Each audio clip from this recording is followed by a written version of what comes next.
1 million followers. How I Built a Massive Social Following in 30 Days by Brendan Kane. You were built to live the dream you have inside. Every person on this earth has a gift. Dreams are your guide. Do you have the courage to grab your dream? I know you do. I see you ready to beam. To have a positive, lasting, meaningful impact on the world, you just need a plan. Use social media to your advantage. Powerful messages and products you must share. The time has come. No more excuses. You can truly transform the world with your message and content. It's not out of your reach. My friend Brendan Kane's book will deliver and teach. No matter where in the world you are. The US, Mexico, Brazil, Australia, India, England, and beyond. The powerful geniuses in this book will give you the tools. The magic wand. It's true. I promise you. Get inspired and follow your dreams. Nothing's out of your reach, even that which seems to be. Believe me, advice from the greatest marketing minds in the world are in this book. They'll help you gain the strategies, partnerships, and opportunities that you want to hook. You'll have what you want and need to be an entrepreneur and succeed. These experts know how to get your messages out into the world, and they share their knowledge with you. After reading this book, you'll have impactful digital strategies and audience building techniques to get your message out to the world and be one step closer to its transformation. Whatever dream you have, becoming a speaker, poet, model, social influencer, actor, startup, tech company, retailer, comedian, or more, you can achieve it. This book will help you believe it. You're creative, independent, innovative, and have the ability to connect. You just need the information that helps get credibility and trust, which in today's society is a total must. Take your gifts and turn them into dreams. The info is here, so get clear. I have faith in you. Read this book, follow its pearls, and watch your dreams come true. It's necessary, valuable, and will absolutely help you. If you attend to your dreams, there's no telling what you can achieve. You want my advice? Start reading this book now and absorb as much knowledge as possible. Dive in and get wiser. Take your gifts and learn how to prosper by leveraging social media to transform the world. There's no one like you. You can't be replaced. So come out of hiding and let yourself be known. Introduction. The impact of gaining 1 million followers around the world. If you have something to offer, whether your talents are related to music, art, acting, sports, or even building a brand or startup, and you know how to leverage digital and social platforms, you can reach millions, if not hundreds of millions of people around the world in no time. It's how social influencers have taken off and in some cases even become bigger than mainstream celebrities in just a matter of years. They started at home by turning on a camera and speaking to it, sharing what it is that makes them unique. With the right strategies, nearly anyone can build a massive global audience. Justin Bieber is a perfect example of someone who intuitively mastered the power of digital media. He started off creating videos of himself on YouTube, covering songs that were already popular at the time, and today is one of the biggest stars on the planet. He didn't have to do anything especially innovative. He saw an opportunity to capitalize on what was already working and did it. Justin's magic was a combination of his singing talent, which moved people on an emotional level, and his ability to connect himself to songs that people were already searching for on the platform, which made him relevant to his audience. He had a timely and emotional message that people resonated with and wanted to share, and because people helped him share this message, he got attention from producers, record labels, and managers that helped propel him to stardom. At one point, he even had both Justin Timberlake and Usher bidding and fighting over signing him. This was all because of his social media presence and his ability to get millions of people from around the world to view, engage with, and share his videos. He started off as just a talented unknown, not unlike many of you reading this book. We all have things that make us unique and worthy of inspiring others. And I imagine that if you are reading this book, you're likely someone who believes you have something to offer and wants to make an impact. The main issue today, however, is that nearly everyone wants to make an impact. So it's harder than ever to be heard in our increasingly globalized society. There are more than 60 billion messages shared daily on mobile platforms alone. How the heck are you supposed to get people's attention and make them want to listen to you? A lot of people think it's enough to just post or boost a message on Facebook, Instagram, or Snapchat, but it's not. You need to know what makes people want to share your message. When one person shares your message, your exposure and range grows exponentially. It eventually reaches hundreds of their friends and can potentially reach their friends' friends as well. The velocity at which you get people to share your content dictates the success of your organic growth. This also means the more People sharing, the quicker you grow. You need to learn how to maximize the potential of the masses too. Promote your brand or products for you, which is exactly what I will be covering step by step through tips and examples in this book. With more than 10 years of experience as a digital and business strategist for celebrities, brands, and Fortune 500 corporations, leveraging the global network and my expertise to aid clients in scaling, expanding, and accelerating their reach, I want to help you become an expert at getting people to care about what you have to say. Some people call me a growth hacker, to borrow Sean Ellis's term, but I consider myself a digital and business strategist. My mission is to help you reach your business and personal goals as quick as humanly possible. Most of the time this is achieved by helping clients maximize the potential of the content they have, by getting others to share their content and brand for them, essentially hacking word-of-mouth sharing.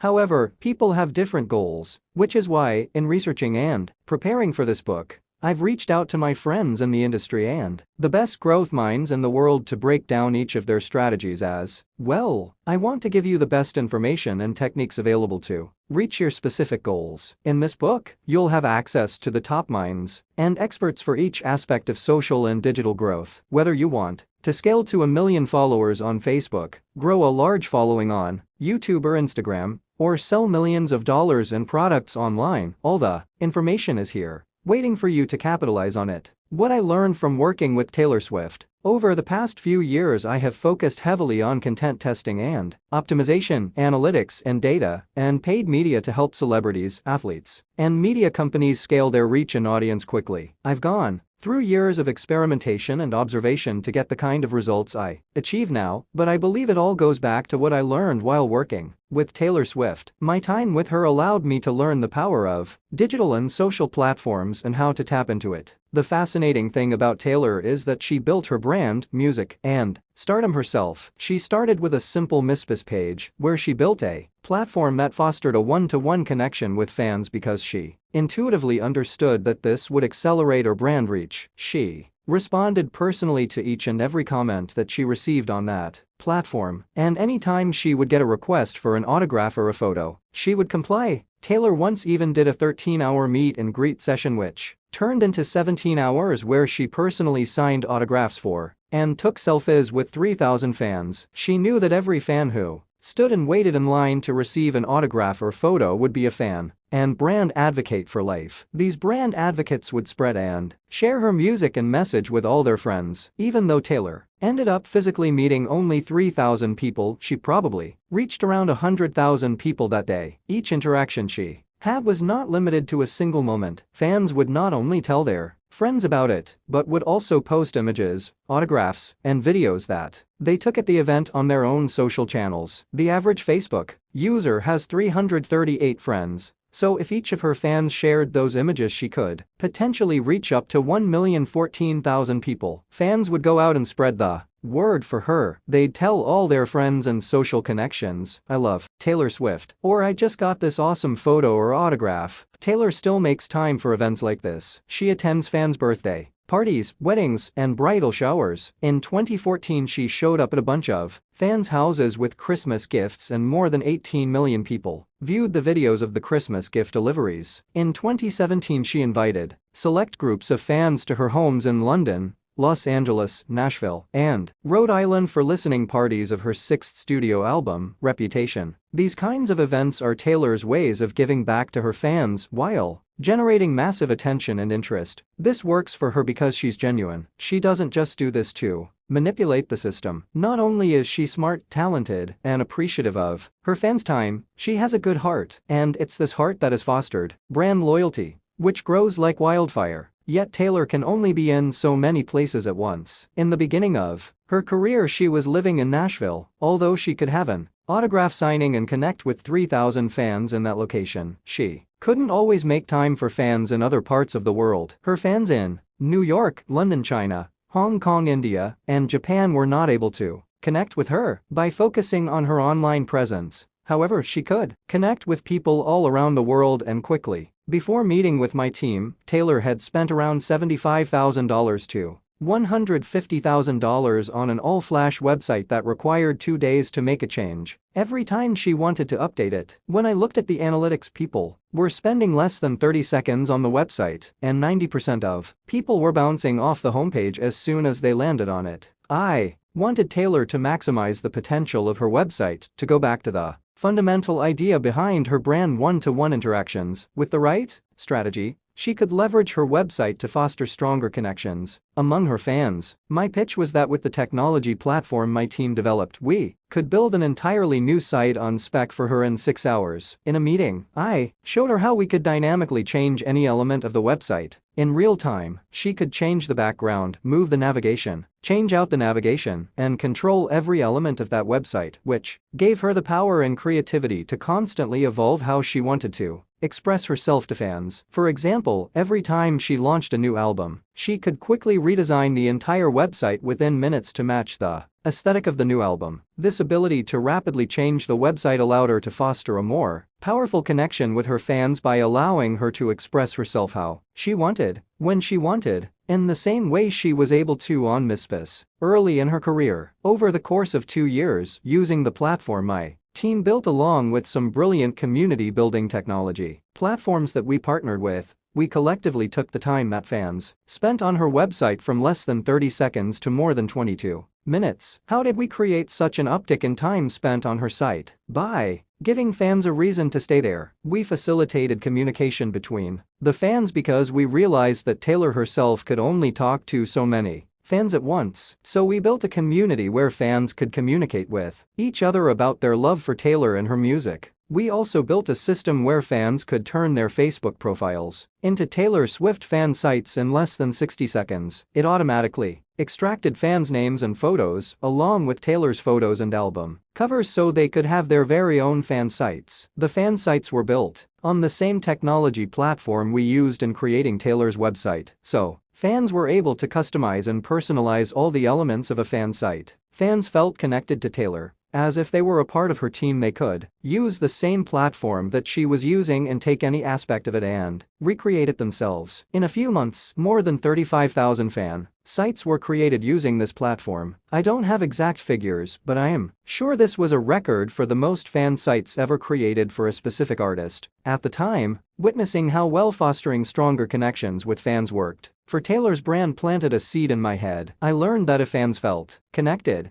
they were willing to share content, messages, and products with everyone they knew. Once I realized the power of this, it became a critical part of my whole approach. I realized that you don't need to spend millions of dollars on marketing to reach the masses. You just have to get people to share your messages for you. Not everyone can be Taylor Swift, and that's okay. For as long as I can remember, I have always desired to connect with high-profile celebrities, executives, athletes, and entrepreneurs. I started off in film school. I loved movies and wanted to learn how to produce them and learn the business side of the entertainment industry. I quickly realized that they teach you nothing about business in film school, so I figured the best way to learn about business is to start your own. The most cost-efficient way at the time, which still holds true today, was to start online businesses. So I started a few internet companies while I was going to college to really learn and experiment. When I moved out to Los Angeles in 2005 to pursue a career in film, the entertainment industry had reawakened to digital after the dot-com bust. I leveraged my knowledge in starting those companies to get my foot in the door and forge connections and projects. I ended up managing the digital divisions for 2 movie studios. In this capacity, I did everything from forming digital marketing campaigns to finding ways to monetize film libraries, all the way to working directly with actors and directors on how to further syndicate their brand online. Eventually, I wanted to branch out and become an entrepreneur myself. I tried my hand at technology, building digital platforms and licensing them to the likes of MTV, Viacom, Yahoo, Lionsgate, Vice Magazine, and MGM. From there, I dove into the world of paid media, helping build one of the largest social paid optimization firms in the world, managing close to $70 million a year in paid spend for Fortune 500 companies. My diverse background has afforded me the opportunity to work on projects for some of the most notable names in the world: Taylor Swift, Jason Statham, Rihanna, Katie Couric, and the companies I mentioned above. Working with those giants has always fueled a curiosity and drive in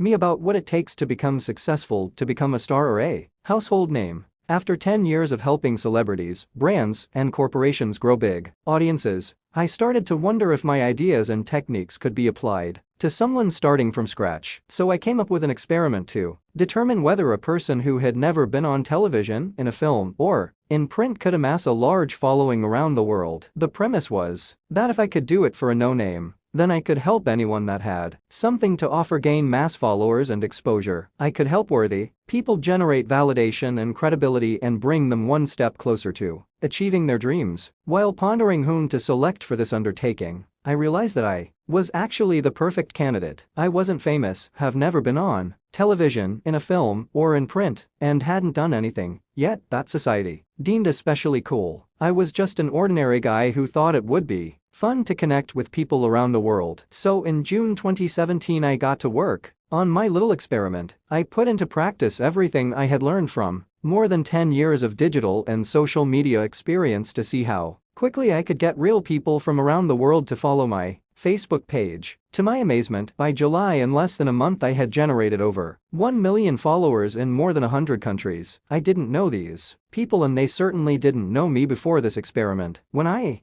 saw the number of page likes on my computer screen, I couldn't believe what was happening. It's not that I didn't know the numbers were possible. I had gotten this kind of engagement from my clients, but they were big celebrities and companies at the forefront of society. What surprised me was that Brendan Kane, a digital strategist who lives behind the scenes or behind the screen with essentially no platform, could become a public figure around the world. Suddenly, I was able to make a big impact in a short time. The fact that I'm not a rock star, actor, or notable person in any way and was still able to get 1 million people from around the world to follow me is remarkable, strange, and powerful. It makes me feel a great sense of responsibility and has brought interesting new experiences into my life. I've received everything from messages saying how people love me or how I've inspired their lives to death threats and hate mail when I've shared political content that doesn't match some of my audience's worldviews. But I still don't consider myself a celebrity or even an influencer. I literally built these followers in 30 days, which is very different from taking years to build them. I didn't do it to become famous, but rather as a social experiment to see if it could be done and to understand the ultimate impact that it would have. I also did it precisely to share my experience and knowledge with all of you. If I were serious about being famous, I would have invested a tremendous amount of follow-up work to foster and build my brand and the connections with newly found followers. I want to stress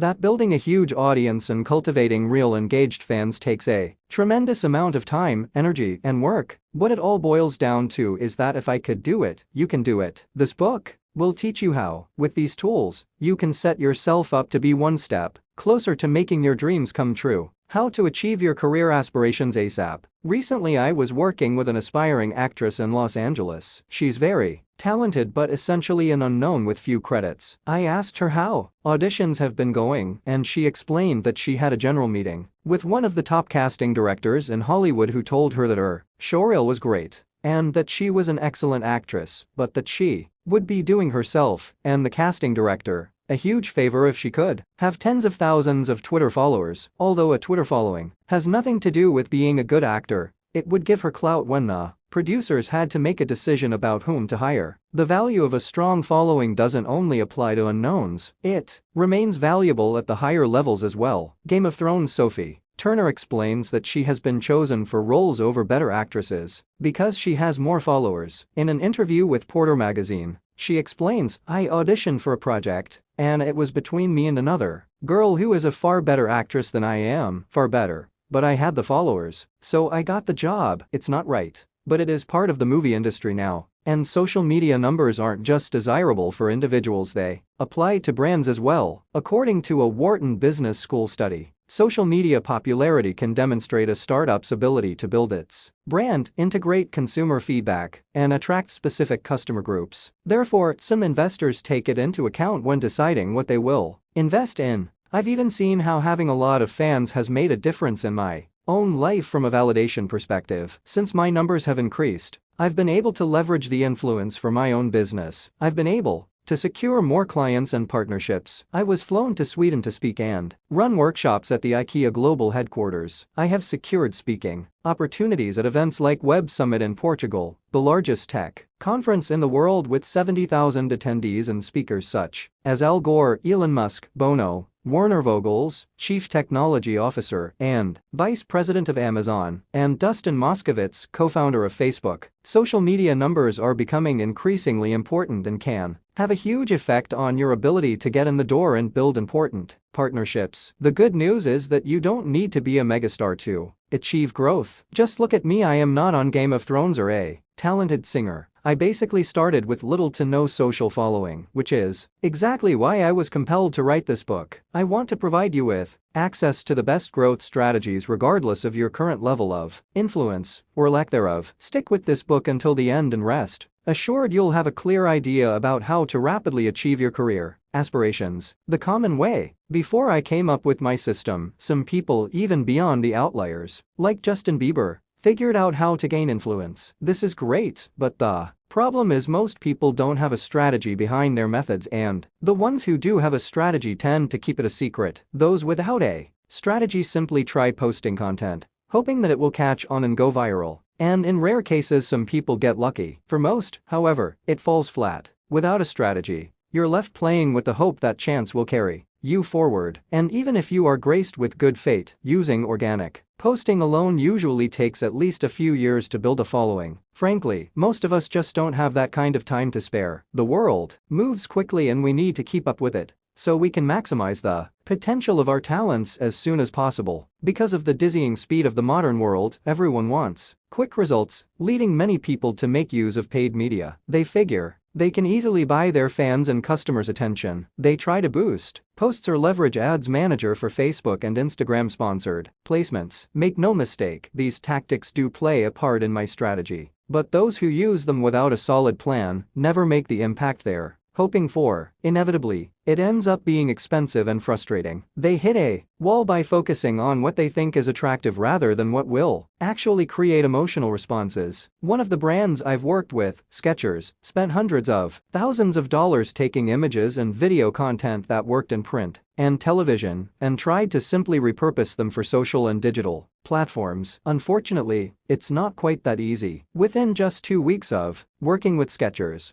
I helped them outperform 13 years of combined social video engagement from all the Skechers Facebook pages combined. Imagine if it's that hard for big brands who have research teams helping them to figure this out. How can anyone expect to figure all this out on their own? Probably because of this frustration. Another tactic people have resorted to is buying fake fans. This is a practice I don't recommend because, well, it's shady and wrong. It could establish short-lived validation at a glance, but it's not sustainable. If people find out, it makes you look untrustworthy. And yes, people will know. There are so many ways to figure it out these days. It's not worth the risk of tarnishing your reputation. Besides, you won't really learn anything about your content, message, or gain the important information that helps you create lasting popularity and staying power. Last but not least, the people I really like to help are the many who have invested hundreds, if not thousands, of dollars in taking online courses by social media experts. Unfortunately, many of these courses are filled with fluff advice like be genuine or be interesting. While those cliches may be true, they don't tell you how to do so. You're left needing a system that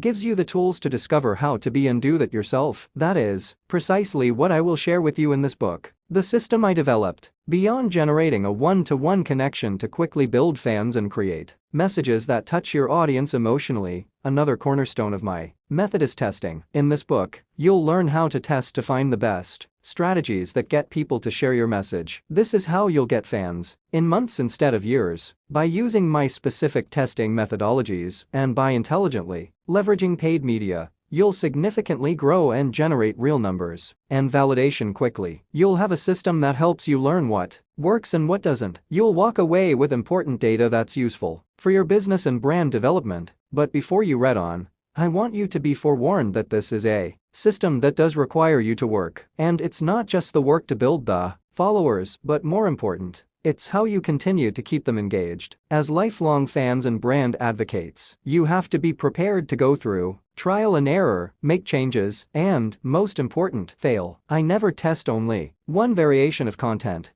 I test hundreds, even thousands, of variations. I will take the time to test as many variations as it takes to figure out what works, and you need to be prepared to do the same if you want to have success. Besides, this is how anything great is created. The reason Facebook is so successful is because its model, and Silicon Valley's model in general, is based on the principle of failing hard and failing fast. Some even say fail faster because that's the only way you learn, by testing, learning, failing, and underperforming. You will eventually succeed. Too many people will spend too much time and money on a single piece of content. They'll invest all their resources in one image or video, share it online once, and expect it magically to work. Unfortunately, it often doesn't, and social messages move very fast. You don't have that kind of time to waste. I have worked with companies that have spent millions of dollars promoting a single piece of content that ends up falling flat and not engaging their core audiences. It's one of the main reasons I built this system. You have to test as many variations of a piece of content as you can against your core audiences and be willing to make modifications to those variations when messages are not well received. This is the hard truth. The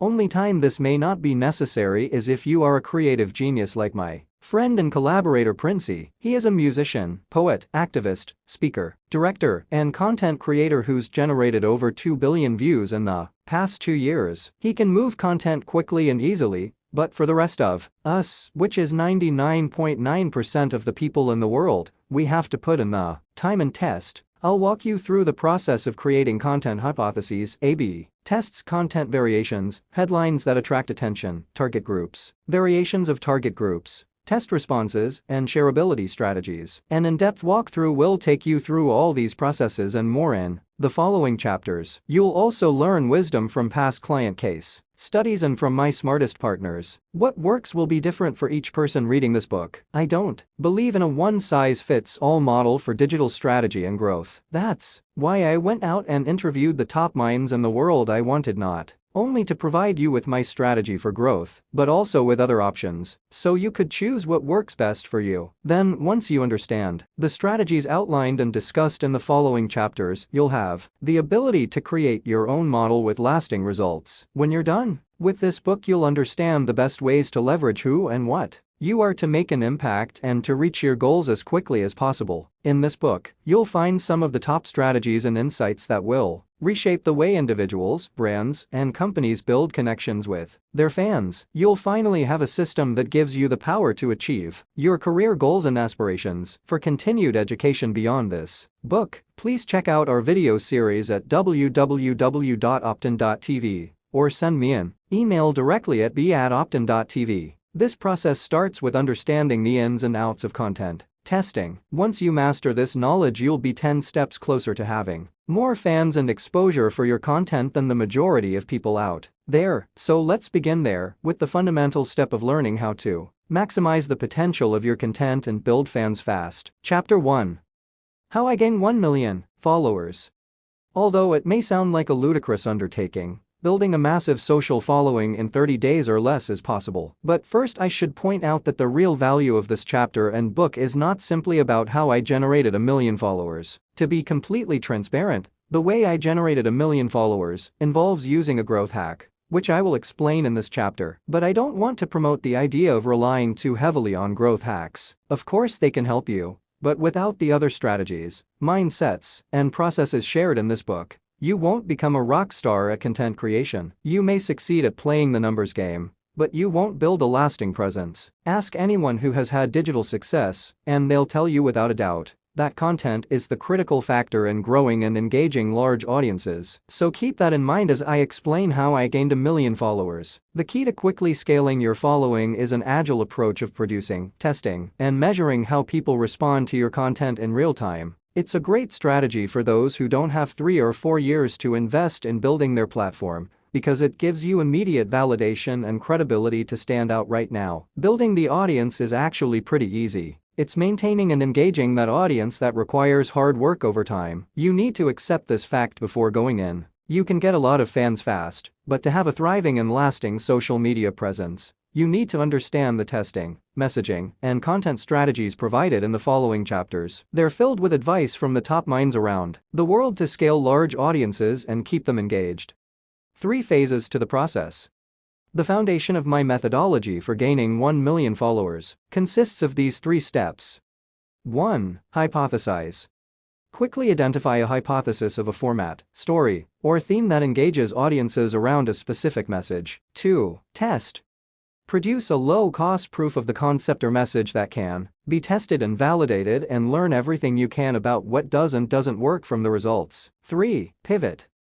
If the hypothesis is proved correct, invest in it further. If it's disproved, quickly repeat the process again with a new format, story, or theme. Hypothesize, test, and pivot is your new mantra. The model is simple, the hard part is figuring out what to test and when to pivot. You need to test many different variations that have a strong hook to catch and hold people's attention. Then, based on those tests, you figure out which variations yield the best results and keep investing in the ones that do. Or, if none of them are working, you need to pivot, go back, set a new hypothesis, and start the process over again. When I was building 1 million followers, my core focus was on becoming recognized for thought leadership, since my true passion is speaking and teaching other people. As a digital and business strategist, I'm always testing as much content as possible to get an understanding of what does and doesn't work for clients. But when building my following, I focused my brand around the themes of thought leadership, teaching, and inspirational posts. One of my most interesting and successful experiments involved podcasts. I hypothesized that podcasting would be a great outlet for me as an individual,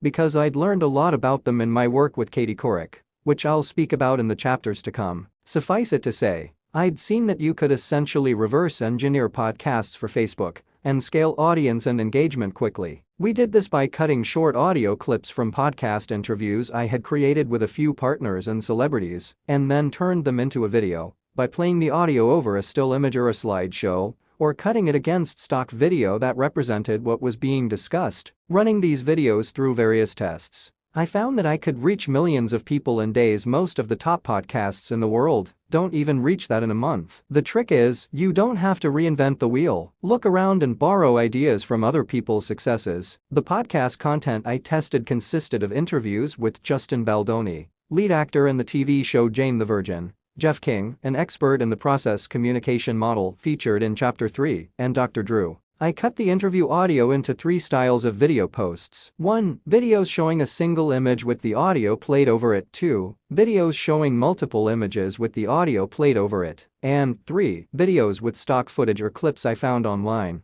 that matched the audio playing over it. Then I tested all those clips against each other to see which generated the most shareability and earned lift. For each interview, I cut anywhere between 3 and 10 audio clips and created unique videos for each one. From there I generated anywhere between 10 and 100 variations of each clip. More later on how to scale variations of content quickly. The best performing content by far was one of the variations of the Justin Baldoni interview. It's an inspirational video in which he encourages people to live their best and most desired life. He also talks about how to make choices that will make your life happier and more fulfilling. I learned that the message of the content, that is expressed through the headline, was incredibly important, and that choosing the right one is an influential factor in getting people to click and share. I want to point out that I am against clickbait. The headline hook point should always match the content. I also learned that the visuals were really important. A video with stock footage that represented the audio or actual video from the interview performed better than a single image. Moreover, using someone with a large following that you can target and tap into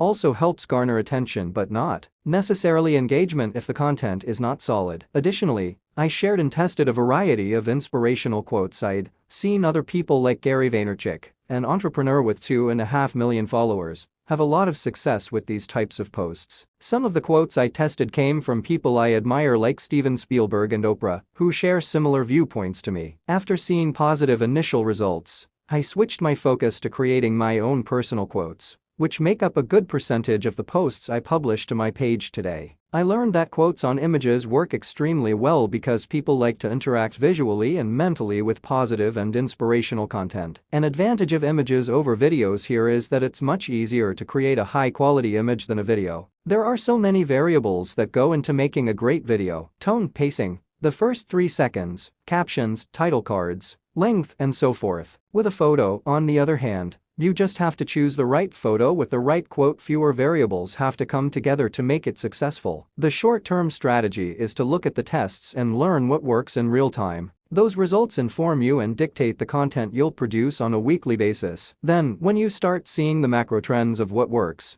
it informs your long-term content strategy, which you also need to check against your brand's overall message. For example, as an experiment, I tested viral videos of pranks and of kittens and dogs doing funny things. Although they all performed really well, I decided to pivot because they didn't align with my brand's theme of thought leadership. Note that the type of content that resonates with your audience can change over time. Look at both your short-term and long-term content strategies, discover how they play into each other, and move toward what works. Why my system focuses on Facebook.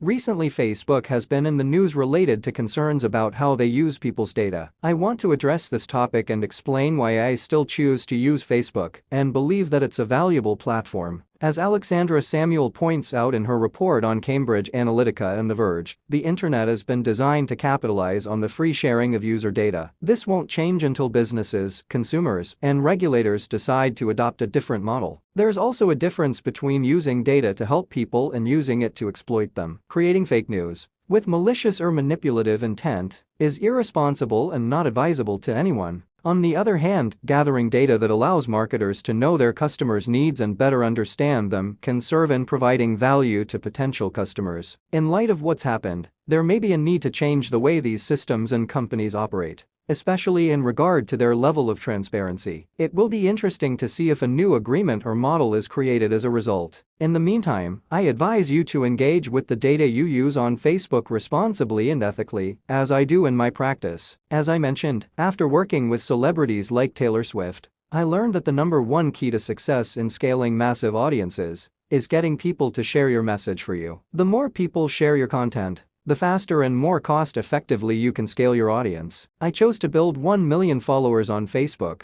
because it's the most democratic and share-friendly platform, not to mention the easiest and quickest on which to scale and grow an audience. More on this below. In fact, Facebook is used to share content more than email or any other online social platform. From my experience, experiments, and conversations with the greatest marketing and social media minds in the world, I've learned that if you have a great piece of content, people will rapidly share it on Facebook, maximizing the potential earn lift of your content. Facebook lends itself more readily to scaling than other platforms because it was built around the concept of sharing. On other platforms, virality is much more based on SEO, search engine optimization, rankings, and algorithms. Yes, there are algorithms at play on Facebook. I'll discuss these more in the next section, but if people share your content, you can overcome the algorithms much more easily than on platforms like YouTube, Snapchat, and Instagram. For example, filmmaker, speaker, and activist Prince E shares videos that get 30 million views on Facebook within the first week, which would be nearly impossible to achieve at this velocity on other platforms. Another reason I recommend working with Facebook is that it's the largest platform. It gives you access to a community of more than 2 billion people and rising. 3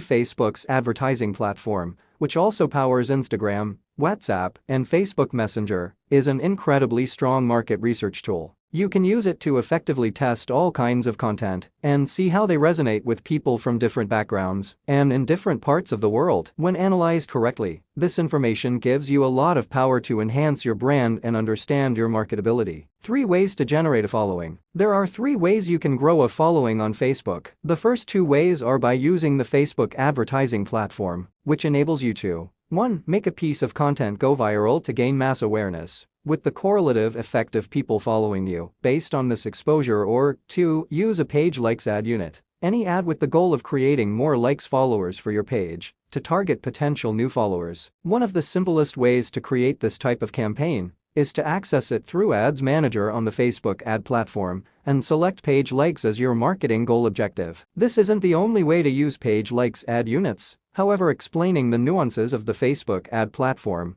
could be an entire book in and of itself. For more resources to assist you in learning how to use the Facebook ad platform, Check out www.optin.tv/tutorials. Both tactics above are effective, and ultimately I recommend using a combination of them. Knowing how to make a piece of content go viral is a stronger long-term tactic. Start by testing the content you already have and see if it results in a significant number of people sharing it. It's always best to generate followers with great viral content, because that will keep your audience engaged. You may be asking yourself, how do I go about creating shareable or viral content on a consistent basis? What's the formula? Glad you asked. Chapter 5 is entirely about this topic, but for now, it's still valuable to start by creating an ad with the marketing objective of page likes, as I mentioned above, to test and learn what it takes to get someone to follow you. Because of Facebook's algorithms, even after you hit 1 million followers, the content that you post will only reach on average between 2 and 5% of your audience. Most people have liked hundreds, if not thousands, of pages. When people look at their main feed, Facebook can only show them so much content. The main feed needs to be limited to the best performing content from all the pages one has opted into. Recently, Facebook has been in the news related to concerns about how they use people's data. I want to address this topic and explain why I still choose to use Facebook and believe that it's a valuable platform. As Alexandra Samuel points out in her report on Cambridge Analytica and The Verge, the internet has been designed to capitalize on the free sharing of user data. Point 1. This won't change until businesses, consumers, and regulators decide to adopt a different model. There's also a difference between using data to help people and using it to exploit them. Creating fake news with malicious or manipulative intent is irresponsible and not advisable to anyone. On the other hand, gathering data that allows marketers to know their customers' needs and better understand them can serve in providing value to potential customers. In light of what's happened, there may be a need to change the way these systems and companies operate, especially in regard to their level of transparency. It will be interesting to see if a new agreement or model is created as a result. In the meantime, I advise you to engage with the data you use on Facebook responsibly and ethically, as I do in my practice. As I mentioned, after working with celebrities like Taylor Swift, I learned that the #1 key to success in scaling massive audiences is getting people to share your message for you. The more people share your content, the faster and more cost-effectively you can scale your audience. I chose to build 1 million followers on Facebook because it's the most democratic and share-friendly platform, not to mention the easiest and quickest on which to scale and grow an audience. More on this below. In fact, Facebook is used to share content more than email or any other online social platform. Point 2. From my experience, experiments, and conversations with the greatest marketing and social media minds in the world, I've learned that if you have a great piece of content, people will rapidly share it on Facebook, maximizing the potential earn lift of your content. Facebook lends itself more readily to scaling than other platforms because it was built around the concept of sharing. On other platforms, virality is much more based on SEO, search engine optimization, rankings and algorithms. Yes, there are algorithms at play on Facebook. I'll discuss these more in the next section, but if people share your content, you can overcome the algorithms much more easily than on platforms like YouTube, Snapchat, and Instagram. For example, filmmaker, speaker, and activist Prince E shares videos that get 30 million views on Facebook within the first week, which would be nearly impossible to achieve at this velocity on other platforms. Another reason I recommend working with Facebook is that it's the largest platform. It gives you access to a community of more than 2 billion people and rising. Point 3. Facebook's advertising platform,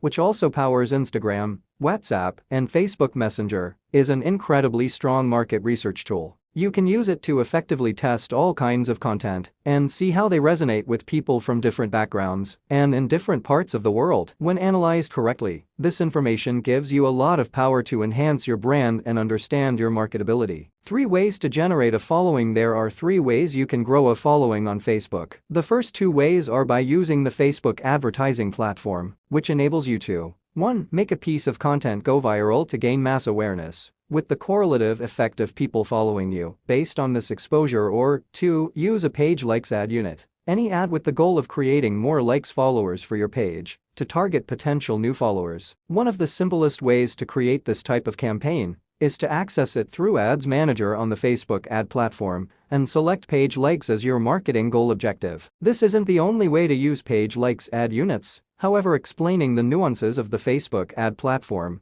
could be an entire book in and of itself. For more resources to assist you in learning how to use the Facebook ad platform, check out www.optin.tv/tutorials. Both tactics above are effective, and ultimately I recommend using a combination of them. Knowing how to make a piece of content go viral is a stronger long-term tactic. Start by testing the content you already have and see if it results in a significant number of people sharing it. It's always best to generate followers with great viral content, because that will keep your audience engaged. You may be asking yourself, how do I go about creating shareable or viral content on a consistent basis? What's the formula? Glad you asked. Chapter 5 is entirely about this topic, but for now, it's still valuable to start by creating an ad with the marketing objective of page likes, as I mentioned above, to test and learn what it takes to get someone to follow you. Because of Facebook's algorithms, even after you hit 1 million followers, the content that you post will only reach on average between 2 and 5% of your audience. Most people have liked hundreds, if not thousands, of pages. When people look at their main feed, Facebook can only show them so much content. The main feed needs to be limited to the best performing content from all the pages one has opted into. And Facebook also makes sure that users are getting content from their closest friends. The algorithms weigh content to make sure that people's social feeds are filled with what interests them. If your content isn't resonating, it will only be shown to a small subset of your audience. On the other hand, if the content performs well, it'll reach a vast majority, if not all, of your following base, giving you the potential to get that content shared and to gain organic growth. Keep this in mind if you choose to use the Facebook page like objective. It was part of my strategy in building my following, because it's a great tool that can scale and build your validation number to a credible point. You gain real connections with real people, and your newfound credibility can be leveraged to fuel organic growth, which is the third way of gaining a following on Facebook. I'll get deeper into achieving organic growth in subsequent chapters, particularly through strategic alliances in Chapter 6, but you still need to build a solid content strategy via the first two methods, so you don't limit yourself to only reaching 2 to 5% of your audience per post. And Facebook also makes sure that users are getting content from their closest friends. The algorithms weigh content to make sure that people's social feeds are filled with what interests them. If your content isn't resonating, it will only be shown to a small subset of your audience. On the other hand, if the content performs well, it'll reach a vast majority, if not all, of your following base, giving you the potential to get that content shared and to gain organic growth. Keep this in mind if you choose to use the Facebook page like objective. It was part of my strategy in building my following, because it's a great tool that can scale and build your validation number to a credible point. You gain real connections with real people, and your newfound credibility can be leveraged to fuel organic growth, which is the third way of gaining a following on Facebook. I'll get deeper into achieving organic growth in subsequent chapters, particularly through strategic alliances in Chapter 6, but you still need to build a solid content strategy via the first two methods, so you don't limit yourself to only reaching 2 to 5% of your audience per post. There's always a CPA for gaining followers. Some influencers have gained fans by publishing content every day and building strong relationships with their audience over a significant period. They have a relationship with their fans, the fans know who they are and have been engaging with them over the course of years. Obviously, this isn't the best option to gain fast results, which brings up an important consideration. There's always a CPA, cost per acquisition, for a follower. If you're building a fan base, even from an organic perspective, there's a cost to acquire a follower or subscriber. Anyone who tells you that getting fans organically means gaining followers for free is wrong. Top influencers like entrepreneur Gary Vaynerchuk often have a full-time staff working behind them. Vaynerchuk, who runs one of the top social agencies in the world, leverages the knowledge from all the work he does for clients to build his personal brand, and vice versa. His agency not only supports his clients, but also supports him in creating, editing, and marketing his content. However, if you're not paying to have a team behind you like Vaynerchuk, you're paying with your time by doing all the work, shooting, editing, posting, monitoring, and the like yourself. One of the reasons I chose to hypothesize, test, and pivot was because I didn't have access to a full team. I got to 1 million with minimal support. There was a cost associated with the media spend, but no matter which route you take, there's a cost, whether in time, commitment, money, or a combination of all three. You have to invest to gain followers. My strategy just happens to be one of the quickest and requires the least number of people. Of course, that doesn't take away from the fact that you still have work to do once you've established the followers. It's not like you get to 1 million and you're done. You have to actually engage that audience, or else you lose your credibility. How much money do I have to invest? My friend and former colleague David O., the Chief Product Officer and Head of Growth at FabFitFun, a quarterly lifestyle subscription box for women that generates hundreds of millions of dollars a year in revenue, explains that many people believe that paid media is somehow irrelevant. He feels that when we reject the importance of paid media, we reject the importance of consumers, a concept he finds dehumanizing. He doesn't know how people can expect to reach their audience without some form of advertising. The key to making advertising advantageous, he shares, is being conscious about how much you spend on it and how much you'll get out of it. Looking at return on investment, ROI, is the most fundamental and important thing people forget when talking about marketing, business, and advertising. How much money did you spend and how much money did you get out of that investment? That's the only relevant question to ask, and sometimes what you get out of it isn't a dollar amount. Sometimes it's the credibility or the boost that having high social numbers and engagement can give you. Return on investment may come in the form of getting a TV job into a film, a modeling contract, a record deal, or an investor for your startup. But you need to ask yourself how much those connections are worth to you. What is the outcome you're looking for? And what amount of money or time are you willing to put in to get those results? One of Hollywood's most successful movie producers, media executives, and investors, John Jashny, backs up what Sophie Turner attested to in the intro and explains that studios pay attention to the level of social following and social engagement that specific actors have when making casting decisions. It's cheaper for studios to reach more people when actors have grown their social presence. This is especially true when casting television, which moves faster and requires more noise and urgency to get noticed. Jashny states, if an actor's relative attractiveness and craftsmanship is equal, the thing that will tip decision-making will be the social reach. This is true in many industries today. Think about how much value your social numbers will provide and come up with a dollar amount from there. Of course, my goal with anyone I work with is to spend the least amount of money possible to yield maximum results. Even when working with high-level clients like Katie Couric, I spend as little as possible. David O. adds that generally marketers should at least try for 100% ROI if they're only talking revenue cost and revenue stemming from advertising cost, but give yourself a reasonable time frame to earn it back. If you're looking to get 1 million followers in less than 30 days, the amount you'll spend depends on different variables, including what market you're going after and what part of the world you're looking to reach. If you're building a global company or a global brand, the cost efficiencies to drive audiences in emerging markets are cheaper. In the United States or the United Kingdom, I've been able to generate followers for as low as 6 or 7 cents. In emerging markets like India, with average to good content, you can often get a follower for a penny or even less. We will cover this topic in depth in Chapter 7, Go Global, but now I'd like to address those of you who are skeptical about the benefit of building fans in emerging markets, or have heard people say fans from India are fake. Fans from foreign countries are real people. India, for example, has the second largest population in the world, with 1.3 billion real, live humans. Some of the smartest investors in the world and companies like IKEA,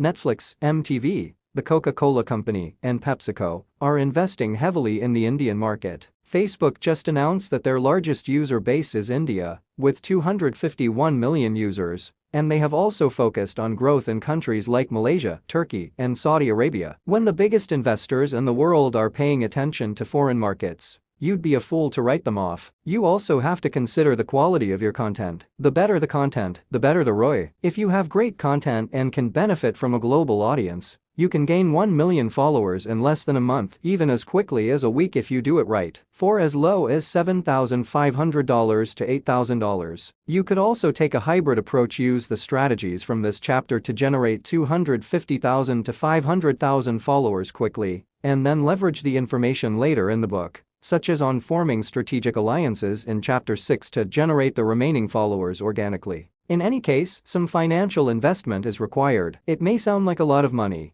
but if I came to you and said, your dream will be more accessible for $7,500, is that worth it? How much is a movie deal, model contract, or record deal worth to you? Think about what you can invest, where you're trying to go, and what you need. Maybe you don't even need the full 1 million followers to build more credibility. Maybe you want 500,000 or only 100,000 followers. Whatever your goal is, this system can surely help you get there. Eric Brownstein, President and Chief Strategy Officer at Shareability, a company that has created some of the most shareable content of all time, agrees that, regardless of how good your content is, it's essential to amplify it with paid media. Brownstein says that hope is a bad strategy. No matter how shareable a piece of content is, you have to use paid push. There's just too much noise and clutter out there. You have to boost your posts and pay to ignite it. Brownstein's team operates on the claim that efficient paid is the new organic. Using paid media really well is key. You'll go far if you're smart and get your fans for a fraction of the cost that others spend, driving down the cost of acquisition of a follower.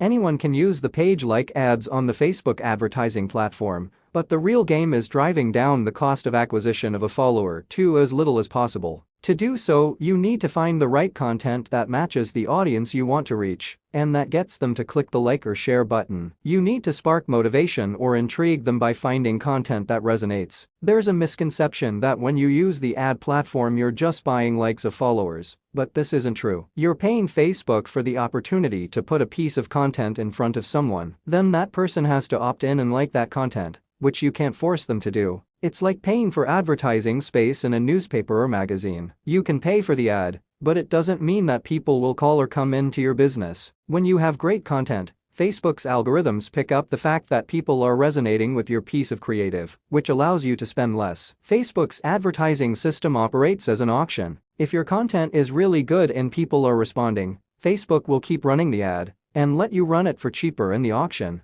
On the other hand, if you have a poorly performing piece of content, Facebook will allow you to keep running the ad, but your cost will be extremely high because the content isn't as valuable to the platform. This is Facebook's way of policing the system and making sure there's valuable content in the ecosystem. Whether people like, comment, or share your posts, it gives them more exposure and allows you to spend less to market your content. This concept isn't anything revolutionary and can be likened to processes that took place offline before the digital age. When the Beatles first started, they were playing at venues throughout the United Kingdom and Europe. They often had to pay to go to those venues, and in the beginning, they funded their own tours. If they hadn't played well or people didn't like their music, they wouldn't have had a good return on their investment. But since they did do a good job, or a great job by most music-loving people's standards, their success spread. They got more and more fans because they were valuable, and word of mouth spread the message about their music. The same concept applies to digital. If your content isn't good, it won't spread, and if it is, it will, provided people have the opportunity to respond to it. So how do you know if your content is good enough and resonating? Look at the metrics. If people share and like your content, you're in a good position, and always keep our friend Roy in the back of your mind. If it isn't happy, you need to pivot. Take the data from the advertising platform and leverage it to understand what it will take to get people to follow you. What content are people sharing? Are people clicking through to your blog? What does it take to get someone to buy a ticket or make a transaction of any kind? Discover the system that works best for you. Practical applications.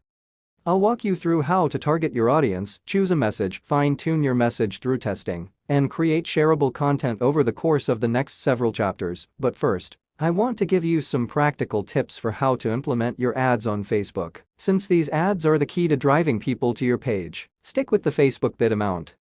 Facebook's ad platform suggests the amount you should spend on your ads. Depending on the ad unit, it's usually anywhere from $11 to $25. I typically stick with that bid amount. I don't fluctuate from it, and if I do, I always spend less. I never spend more than the suggested amount. The more you increase your daily bid, the higher your cost will be in the auction. A common mistake I see people make when running ads is increasing the bid amount in the middle of a campaign. Perhaps they start with an ad that runs for $25 a day and performs well. The person gets excited because they see that it's working, so they want to fuel it. They move the bid from $25 to $100 or $500. The problem is, when one does this, Facebook resets the cost in the auction. Perhaps they were getting a penny per page like, but when they raise their ad spend from $25 to $100, it resets and costs will increase and be inflated. Here's what I recommend. When an ad set is working really well, duplicate it and create a new one. Create an additional ad at the original $25 amount and find a new piece of creative or another interest level to help the ad reach more people. Changing these variables allows you to create new variations. Separate each interest level.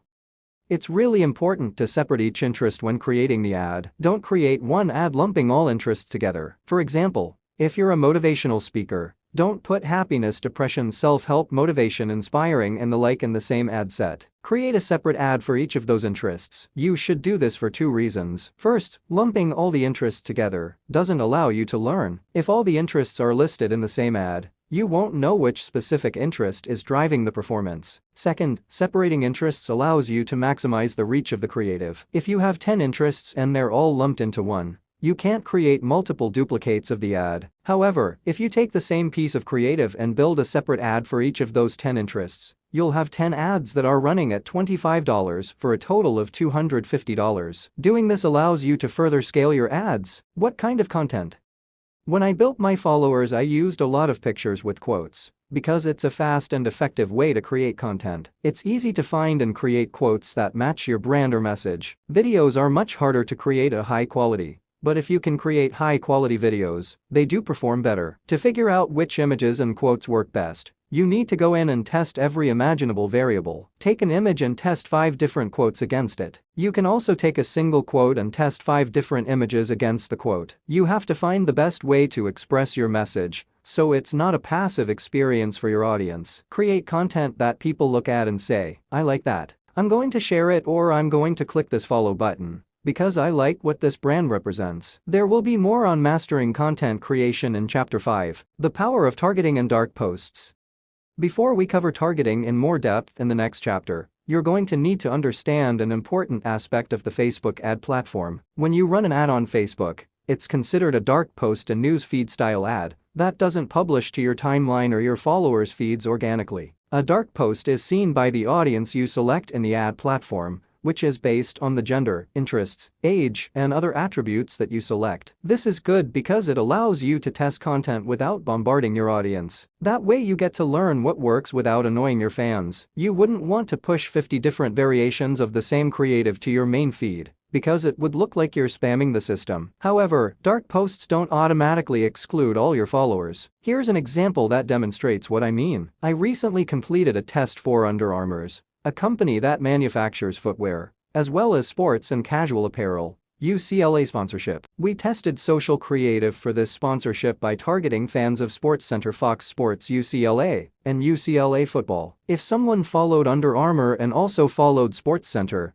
they may see the dark post ads. If you don't want this to happen, you have the option of excluding followers of Under Armour or whatever brand account you're running the ad from. Facebook gives you the control, and that's the power of the platform. Many people just boost posts to their own followers, but doing this doesn't teach you anything. Use Facebook as a market research tool. That's where you can gain a lot of value and learn what it takes to get people to follow you and engage with you. I also recommend targeting the broadest age and country range possible, so that you can allow the Facebook platform to guide you. You can look at the metrics and see which audience is yielding the best results. Then, in subsequent tests, you can hone in more specifically on what you see working. Start broad and then get narrower. Launch at midnight.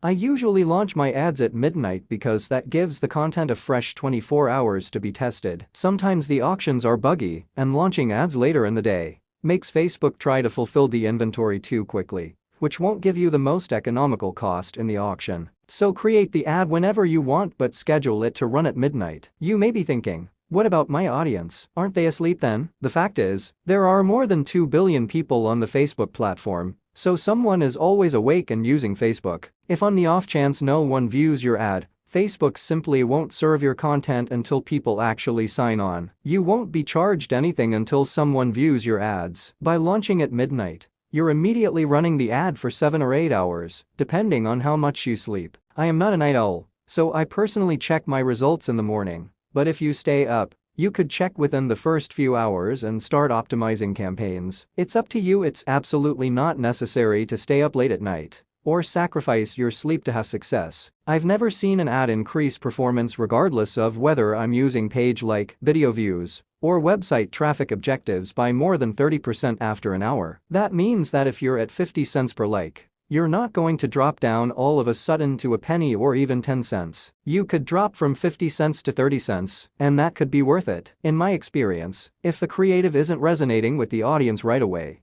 it's not going to happen. My advice would be to turn that ad off and move forward with another. That said, I have heard e-commerce experts say when they use the cost per lead, CPL, cost per acquisition, CPA, and low to-value (LTV) objectives. They've seen success with letting an ad run for a few days. You'll never know what works best until you try it. So test everything yourself and see where you're finding the best results. Analyzing the metrics. When I run page-like ads, my rule is domestic should cost no more than 10 cents per page. Like, the lowest I have generated is 5 cents, and worldwide, no more than a penny per page. Like, the lowest I have generated is $0.004. But that's my personal standard and the level of performance I'm trying to achieve. I recommend setting your own threshold. Some people may not get that performance based upon their quality of content, and other people may do better. Test and see what works. If you're using the strategy of making content go viral, my rule is that if your cost per share, CPS, is at 50 cents per share, you're doing okay. Anything above that is a sign your content isn't resonating with your core audiences. Anywhere below a CPS of 30 cents means you've got great content, and a CPS of 10 cents is rockstar status. You can find your CPS by customizing your view in Facebook Ads Manager. For more info on the basics of the Facebook Ads Manager, please visit www.optin.tv/tutorials. Always see how far you can push your performance. One mistake I often see people making is that they think, oh, it's giving me 30 cents per share, I guess that's what I have to pay for it. Instead of settling for that price, try to drive down the cost and increase the performance as much as possible. Don't get lazy, push the envelope, test and learn.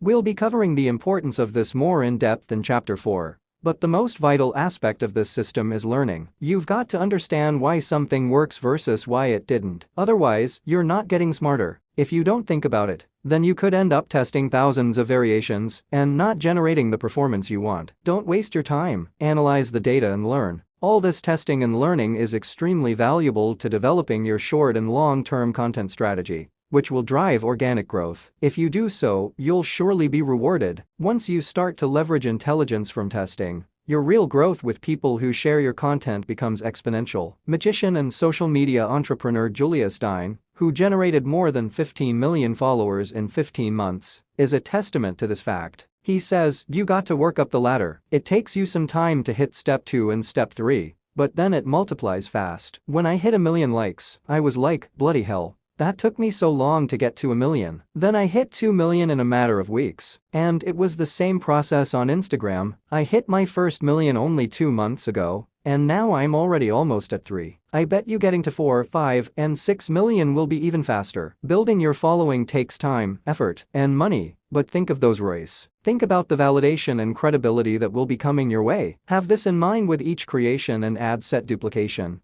You'll be one step closer to expanding your audience and reaching your dreams. Quick tips and recap.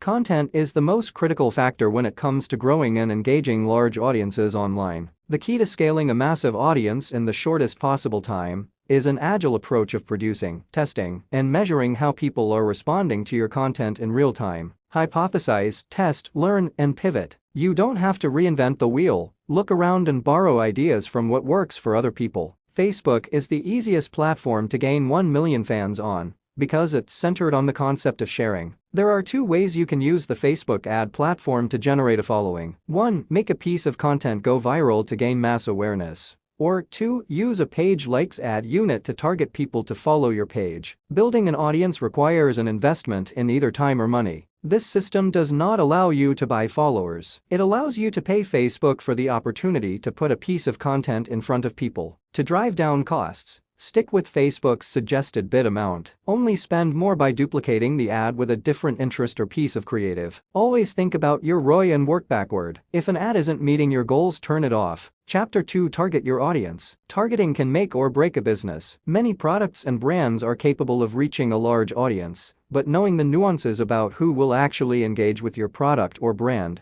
is what truly helps create a significant lasting following and customer base. As we discussed, in order to scale quickly, you will need to find the people who will not only share your messages for you, but also buy your products. As we will discuss later in this chapter, there are different targeting strategies and techniques for specific goals. Furthermore, reaching the right audience will save you time, money, and energy. Let's say you're selling women's yoga pants. It wouldn't make sense to target men, since they aren't the ones who will need or use the product. unless you're targeting them around a specific holiday and promote the pants as a gift idea. Or maybe you're selling Philadelphia Eagles Super Bowl t-shirts. You wouldn't want to target fans of the New England Patriots right after they lost in the 2018 Super Bowl, right? It would be a waste of your resources. Or imagine that you live in a town where everyone is vegan. You wouldn't open a steakhouse there. Your business wouldn't survive. Targeting the right people allows your business to thrive. And if you know exactly who your target audience is, the internet, social media in particular, has made it easier than ever before to listen to consumer feedback. Clothing companies like Zara completely rely on their buyers' suggestions for tweaking their designs. Corporate headquarters reads thousands of comments from shoppers and uses that feedback to create the next clothing line.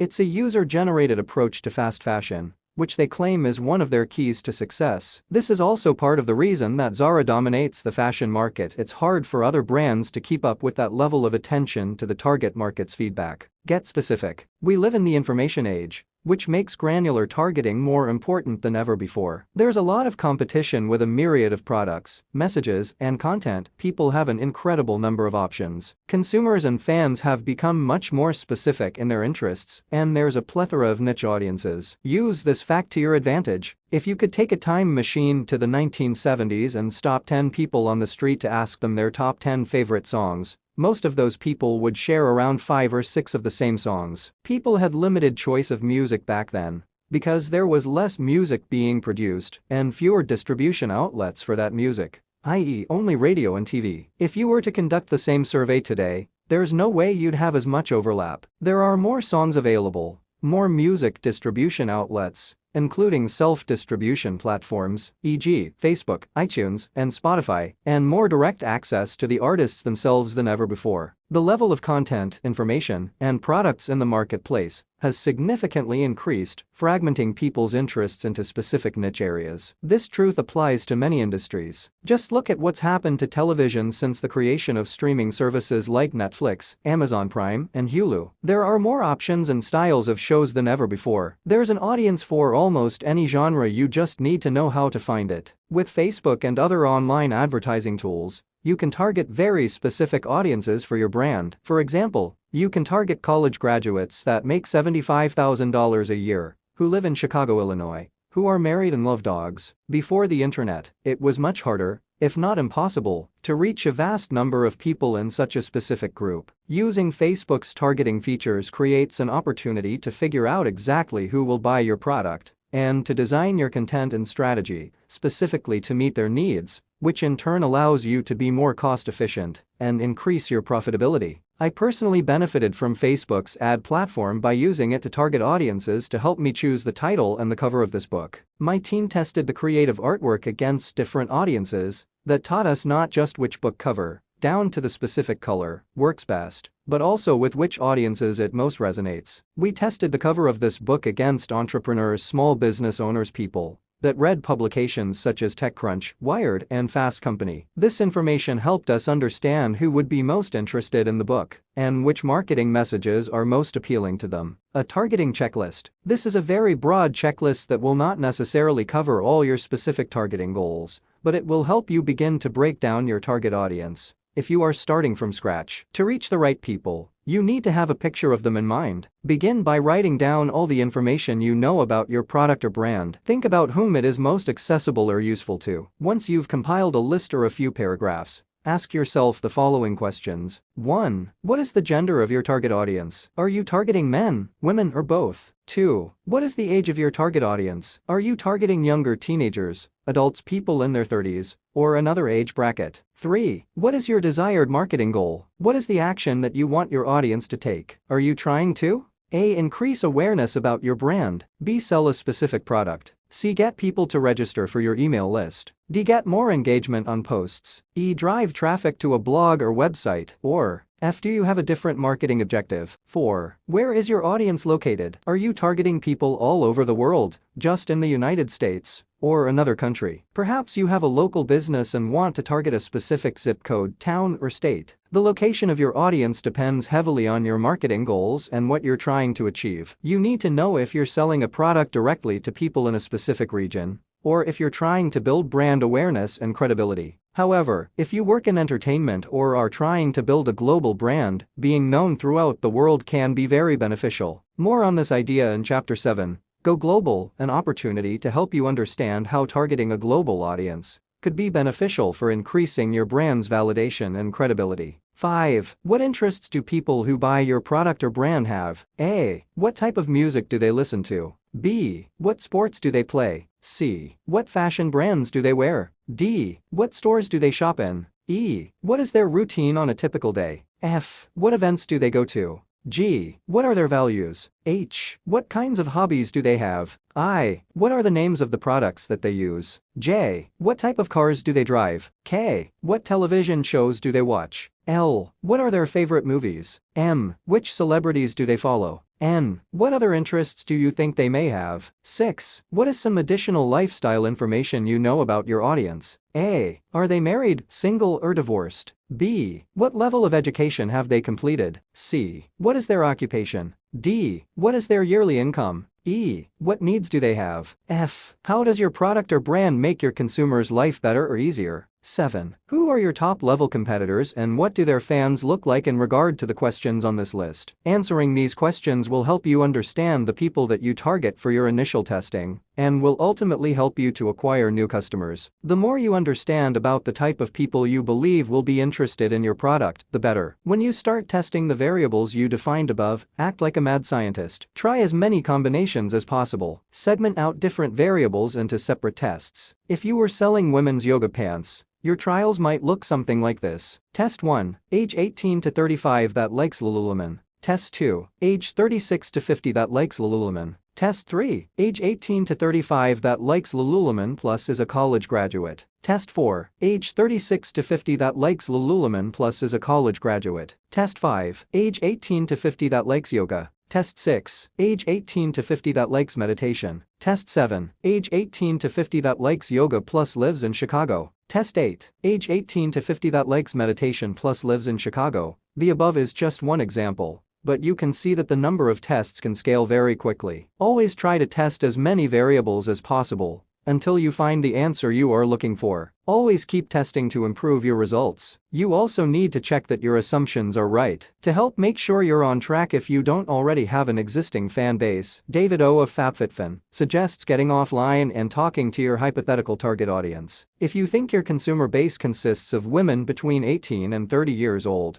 go out and speak to people in that demographic. See how they feel about your message, ideas, and content. Use your friends, family, and acquaintances as resources to help you do market research. If you already have an existing fan base with people who engage with your content and buy your products or services, there are additional ways to conduct market research. You can mine the analytics from your social platforms, like Facebook Insights, or use information gathered from Google Analytics to learn about who's trafficking your website. You can also analyze prior purchase orders and conduct surveys with your existing fan base and customers. Use any analytics or data about your audience to help you determine who will most resonate with your content, products, and brand. David O., for example, uses data analytics from his website to better understand the core demographic of the buyers of FabFitFun subscription boxes. This information provides him with their age, gender, beauty, fashion, product interests, and the names of the brands they like. O even surveys customers on which aspects of the products his customers liked in previous boxes and what products they would like to see in the future. He then leverages that information to create more effective marketing campaigns, which have allowed his company to scale. Another example of applying these tactics comes from the movie industry. When a movie is made, a rough cut of the film is tested in market research screenings. The purpose of these test screenings is to get the ideal target audience into a theater to screen the movie before its release. Producers and studios bring their intended audiences into the theater, have them watch the film, and then give them scorecards to record their observations, feelings, and opinions about the movie. The movie producers and marketers then use that information to truly understand the people with whom the movie resonates. The data from these test screenings is then used to direct the marketing strategy positioning, as well as to improve the film. A market research case study. Florence Foster Jenkins once, my team and I did a market research test for Paramount Pictures on the 2016 movie Florence Foster Jenkins. with Meryl Streep and Hugh Grant. Paramount wanted to test how to position the movie to their target audiences. If you haven't seen it, Streep plays the titular character who wants to become a professional opera singer before she passes away. Paramount was struggling to find a tagline for the film. They considered 5 options, including "You're never too old, dream big," and "Every voice matters," but they needed data and analysis to help make the best decision about the core message to use for the film's marketing. My team tested variations of the taglines against 561,756 people, 53% female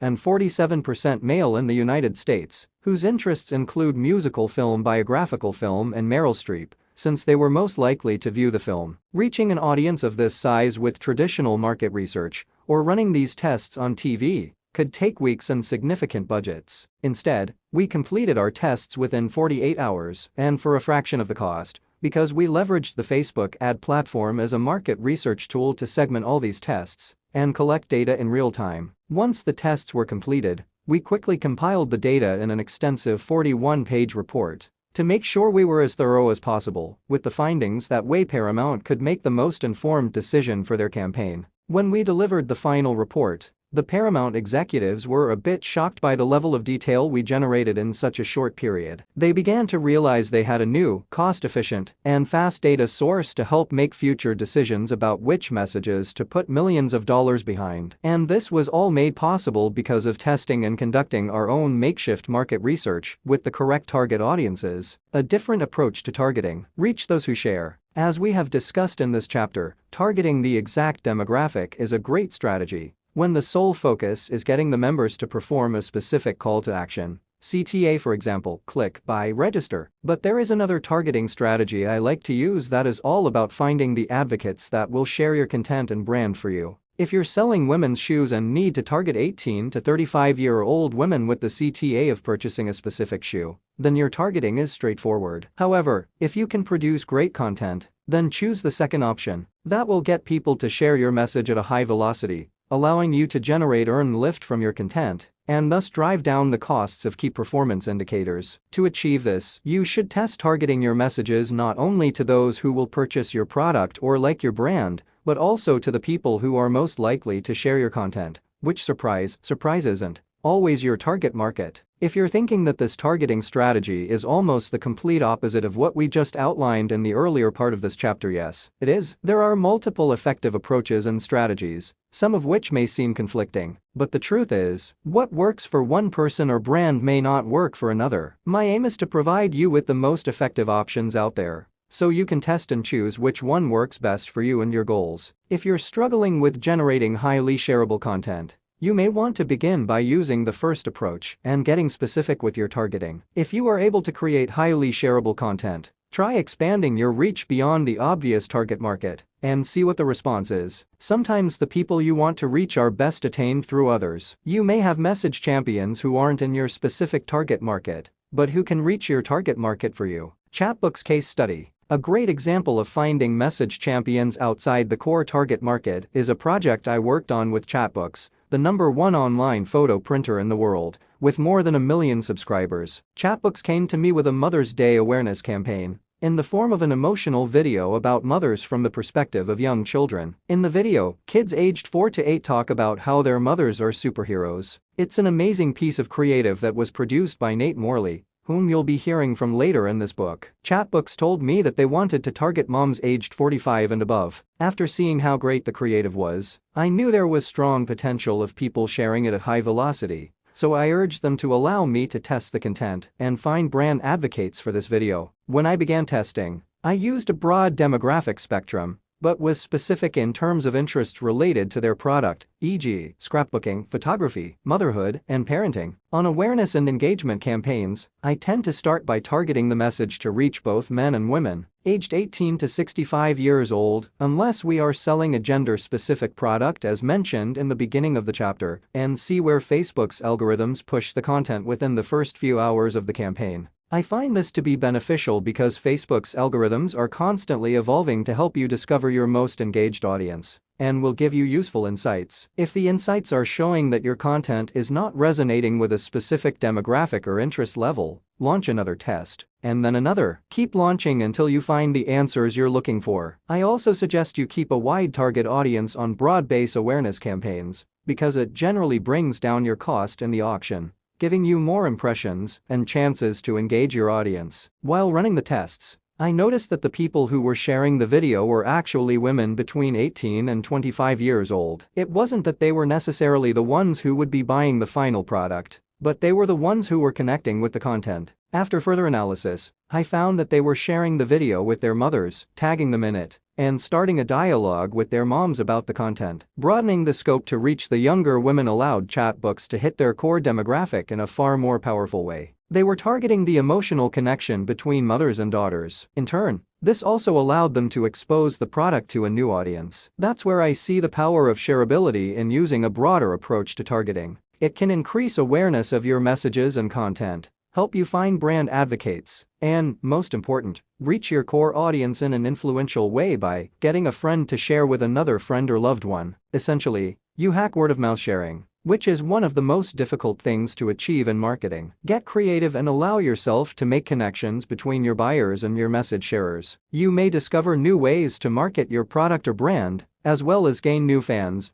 boost your social numbers, and sell more stuff. Don't make assumptions. Latham Arneson, former VP of Digital Marketing for Paramount Pictures, adds that many people assume that they know whom to target. Although a lot of the time they're right, plenty of times they're wrong. He explains that with movie marketing, you start with a pretty broad set of parameters, for example, young females. The truth is, that's a large group, and there's going to be a lot of different interests within it. Finding out who in the demographic is most willing to share is an important point of focus. Although centered around marketing films, Latham's experience and expertise can apply to people who are establishing a brand or trying to generate growth. When a movie is not part of a well-known series or franchise, movie marketers are given the nearly impossible task of creating a brand within a 6-month period, which is what many of you reading this book are trying to do. Latham notes that testing is key. He feels that you make some good guesses, but you actually figure it out by testing. That's when you really learn who's interested based on the reaction to the content you're creating. At the end of the day,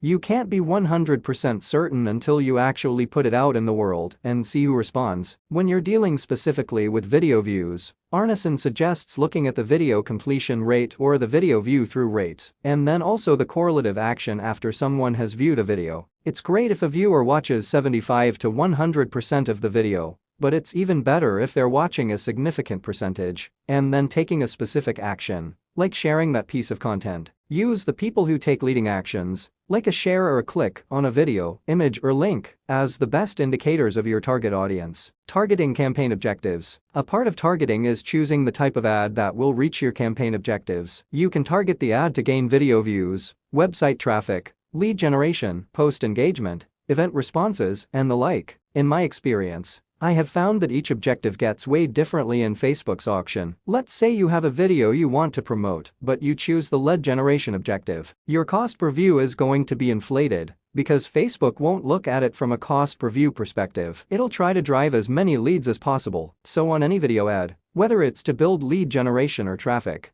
I typically recommend starting with the video view objective. Doing so allows you to drive down the cost per view to as low as possible to reach the largest audience. Reaching more people means gaining more opportunities to get others to share your message for you. More sharing means more earn lift, which brings down your overall cost per lead. And, of course, this is also obviously great for those who want to generate brand awareness in large numbers. However, if people are not sharing, you may be best suited with a lead generation or conversion. If you're just interested in selling a direct product, if I were to create a hierarchy, post engagement or video views would be at the top of the list if you have good content. If you have average to below average content with the main objective of just trying to sell a product, then use lead generation or the website conversions objective. Test and learn, as I've mentioned. It's the only way you'll figure out what works best for your brand. Retargeting and lookalike audiences. After some testing and learning, you'll know the demographic and interests of your core audience. and you'll start to observe the type of people who are most likely to share your message. Once you've collected that data, you'll want to be sure to retarget the people who engage with your brand. Eric Brownstein of Shareability explains that his team always retargets to get new content in front of those who engaged with the first set of content. He points out that if a person was willing to engage once, they're very likely to engage again. His team tests a gazillion different target groups and then, based on the audience that converts or takes the desired action, starts building lookalike audiences and tests those as well. Tim Greenberg, Chief Community Officer at the World Surf League, also agrees that it's smart to find lookalike audiences. First, he figures out who visits the company's website by using Facebook Pixel, an analytics tool that helps you measure the effectiveness of your advertising. To track website visitors, you can also use Pixel to examine the actions people take on your website and better understand how to reach your intended audience. Next, Greenberg checks to see who's registered for the World Surf League mailing list. Then he analyzes the people who have visited the World Surf League platform and those who have watched their live stream. These are the core users, the core fans who take the initiative to come and watch their content. Greenberg's team simply needs to alert these people with an awareness message that the content is there. When this process is complete, they focus on the second ring of viewers. They extend out to lookalike audiences that mirror the original fans. This audience comprises people who have similar looking demographics, interests, and additional parameters. They may not yet be fans of surfing and may not have visited the website,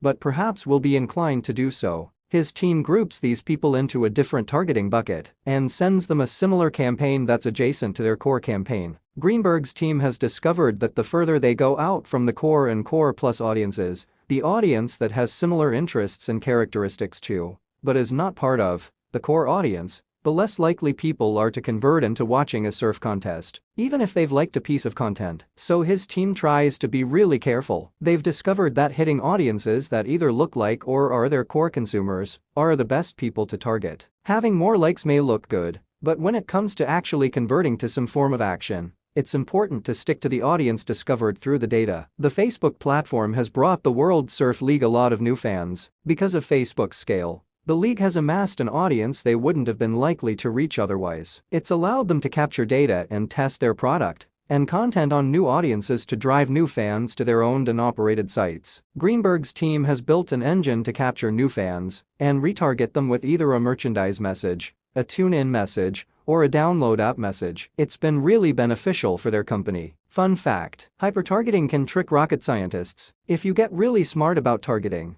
you can reach just about anyone on Facebook. FabFitFun's David O once told me a story about a trick he played on people at the Jet Propulsion Laboratory, JPL, a federally funded research and development center and NASA field center in La Canada, Flintridge and Pasadena, California. O went there to give a lecture about using Facebook's digital marketing and hypertargeting, the act of sending highly targeted messages to very specific groups of people. If it sounds familiar, it's the type of targeting discussed earlier in the chapter that zeroes in on demographics like age, sex, location, language, education, interests, and workplace. Before going to the lecture, O did a little experiment. He made some fake ads on Facebook and used them to target anyone who worked at JPL within a 20-mile radius. One ad was for something called Life on Mars. The ad had a rover with a question mark on it. Another ad said funding for next rover project cancelled. He made 10 different variations of fake ads with various headlines and images. He had also heard from a friend that there was an inside joke at JPL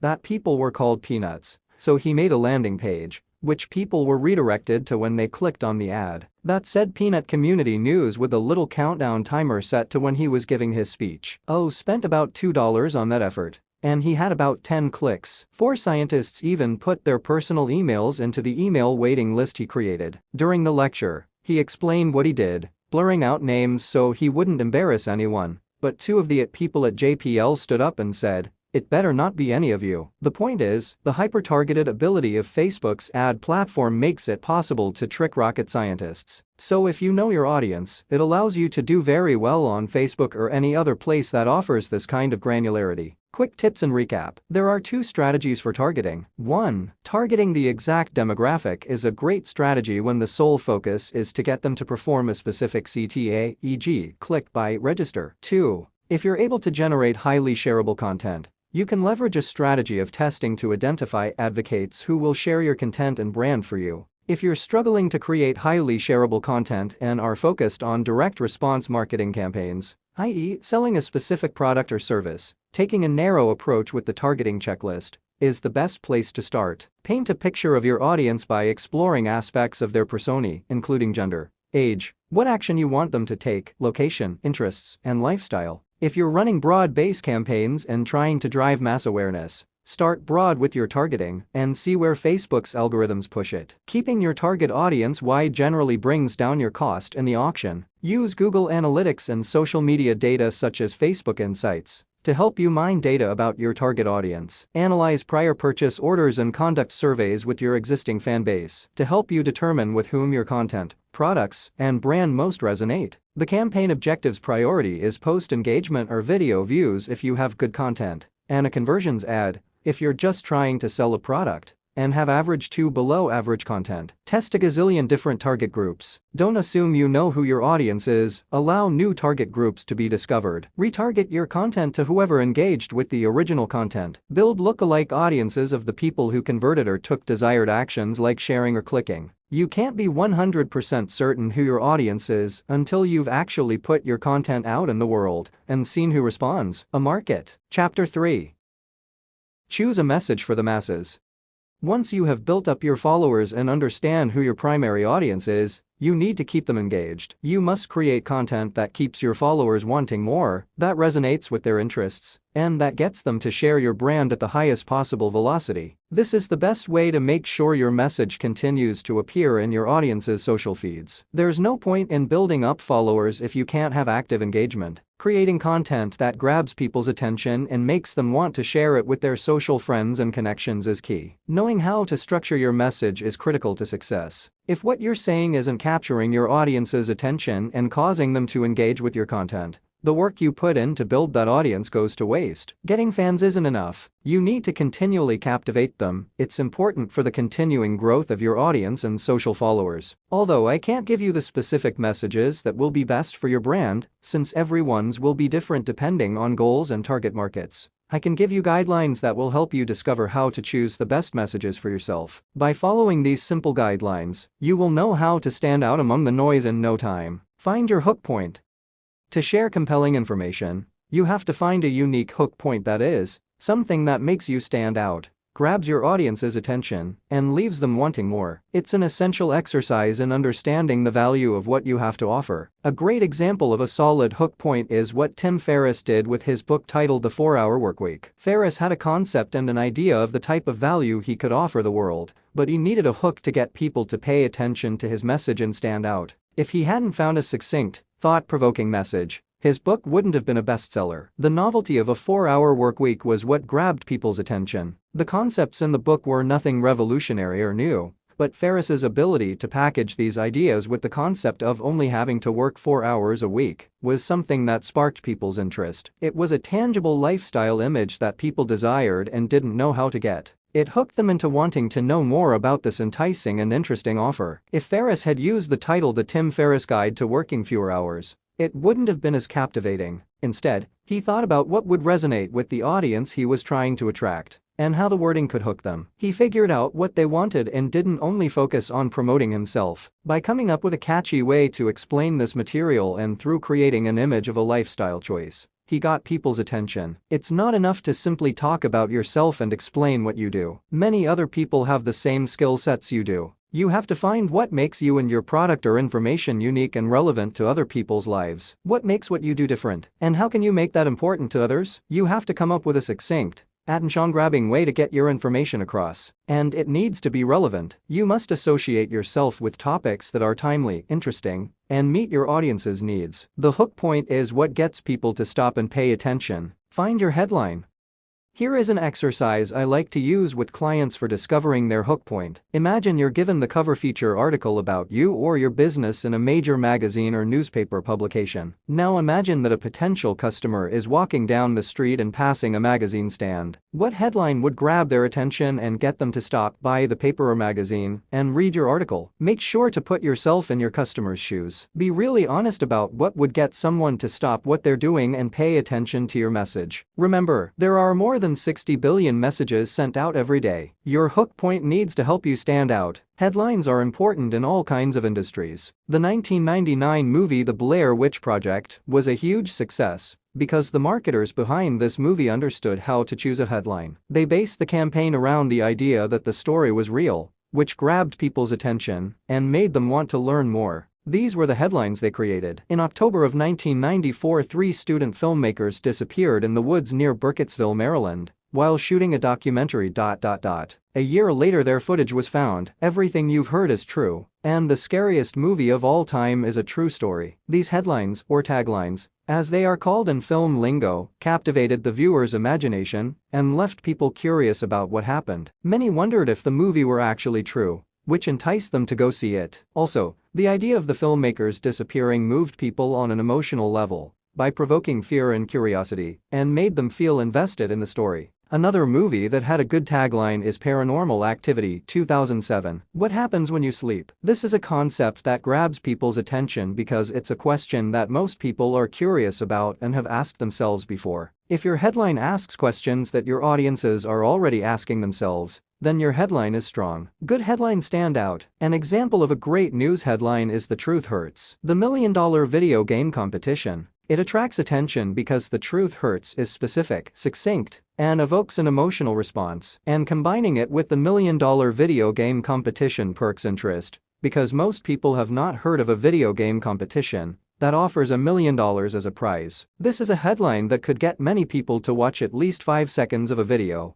or read a bit more about the article. It's relevant to people's lives and taps into their needs, wants, and desires. Another strong news headline is Buckingham Palace. Police injured arresting man with a sword near Buckingham Palace. This captures your attention because it's not every day that a man with a sword is attacking people. It's something unique, has a royalty celebrity angle, taps into people's fear of the unknown, sparks interest, and grabs attention. Now that you're starting to become familiar with headlines that work, let's look at an example of a headline that's not effective. Trump under fire. This headline is too vague and doesn't really make you want to click on it unless you are just obsessed with knowing anything associated with President Trump. This could easily be improved by replacing it with one of these headlines. 5 reasons why Trump will be impeached in the next year. New details of Mueller's investigation point to Trump's eventual impeachment. Or Mueller's investigation reveals shocking details on Trump's international business dealings. A/B test your headline.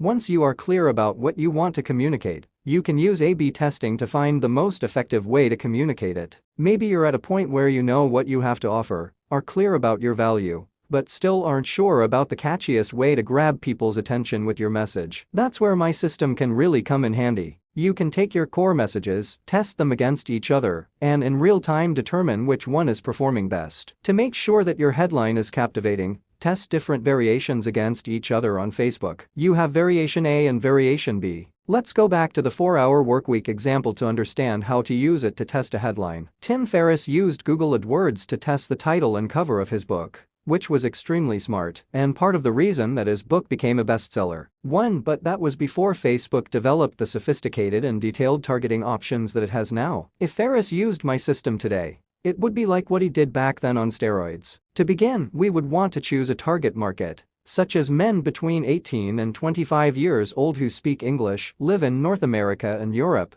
and who are interested in entrepreneurship. We would set these parameters with variation A, the 4-hour workweek, and then duplicate them for variation B, the Tim Ferriss Guide to Working Fewer Hours. By testing these 2 titles against each other in real time, we could gather a lot of interesting information about which message better grabs people's attention. The Facebook platform is great for these tests because it allows you to get very specific with the data you are testing and with whom you would like to target for the test. You can check how a specific message resonates with different genders, ages, specific interests, e.g., movies, books, art, and cars, types of digital platforms, annual income, net worth, and purchase behaviors. It allows you to gather very specific data that can be useful for altering your message, campaign, or even the product you're selling. You'll be certain of whom your message resonates with, and you don't have to spend a lot of money to get great results. With as little as $10, you can learn a wealth of valuable information that will help you discover the most effective messaging for your needs. The psychology of communication.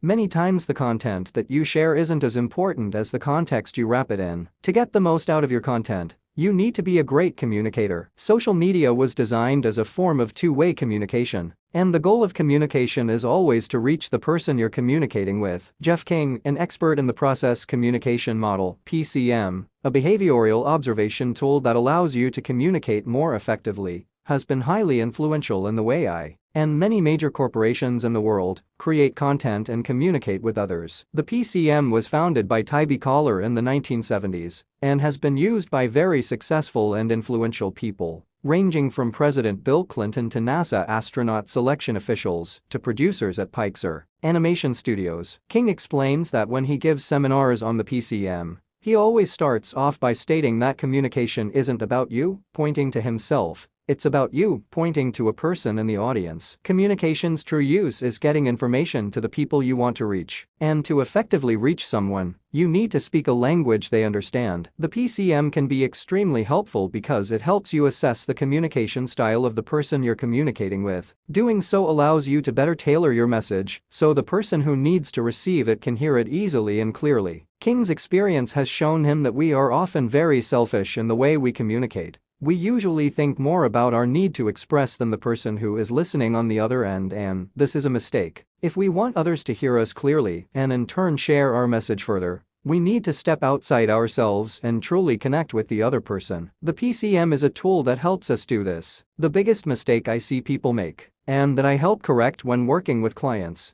is creating content through the lens of how they perceive the world and failing to recognize that much of the population perceives the world in a different way. Thus, their messages don't get across clearly. When developing content for an audience, make sure you're not just creating it for yourself. You need to look at your content from the perspective of your audience. Spend time thinking about how your audience might perceive that piece of content or message. This is where the PCM comes in handy. King explains that content has to connect with people before they're going to share it with others. And different people connect in different ways. People who perceive the world through feelings are going to share content that makes them feel good, whereas others may perceive the world through logic and respond well to content that speaks to their reason. Whatever content resonates with them the most will be the content they choose to share. In the PCM, there are 6 personality types: thinkers, persisters, harmonizers, imaginers, rebels, and promoters. Each personality type experiences the world in different ways. Thinkers perceive the world through thoughts, and logic is their currency. Persisters perceive the world through opinions, and value is their currency. Harmonizers perceive the world through emotions, and compassion is their currency. Imaginers perceive the world through inactions, and imagination is their currency. Rebels perceive the world through reactions, and humor is their currency. And last, but certainly not least, since they are often very powerful people, promoters perceive the world through actions, and charm is their currency. All the personality types are in each of us, but we have a base personality type that we're born with, and that doesn't change over the course of our lives. Let's try an exercise of creating copy to advertise a car. Using the PCM, King explains how he would construct the content to make sure that he communicated the clearest message about the car, wrapping it in a way that makes sense for each of the personality types. King suggests writing something like this: think of a car. This car model gets 50 miles per gallon. The car's miles per gallon are at the highest rate compared to other models in its class. We believe that this car provides more value to our customer in regard to what you're going to pay for. Bottom line, it's the best car on the market. It feels good, it looks nice, and you're going to be so comfortable driving this car. All your friends are finally going to want to hang with you because this car's awesome. Now let's break this down to which personality type each sentence speaks to. This sentence uses logic and speaks to thinkers. Think of a car. This car model gets 50 miles per gallon. The car's miles per gallon are at the highest rate compared to other models in its class. This sentence uses value and speaks to persisters. We believe that this car provides more value to our customer in regard to what you're going to pay for. This sentence uses charm and speaks to promoters. Bottom line, it's the best car on the market. This sentence uses feelings, compassion, and speaks to harmonizers. It feels good, it looks nice, and you're going to be so comfortable driving this car. This sentence uses humor and speaks to rebels. All your friends are finally going to want to hang with you because this car's awesome. As you can see, the ad is written to speak to all the personality types, except imaginers, because they're harder to connect with in this context. Thinking this way allows you to reach a very large audience and speak to all kinds of people, and content has to connect with an individual before that person is going to share it with someone else. Those who perceive the world through feelings will share content that makes them feel good. Those who perceive the world through humor will want to make their friends laugh too. Whatever content speaks to them the most will be the content they choose to share. If you understand how your audience perceives the world, and you incorporate it into your communication style, it can be very effective in helping you develop content. King shares that to reach the majority of people in the population, it's best to focus on feelings compassion, which speaks to harmonizers, who make up 30% of the North American population, logic, which speaks to thinkers, who make up 25%, and humor, which speaks to rebels, who make up 20%. King recommends focusing on those 3 personality types to create content that reaches a very broad audience. That way you'll tailor your content so that most of North America can really hear, understand, and engage with your message. The PCM has proved so powerful and effective that politicians at the highest level use it. One of the key turning points during the 1996 presidential election was when Bill Clinton won a critical debate against George Bush. King explains that during the debate there was a woman who asked a question about how each party would help people in her situation. Her family lived in poverty and struggled to eat. Bush responded to the question with thoughts and logic, as well as value and opinions. However, the woman perceived the world through feelings and emotions, thus Bush's answer didn't connect with her. On the other hand, Clinton picked up on her communication style right away, and before answering the question, Clinton addressed her by saying, "I feel your pain." He connected with her on a deep level. He saw that she was a feeling-based person, like 30% of the North American population. By using those words, he immediately gained the trust of the people in that group and made the woman and people like her feel understood and heard. Clinton is known for having mastered the PCM technique. King shares that it helped him become president of the United States because he focused on including feelings, logic, and humor in his speeches. People may not agree with all of Clinton's ideologies, but most feel that he's a great communicator and that he's speaking directly to them. He studied the technique in depth and knows how to identify a person's personality type very quickly. Also, when he speaks to a broad audience, he's sure to hit all the currencies. Remember, it's not always about the content, but rather the context you present the content in. Construct your messages so they connect with all the different ways people perceive the world. Communicate the same message in different styles. This allows you to maximize the reach of your content and, have more of the attention you crave. Just kidding. Remember, it's about giving. Please tell me you've been paying some attention. Be relevant. When thinking about how to structure your headline and what message to share, there are some trends you can follow. Your headline will go nowhere if people aren't interested in your content. You must find a way to take what you have to offer and make it accessible by linking it to what is already working. Popular content that gets shared often can be grouped into 5 categories. 1. Inspirational, motivational, and aspirational. 2. Political news. 3. Entertainment. 4. Comedic. 5. Pets. Whether or not your brand is directly connected to these types of content, you can use them to your advantage. By finding a way to link your message to what is already popular, you can increase your views and shares. You need to analyze your core message, your hook point, and tie in relevant, popular trends to your specific messages. When I was building my fan base, I tap heavily into inspirational and aspirational based content. I linked my message of building followers and using social media more effectively to helping people pursue their dreams. Linking my message to people's dreams enabled me to more effectively grab people's attention than if I had just said, "This is the best way to use social media." Once I generated 1 million followers, my hook point changed to 0 to 1 million followers in 30 days. Using this hook point,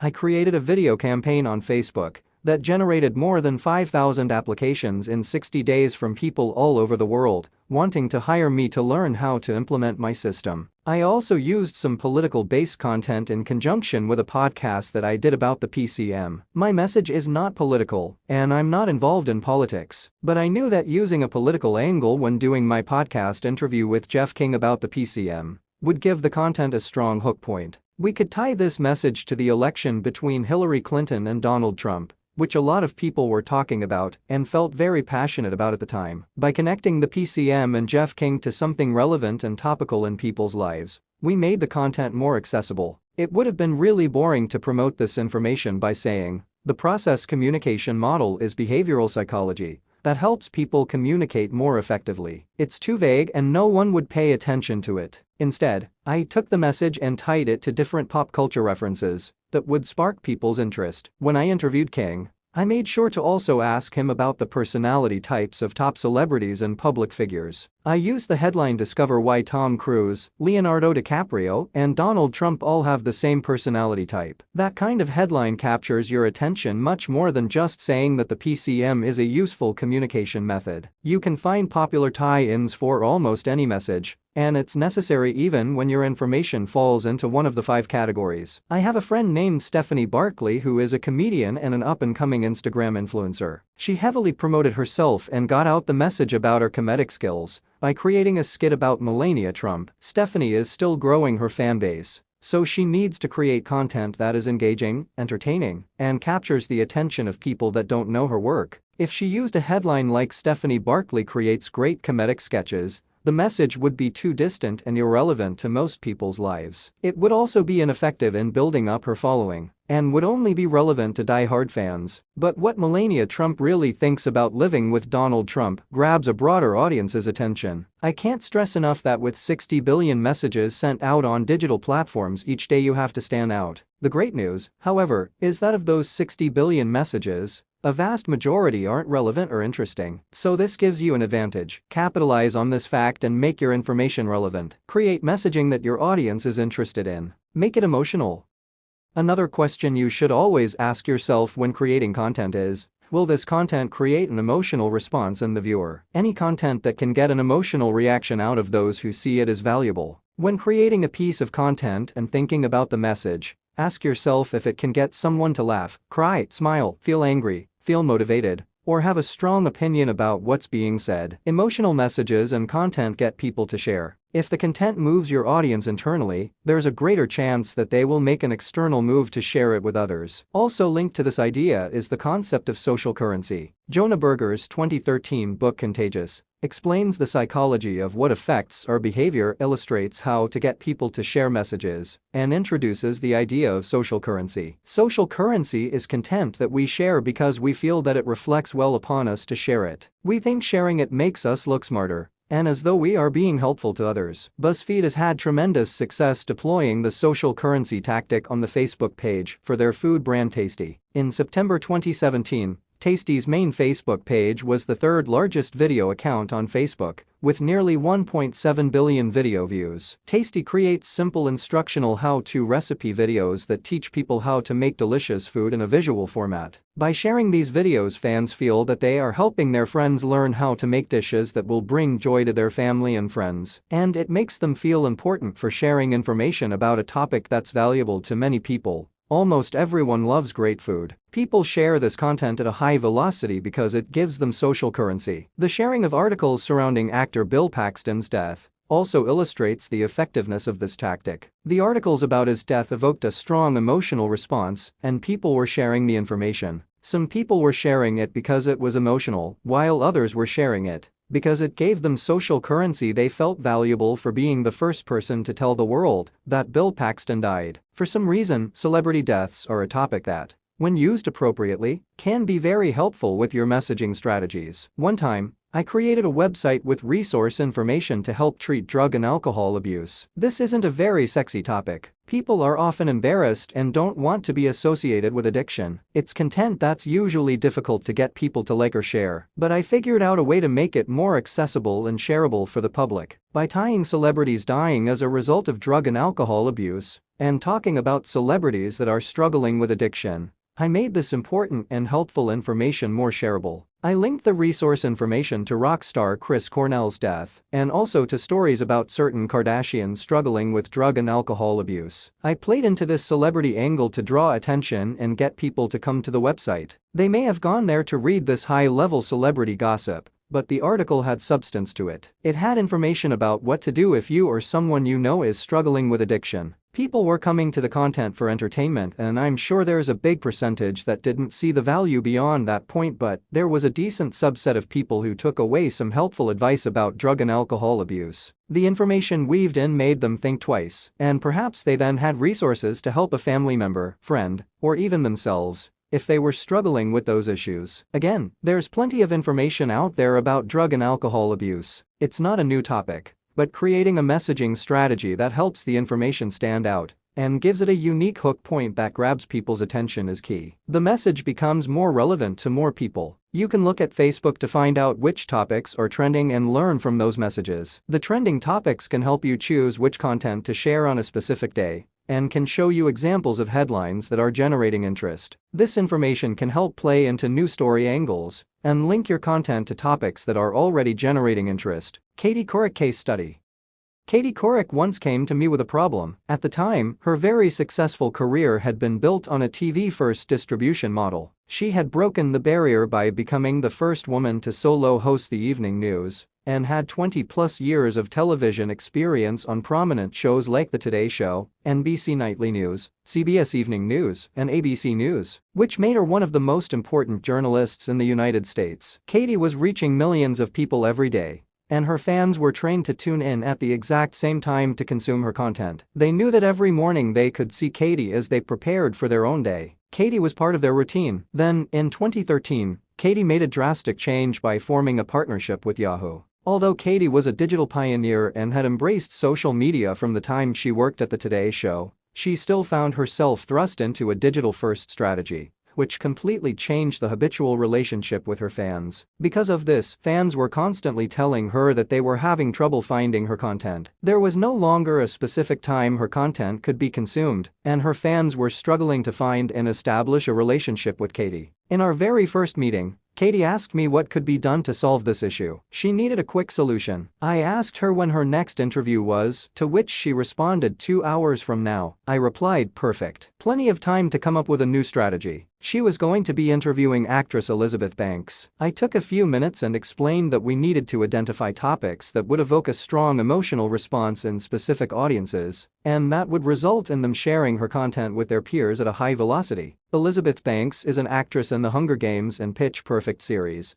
and is also an outspoken feminist leader. So these were the specific topics we structured the interview around. We crafted questions that had the best chance of evoking a strong emotional response from fans interested in those topics. From there, we cut multiple 30 to 90-second clips from each of these interview segments and created 50 to 100 variations of each clip. Then we A/B tested them against each other on Facebook to see which variation an audience was sharing the clip with their peers at the highest velocity. We created specific content around Hunger Games that we pushed to Hunger Games fans. We also created specific content for Pitch Perfect fans and for feminist supporters. Doing this made non-Katie Couric fans interested enough that they were willing to share Katie's brand. Then, once we had that level of shareability, we were able to say, hey, listen, if you like this clip of Elizabeth Banks talking about Hunger Games, why don't you come over here to Yahoo to watch the entire interview? The strategy was to use die-hard fans around specific topical matters, celebrities, and news stories to share the content for Katie to not only reach Katie's core fan base, but also to expose new audiences to her content. Breaking it down that way generated mass exposure for Katie and for the Yahoo brand over the course of 16 months.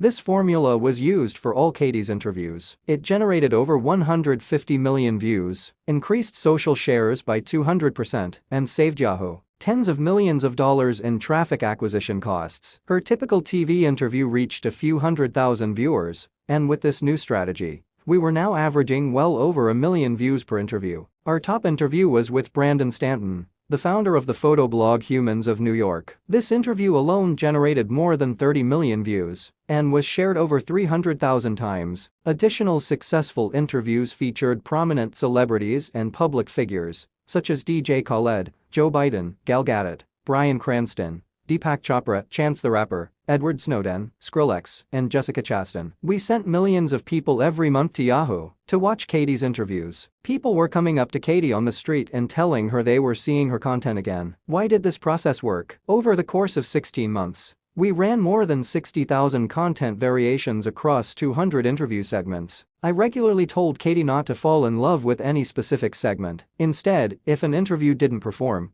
We looked at the data, identified why it didn't work, and improved it for the next one. With this agile messaging approach, we learned very quickly what was working and not working in regard to syndicating Katie's content and brand at the highest level. With each interview, we were learning and building Katie's content and messaging strategy. We got to a place where we could identify exactly whom to interview, what topics and themes to cover, and even specific questions to ask. Ultimately, our content strategy allowed us to quickly adapt Katie's content from the habitual TV-first consumption behavior to a digital-first consumption behavior, all by figuring out which messages mattered. Now it's your turn. Take that information and apply it to the next piece of content you create. Find the ways to link your messages with what's already popular to get people interested in what you're doing. Quick tips and recap.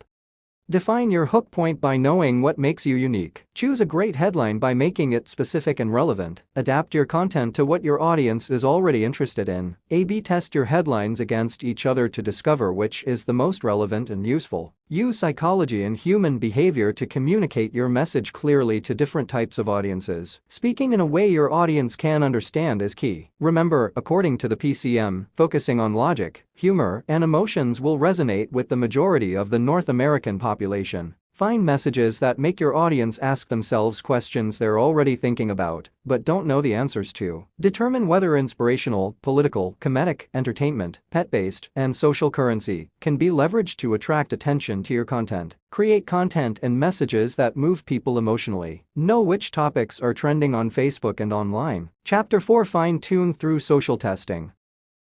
We've already discussed and driven home the importance of testing in relation to my system. This chapter is a continuation of its importance and the strategies and philosophies that some of the top digital minds use to approach testing. To discover what will work for your audience, you must allow yourself space to test, play, and discover. If your content doesn't resonate, keep testing and tweaking until you find the content that does. As Katie Couric says, one of the most important things I learned from Brendan is to be nimble. If something doesn't work, it's fine. You just need to learn from it and pivot on the spot. I want you to develop the habit of constantly testing, observing your audience's responses, and knowing how they engage with your content in real time. Analyzing the results helps you understand the effectiveness of your content strategies. That way you generate immediate feedback loops. It's one thing to get the analytics and data, and it's quite another to actually learn from them. You need to look clearly and be honest with yourself. If something doesn't work, don't get overwhelmed and frustrated. Look at it and ask yourself, okay, why didn't this work? Why did this piece of content over here get shared 1,000 times, while this piece of content only got shared once? Analyze both spectrums of what did and didn't work. Then you can start making hypotheses about your short and long-term content strategies. Observe which content encourages someone to engage, to follow your page, to share your content, to buy your product, and the like. Use the Facebook ad platform that also powers Instagram, WhatsApp, and Facebook Messenger as a market research tool, as we discussed in Chapter 1, to really understand what it takes to get someone to perform a specific action. The value of testing. Testing is not a new concept. Everyone from scientists to business owners have used it. Deliberate experimentation was even the key to Thomas Edison's success when he created the light bulb, and currently it's Facebook's secret weapon. In fact, according to an article on Medium.com, Facebook usually has 10,000 different versions running to test what will be most effective for users. Founder Mark Zuckerberg says that experimentation is the defining strategy of his company's success. The basic principle of testing comes from science, where it's laid out as theory, prediction, experimentation, and observation. In business, the model is broken down as plan, do, check, act. In my system, it's hypothesis, test, pivot. Essentially, it's all the same. To create anything, this is the process that works. David O of FabFitFun says that if you want to grow, you have to test. He urges companies to implement systems and processes to measure and observe, and then act decisively as many times as it takes. His company tests everything on their website and social media platforms, even seemingly trivial considerations like pictures and colors, on ads and landing pages, styles of buttons, catchphrases, and the number of forms for users to fill out. Think of yourself as a student. Successful people are willing to fail and learn. It's the basic process of life. Although gaining 1 million followers is an abstract concept, O says it isn't much different than learning to walk. When we first learn to walk, we fall down. When we're building 1 million followers, 100 million customers, or $100 million in revenue, we also have to keep falling until we learn how to do it. You have to create a regimented process of doing it over and over again. That's what successful people do in all walks of life. They test and learn and use their learning as fuel. David believes that the process itself is valuable. It's important to be malleable. First you think of something, try it, and then adjust accordingly. You can learn from a mistake, a mild advance, and a great success. Then you create varied versions. You do this process over and over again. It's a type of perseverance that everyone knows intuitively. Jonathan Skogmo, founder and CEO at Jukin Media, a company that currently gets close to 3 billion views a month and has more than 80 million followers across all channels and verticals, agrees and says that his team is testing content all the time. They observe what works and what doesn't. They test different content, different thumbnails, and the time of day they post. Testing is a huge part of the culture at Jukin Media. Tim Greenberg's team at the World Surf League does the same. They put out multiple video assets for all campaigns. Whether they're doing a Billabong Pipe Masters or a Pro Tahiti awareness campaign, they'll put multiple assets in market with different variations on either the copy or the format. Then they test those against the same audience. And ultimately, they run with the ones that are the most successful, the ones that survive the testing phase. Never stop testing.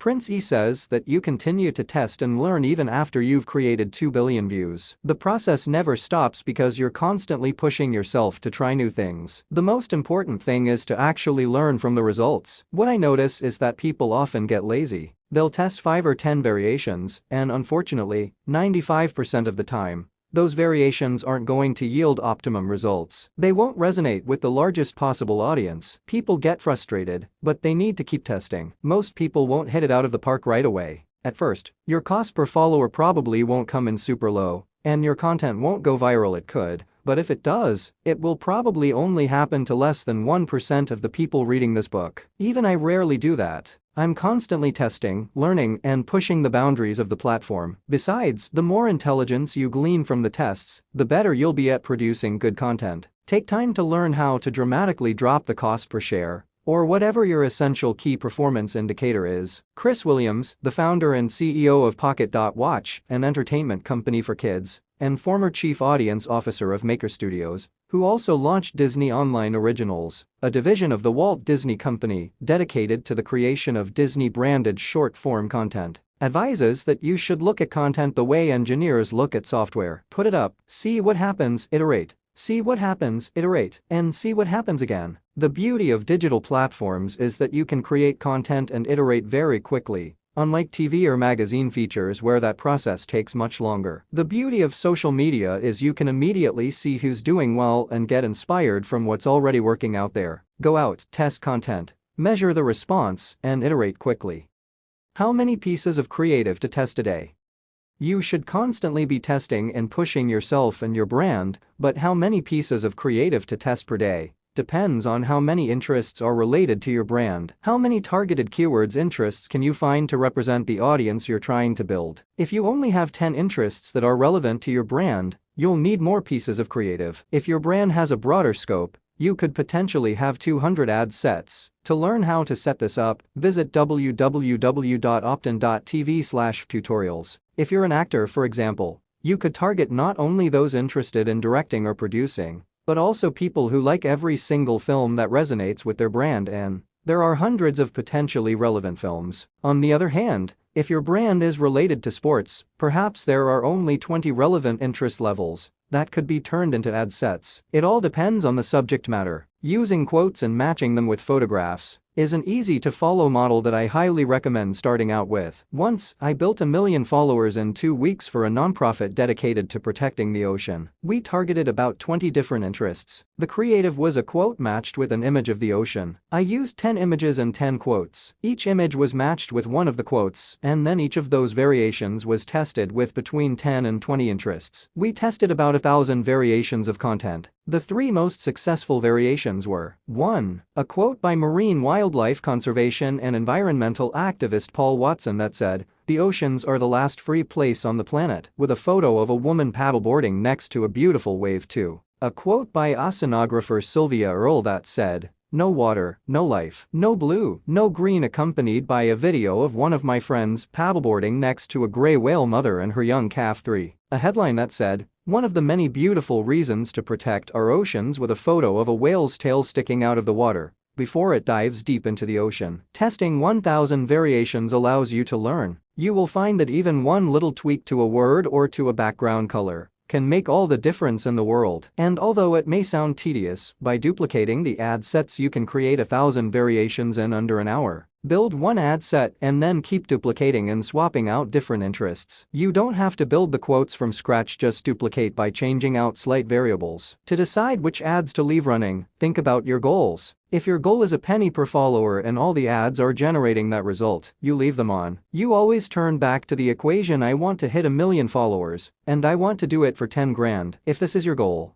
then you need to hit a penny per follower. If the ad is not yielding a penny per follower, you simply turn it off and try a new variation that gets the results you're trying to achieve. Remember to test and measure at scale as many types of content as possible to learn what best resonates with your audience. When I spent the month building 1,000,000 followers, I would measure in real time the response rate of which content got people to follow me. I would test hundreds and in some cases thousands of variations to determine what yielded the best results. Every night at midnight I would launch between 100 to 300 variations of content, and when I woke up in the morning, I would measure the results and set a new test for the next night. Over the course of 30 days, I tested more than 5,000 variations of content.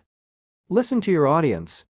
One of Hollywood's most successful movie producers, media executives, and investors, John Jashny, believes in listening to your consumer. He highlights that you should view them as your partner in this process. If you're constantly pushing bite-sized offerings of your artistry to them, you create a connection. They can receive what you offer and give you immediate feedback. They can literally tell you that they loved the content you posted. It's valuable to receive this feedback from your social media network in ways that are understandable and actionable. And be quick to respond to them, because if you take them for granted, they'll go find another platform that seems to care more.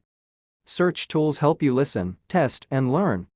Latham Arneson, former VP of Digital Marketing for Paramount Pictures, shares that Google AdWords can be leveraged as a tool to clarify what people are already searching for. It helps you understand the keywords that you're targeting. This is not the same thing as putting content in front of people through social platforms. The big difference between social and search methods is that social is a push model, while search is a pull model. Seeing content in the Facebook newsfeed is more comparable to TV advertising than it is to searching on Google for something specific. People can still comment on content in Facebook, but it's not the same as going to Google and seeking out information that shows a much more active level of interest. Search-based tools allow you to test messaging and observe how people are talking about different topics. You can see if there's search activity on keywords related to your brand or product if people are actively wanting to discover more. Search gives you a good indication of how your message may perform. When Arneson's team worked on the 2008 movie Cloverfield, for example, they noticed that people searched for terms related to the film, such as J.J. Abrams, the producer of the movie, and the film's release date. They initially used the release date as part of a marketing hook because they had not yet announced the name of the film. When they observed the keywords that were searched for most often,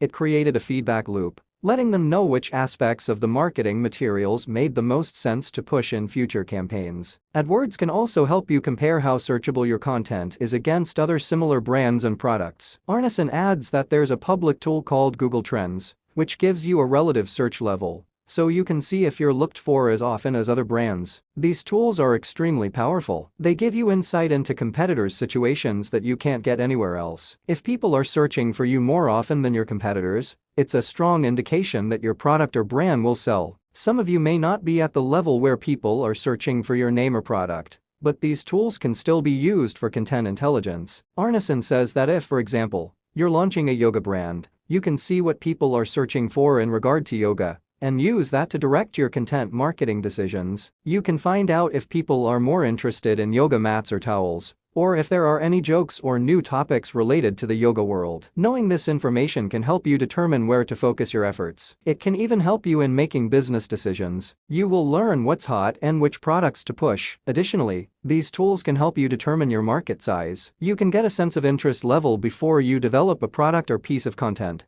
Facebook can also give you a sense of interest by telling you that 10 million people like yoga, but a search-based tool shows you how many people are actually searching for a specific product or term. The fact that people are seeking it out makes it more active and pragmatic. Social listening. Social listening is the process of monitoring digital conversations to help you understand what customers are saying about a particular brand, person, or industry online. It's used to surface feedback that can help differentiate your brand, product, or service. Arneson's team at Paramount used social listening to understand which aspects of films people most connected with. His team would observe the films that did really well and pay attention to what people were talking about. Was it the story that captured their attention or the characters? This is valuable information that helped them understand how to market current and future films. It helped them learn what people were excited about. It's important to know that this process takes time and a lot of data analysis. Arneson urges that you can't just look at the top queue of subjects that people are mentioning. You have to dig deeper and find out why they're talking about what they're talking about. You have to interpret the messages and use your best judgment to create new content, or adjust the content you have and see how people respond. Then you listen and adjust accordingly again. It's an ongoing observation and testing process because it's never clear-cut. People won't come out and say, "I love this video because it makes me feel really good about myself." It will never be that obvious. Arneson advises that it's important to watch trends change over time. Observe how people respond to your content or product at the onset, and then notice how their reactions change as time goes on. Doing so gives you a backstory to understanding what type of content and messages are important to push. Over time, you'll develop the ability to use what people are saying to inform your ongoing efforts and change the conversation to meet their needs. Having the backstory will also give you a grounded point of analysis to help determine if there are comments you can ignore. Perhaps a person complains about a piece of content, but then you go back and see that in the past others enjoyed similar posts. If you have the data, you'll have a point of comparison to keep things in perspective and determine which problems, if any, are worth reacting to. If you've kept records over time, you'll have a broader picture and clearer understanding of how and why people are engaging with you. If you're a large brand and the amount of information is overwhelming, you can always hire a company to help you perform social listening. However, most of you are probably at a stage that's manageable enough to do it yourself. Just read and record the comments on your posts, and use the search tools that social platforms provide to look up keywords around your content. Additionally, you can go to your competitors' pages and record the comments and information about the type of content that's performing well and not performing well on their social pages. Make sure you record what you learn so you can go back each week or month and do a comparative analysis. Ask your consumers questions and think from their point of view. Arneson adds that it's important to create clear distinctions between what you're testing. Don't simply change a word that's not different enough. Test fundamentally different messages. That way you'll have a good understanding of what people prefer. Ask your consumer questions by giving them different messages to choose from. If you put 4 clearly distinct messages out there, and your audience overwhelmingly gravitates toward one of them, you'll have no doubt about what they're interested in. This is a different approach than what I use, since Arneson comes from the movie industry, where testing different messages is critical to understanding how to tap into a specific audience. I agree with what he's saying, but I also like to tweak different words to see if some slight variation can dramatically increase performance in some way. It doesn't always work, but sometimes it can take you by surprise. Try to think from your consumer's point of view. What is your audience going to experience when they see your content? What, if anything, do they already know about your brand? If they've experienced anything about your brand in the past, do you think they'll remember it? Understand who the consumers are and where they're at in terms of knowledge of your content and brand. Another reason it's important to test and listen to your specific consumers is to find your most original and compelling voice. Often, we think that a content strategy we've seen work for other brands will automatically work for our brand as well, but this isn't always the case. Just because other brands and people are using a specific format to market a product or content doesn't necessarily mean it's the best way to approach marketing your brand or your message. Dollar Shave Club is a perfect example of a brand that found an original way to market its content. Before it came along, shaving razors were mostly sold through TV spots, and Gillette was the predominant player. Then Dollar Shave Club came out with a funny, crazy, tongue-in-cheek online video that represented its new brand 2 and gained more than 4 million views. At the time, Dollar Shave Club was a young startup, and it was hard to compete with Gillette, but by understanding social media, listening to its audience, approaching things differently, and testing, they were able to break into a highly competitive industry. With this campaign, Dollar Shave Club started a trend, and since then people have copied it again and again. But it doesn't always give its competitors the results they desire. Each brand needs to figure out its own identity and what its specific audience is interested in. And you need to do that too. Leverage your community to fuel decisions. Ray Chan, CEO and co-founder of 9gag, an online platform for humor, has built a company with 39 million page likes on Facebook, 44.5 million followers on Instagram, and 15 million followers on Twitter. Globally, it's one of the largest media entertainment brands and one of the top 30 most followed pages on Instagram. Also, if you take away celebrities from that list, it's ranked number 6. Ray uses feedback from his community to vet which content has the most viral and highest quality potential. The feedback his brand receives by observing its audience's responses allows him to make decisions about what will be posted on its social channels. If something's going to perform well, it usually happens pretty quickly. The team tests a lot of content within the community and lets the successes drive future posts. 9gag's content is fun and humorous in general, which makes it accessible to a lot of people. His team is based in Hong Kong, but 9gag's user base is very international. Its followers are not only from Hong Kong,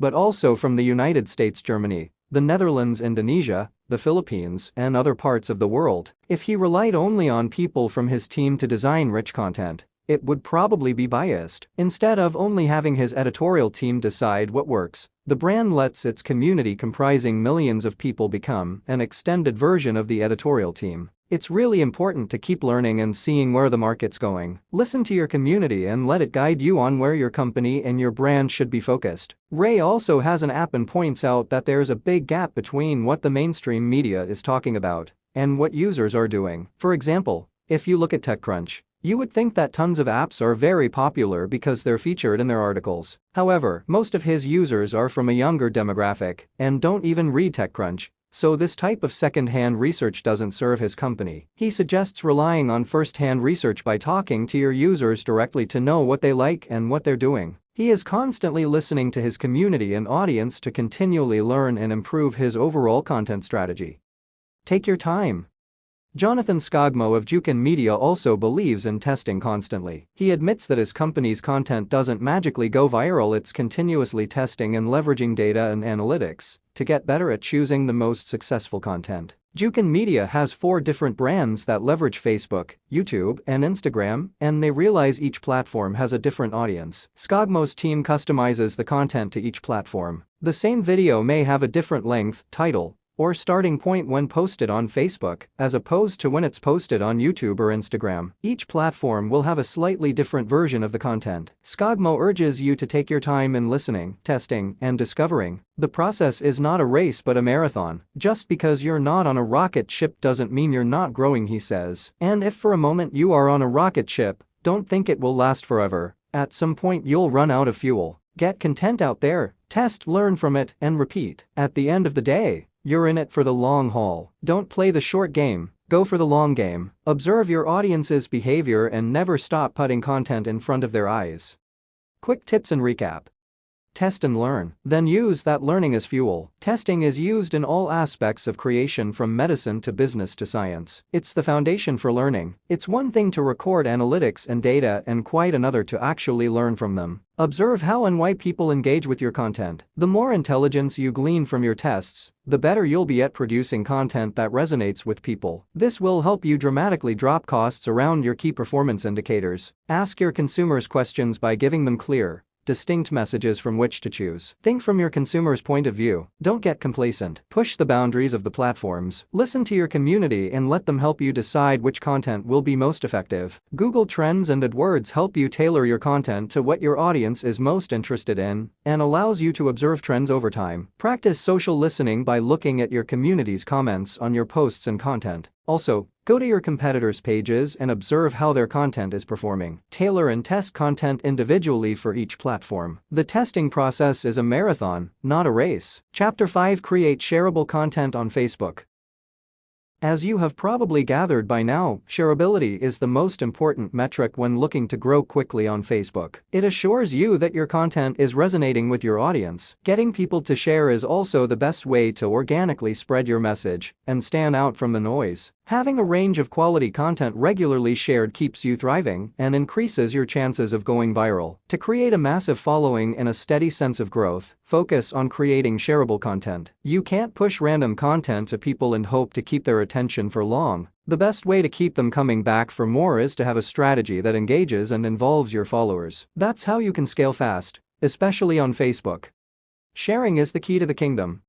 Getting someone to like or view a piece of content is easy, but at the end of the day, it doesn't really mean anything. It's a great vanity metric, but it doesn't help you produce results. Someone who shares your content is taking an action. This is feedback that your content is resonating. As Latham Arneson puts it, taking action is essential. At some point, you need your audience and consumers to do something, whether it's engage or buy a product. Having followers sit back and passively like your page doesn't do you any good. Major social media influencers understand the importance of getting people to share content, and this is where they focus their attention. Magician and social media entrepreneur Julia Stein, who generated more than 15 million followers in 15 months, explains that his main goal is to get as many people to share his content as possible. "When I'm looking at the videos I share," he says, "I'm not looking at how many views I get. I don't care if the video's got 2 million views on Facebook. I care about how many shares it has, cause if it's got a lot of shares, that means it's exponential.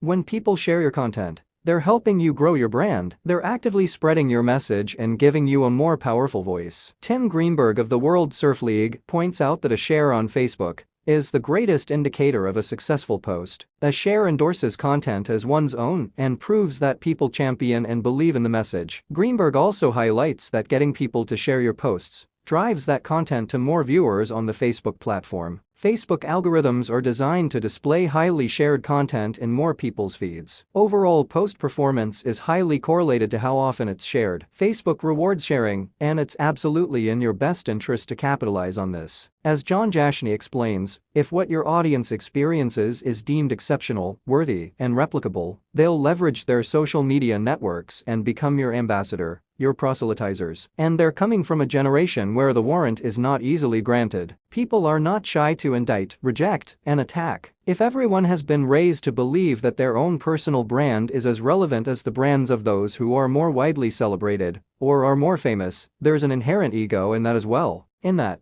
if I tell you to go to this restaurant, or watch that movie, or watch that series, or eat that dish and I'm telling you it's good, I'm the maven. I'm betting my reputation on my recommendation. When your audience deems your content worthy, they become a powerful force in spreading your message. Also, people are inherently more willing to take a recommendation from a friend, from someone they trust, than from anyone else. People receive content more willingly when they don't feel like they're being sold something.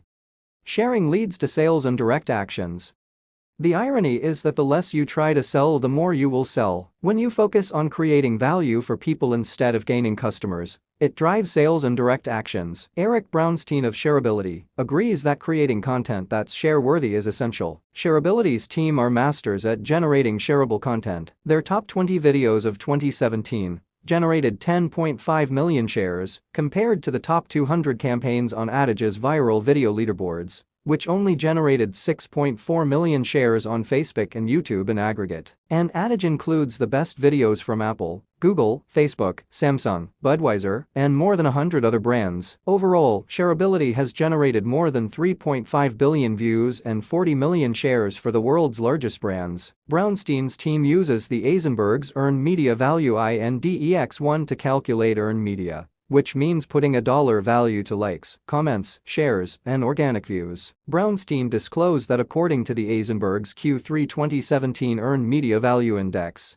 the Cricket Wireless campaign, "John Cena Loves the Internet," drove $122 million in earned media value, and the 2017 music video New Rules that they created as an award-winning campaign for Hyatt, with the artist Dua Lipa had, as of writing this book, a crazy $200 plus million earned video value, with tens of millions of organic views still coming in. The Hyatt campaign has generated a massive ROI in terms of earned media, significantly more than 100 to 1. Fundamentally, these incredible results were driven by the creation and distribution of highly shareable content. The key is giving your audience value without asking for anything in return. Then, once the video has performed well, you can later retarget the people who engaged with your videos and ask them to take a direct action. But first, always warm them up with good content that provides value before following up with a traditional advertisement. Brownstein's team at Shareability uses a full funnel activation strategy. First, they start with big, viral, shareable content. Then they move on to content that causes additional engagement,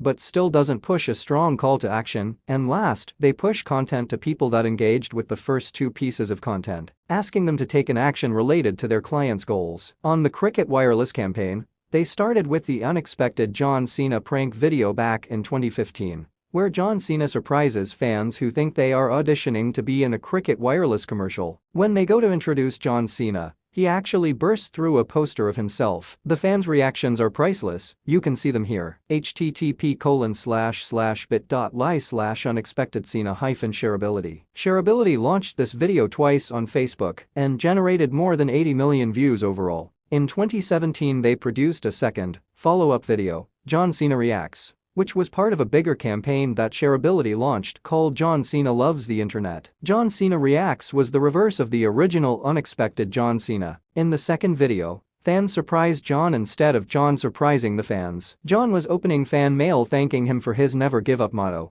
that helped them bounce back from injuries and heartache. Then, as the video progresses, John gets emotional watching a clip of a young boy thanking him for helping his mother battle cancer. After the clip finishes, the son surprises Cena by coming through the same poster from the first video with his mother to thank John in person. John gets extremely emotional, and we see a beautiful exchange of gratitude between all involved. One of the reasons these campaigns were highly successful was because they didn't ask for anything, their only purpose was to provide value to the audience. From making them laugh in the first Cena video to touching their hearts in the second. The second video became the most shared ad in the world in 2017 and was number 3 on YouTube's trending videos. On Facebook, it drove more than 2.5 million shares and 110 million views on the original upload, and more than 160 million total views, including audience re-uploads. The entire John Cena Loves the Internet campaign gained well over 2 million total shares across platforms. After the success of the first two videos, Shareability's team continued to bring value to the campaign by creating ads to retarget the people who had engaged with the content. They followed up with messages like, "Hey everybody, it's John Cena here. Why don't you go to the store and buy that phone?" These viewers typically already feel a strong connection to John, and by extension Cricket, because the original content was emotional and engaging. Fans are more likely to take action when they feel an authentic connection. Be service-oriented. From the experience of creating and maintaining 1 million fans, and through conversations with the greatest marketing minds and social influencers, I've learned, without a doubt, that the best way to get content to go viral is by providing service and value to others. You can't think about what you want or need from people. You must think about what you can offer them. Always start by asking yourself how you can touch your audience on an emotional level that inspires them, that makes them feel connected, or moves them in some way. One of the greatest Facebook content geniuses today is Princey. He approaches content creation with service as the top priority of his strategy. He admits that even though his ego can, and often does, get involved with the desire for millions of views, he always tries to pivot back to the main goal, which is reaching the heart of his viewers. He focuses on making a true impact on the people who will see his posts and believes that things really take off if he doesn't focus on creating content for his own personal gain. The numbers soar when he figures out how to serve others. He starts to see exponential growth in his videos. Changing his mindset from a me-focused approach to a them-focused approach transformed his video views from around 10 million over an 8-year period to close to 2 billion views in just 2 years. Switching to providing value and having a service-oriented approach made him a view-gaining magnet. Princey believes that although the headline of a video, the thumbnail, the length, and the first few seconds are key areas to have a logical and practical focus, it won't go as far if the content isn't good and doesn't serve others or touch them emotionally. When creating content, Princey starts with these questions to put himself in a service-oriented state of mind. Why am I here? How can I provide service and value to others? If this were the last video I was ever going to make, what would it say? If this is going to be the best video on this topic, how can I make it the best video ever? What will present the content in the best way it's ever been presented before? Why do I share the content that I share? What do I like about the content I see? How can I have a meaningful impact on the world? Reflect on these questions for yourself and your brand. If you start your content creation with these questions, you will be able to redirect your focus from personal gain to serving others, which in turn will inspire your viewers to share the love. Katie Couric takes a similar approach when creating content. She focuses on building a sense of community by finding topics that affect viewers on a visceral level and that can improve their lives, which is why she has done bold and brave things like getting a colonoscopy on national television. After that show aired, the number of people screened for colon cancer went up by 20%. It took courage and humility to put herself in a vulnerable position that inspired others to do the same and take care of themselves. This kind of content has an impact on people's lives and makes them want to share the information with others. Eric Brownstein also takes a service-oriented approach when designing content. He explains that people don't like being annoyed with typical advertisements, and marketers must think about and commit to creating value for potential customers. Shareability knows that advertising will only become shareable by creating emotional connections, eliciting strong relational bonds with viewers, and building new relationships. When people share, they care, Brownstein said, and when they care, they buy. Connect with your audience.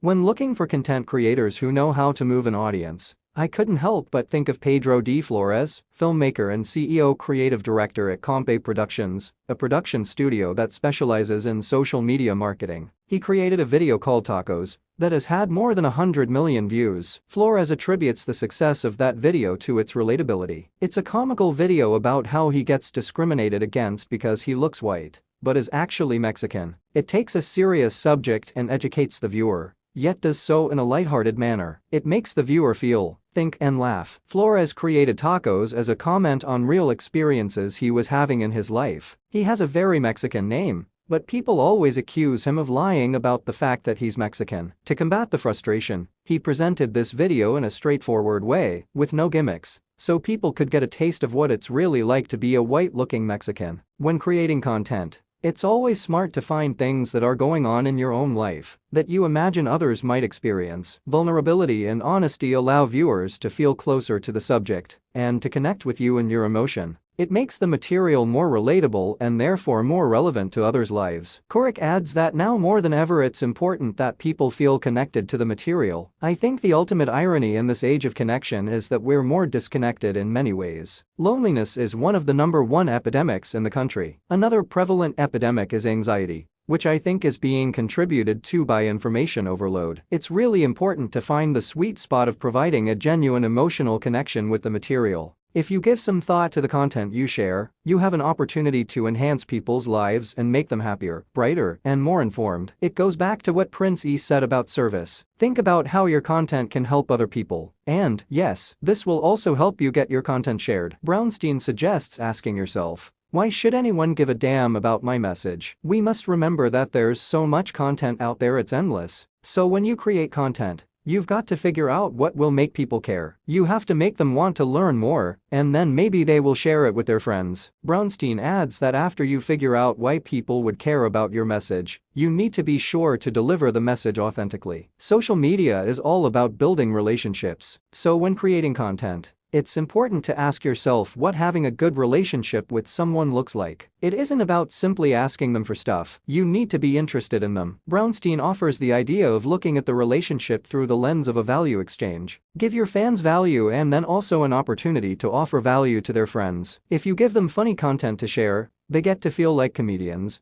or if you provide them with emotional content, they have the opportunity to touch someone's heart. Other people feel like they're offering value when they educate others on important topics, or they feel like part of a community when they have strong opinions about an issue or a person. He drives home that relationships are about giving, not just about receiving. Make sure that you're trying to give your audience something valuable. You should follow an 80-20 rule. Give 80% of the time, and ask your audience to take action only 20% of the time. For example, when working with Cricket Wireless, the briefing Brownstein's team received was to create videos that give people something to smile about. Cricket literally spends hundreds of thousands of dollars on these campaigns just to make people smile. It was only after they released several videos with this intention in mind Did Cricket ask people to take action from these campaigns related to their business goals? This was a very generous and smart approach that demonstrates the 80-20 rule and focuses on creating content that services others first. To this, Brownstein also believes that almost any topic, even the seemingly mundane or difficult, can go viral. Shareability even created viral content around pediatric cancer and colon cancer. He feels that especially with difficult subjects, it's important to tap into people's emotions and connect with them at the heart level. Are you starting to see the pattern here? Tim Greenberg of the World Surf League agrees and says that his team focuses on improving the viewer's mood. If I can publish a piece of content on social that makes someone happier for even 3 or 4 seconds, then I've done my job. I've actually bettered that person's day through great content. Creating an emotional connection with viewers is an essential element in making your content relevant to your audience. Think about how your content will make viewers feel, and they'll be much more likely to share it with others. Always be conscious of your end goal and why you share your content. Mastering relevance.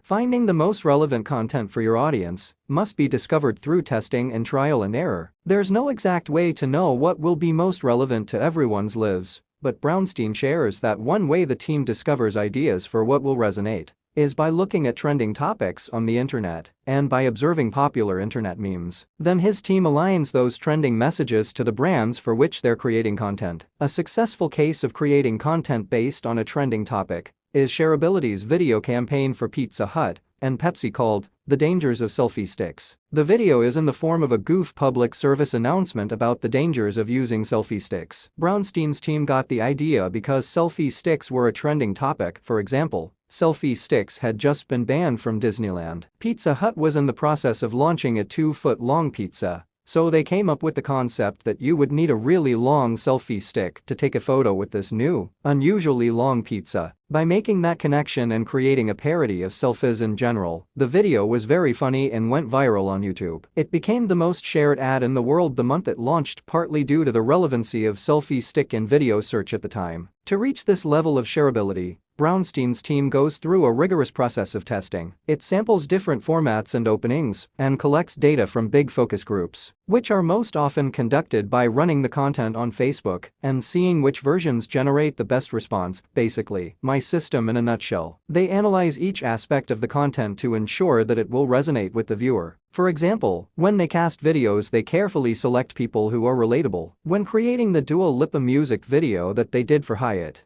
they made sure that the girls were not all supermodels. If you watch the New Rules music video, you'll see that the girls are attractive, but not super glammy. Brownstein explained. They are more like Dua's relatable girlfriends. Shareability takes this level of care and consideration in each and every decision related to the content. Even seemingly insignificant details make a huge impact. Don't just take a shot in the dark when trying to create shareable content. Do due diligence and research trends. Pay attention to what's working. Reverse engineer what other successful content creators are doing, and then put together some low-cost proof of concepts to test. Tests help you become certain about what works before you invest heavily in a single direction for a piece of content. And if you don't have the time, my team can definitely help you in this process. When in doubt, go with your gut.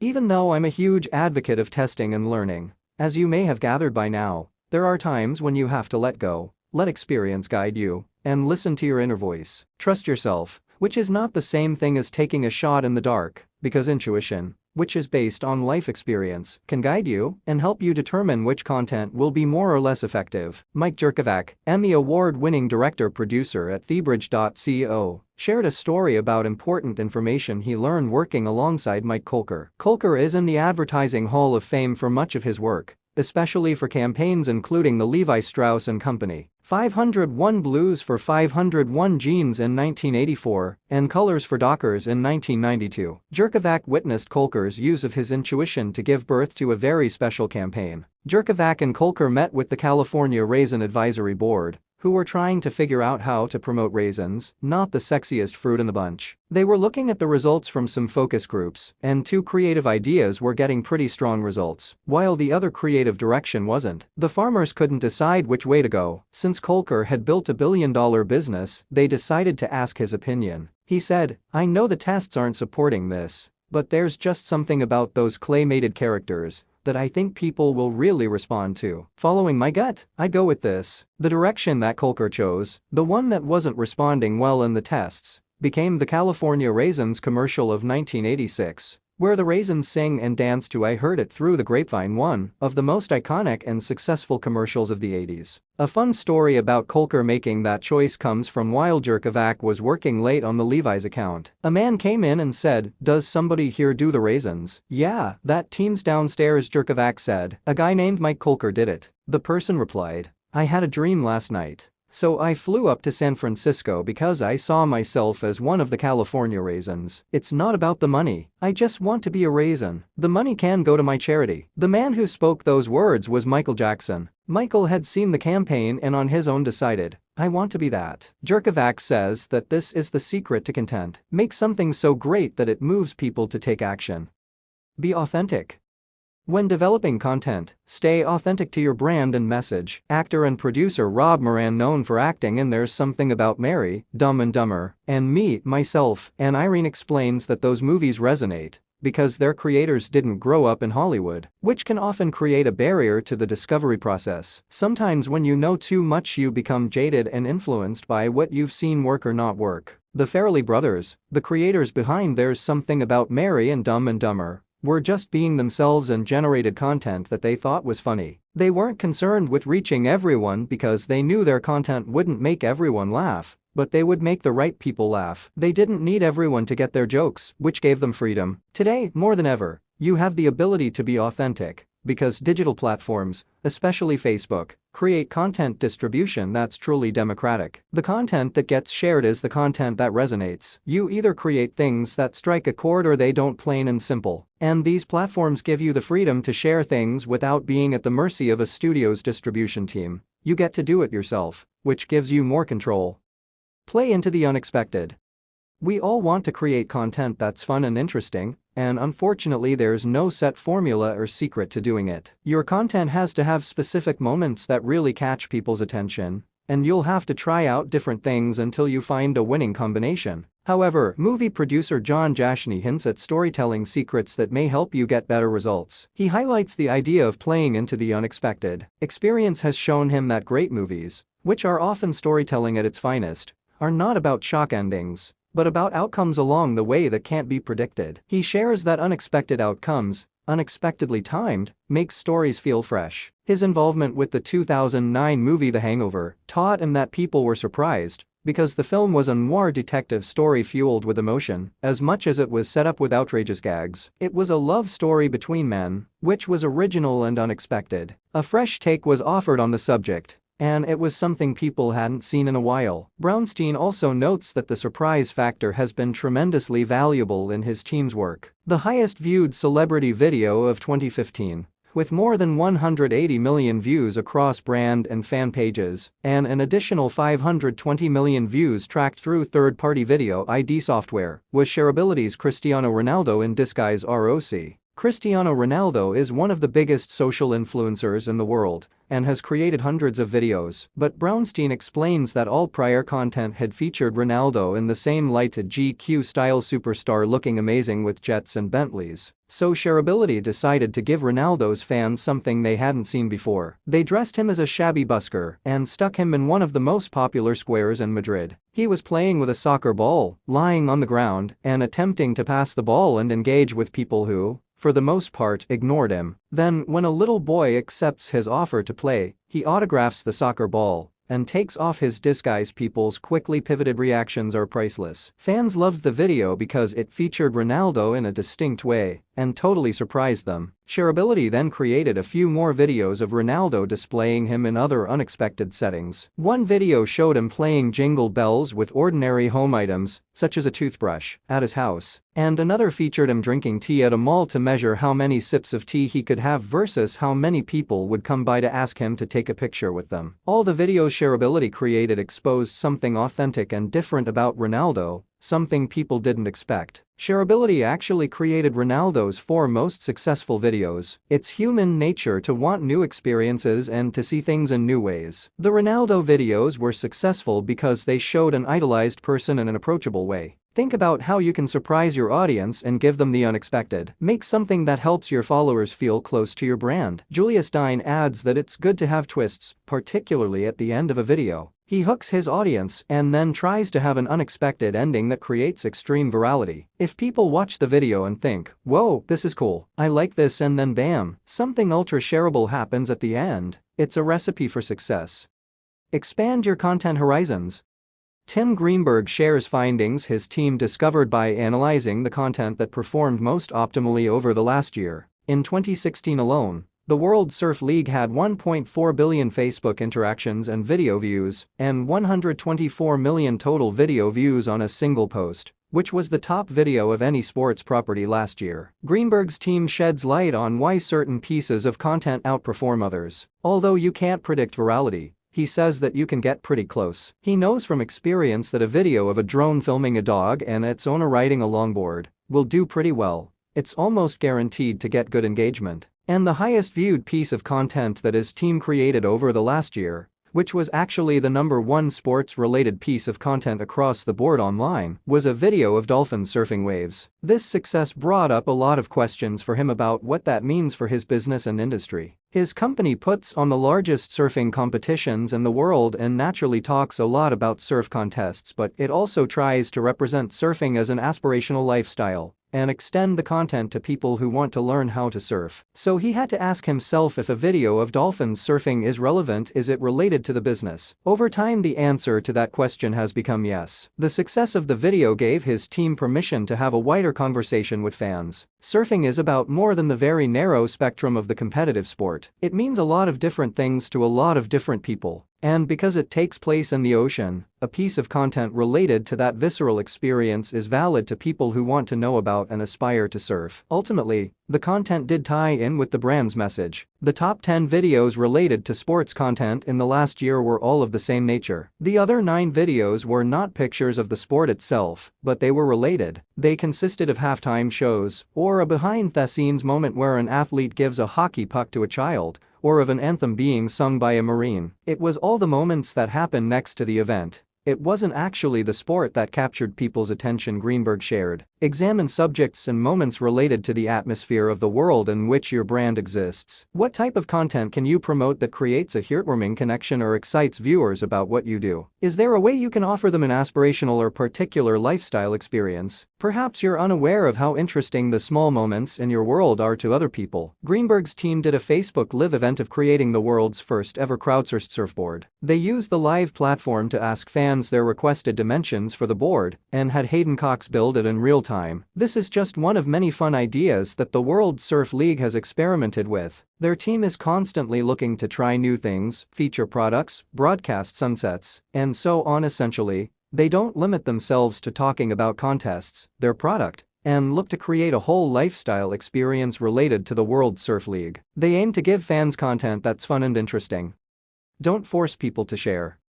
You may have noticed that a lot of brands get people to share posts by enticing followers to tag their friends or comment on a piece of content. This is an effective strategy, but you need to have a solid reason to get people to do so. You must create a necessity for people to take this communication and expand it to their network. Latham Arneson reveals that one of the worst things you can do is go and ask people outright to tag their friends. Your job as a marketer is to give people a reason to involve others, not just to tell them what to do. Ask yourself why they would want to bring people they know into the conversation. Posing a question to your audience is always a good strategy. Paramount Pictures will often ask fans to tag friends who remind them of certain characters in a movie trailer they're promoting. It's broad, relatable, and allows the audience to easily involve their friends. Be context-specific with your call to actions. Make sure they correlate to the actual content and are interwoven in a creative way. With scary movies, for example, Arneson's team created a sort of game when they asked fans to tag the friend that would be most terrified of the movie trailer. People like to see their friends get scared, it makes them laugh. Or with romantic movie trailers, asking, "Whom would you most want to experience this story with?" gives people an emotional and sweet reason to bring their lovers into the mix. Whenever Arneson's team pushed an ad directly asking people to take an action, like to buy tickets, those ads were shared the least. And not to teach you how to be manipulative or anything,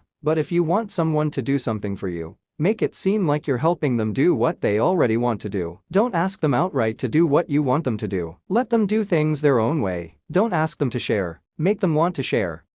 Give it up fast.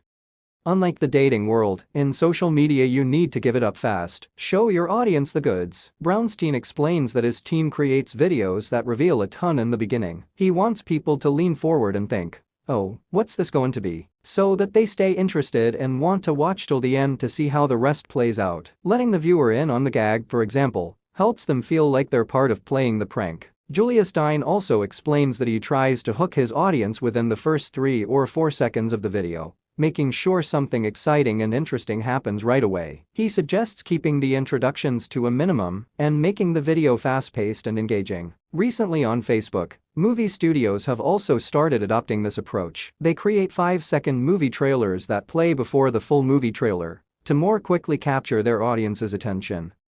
Highly produced content is not necessarily shareable.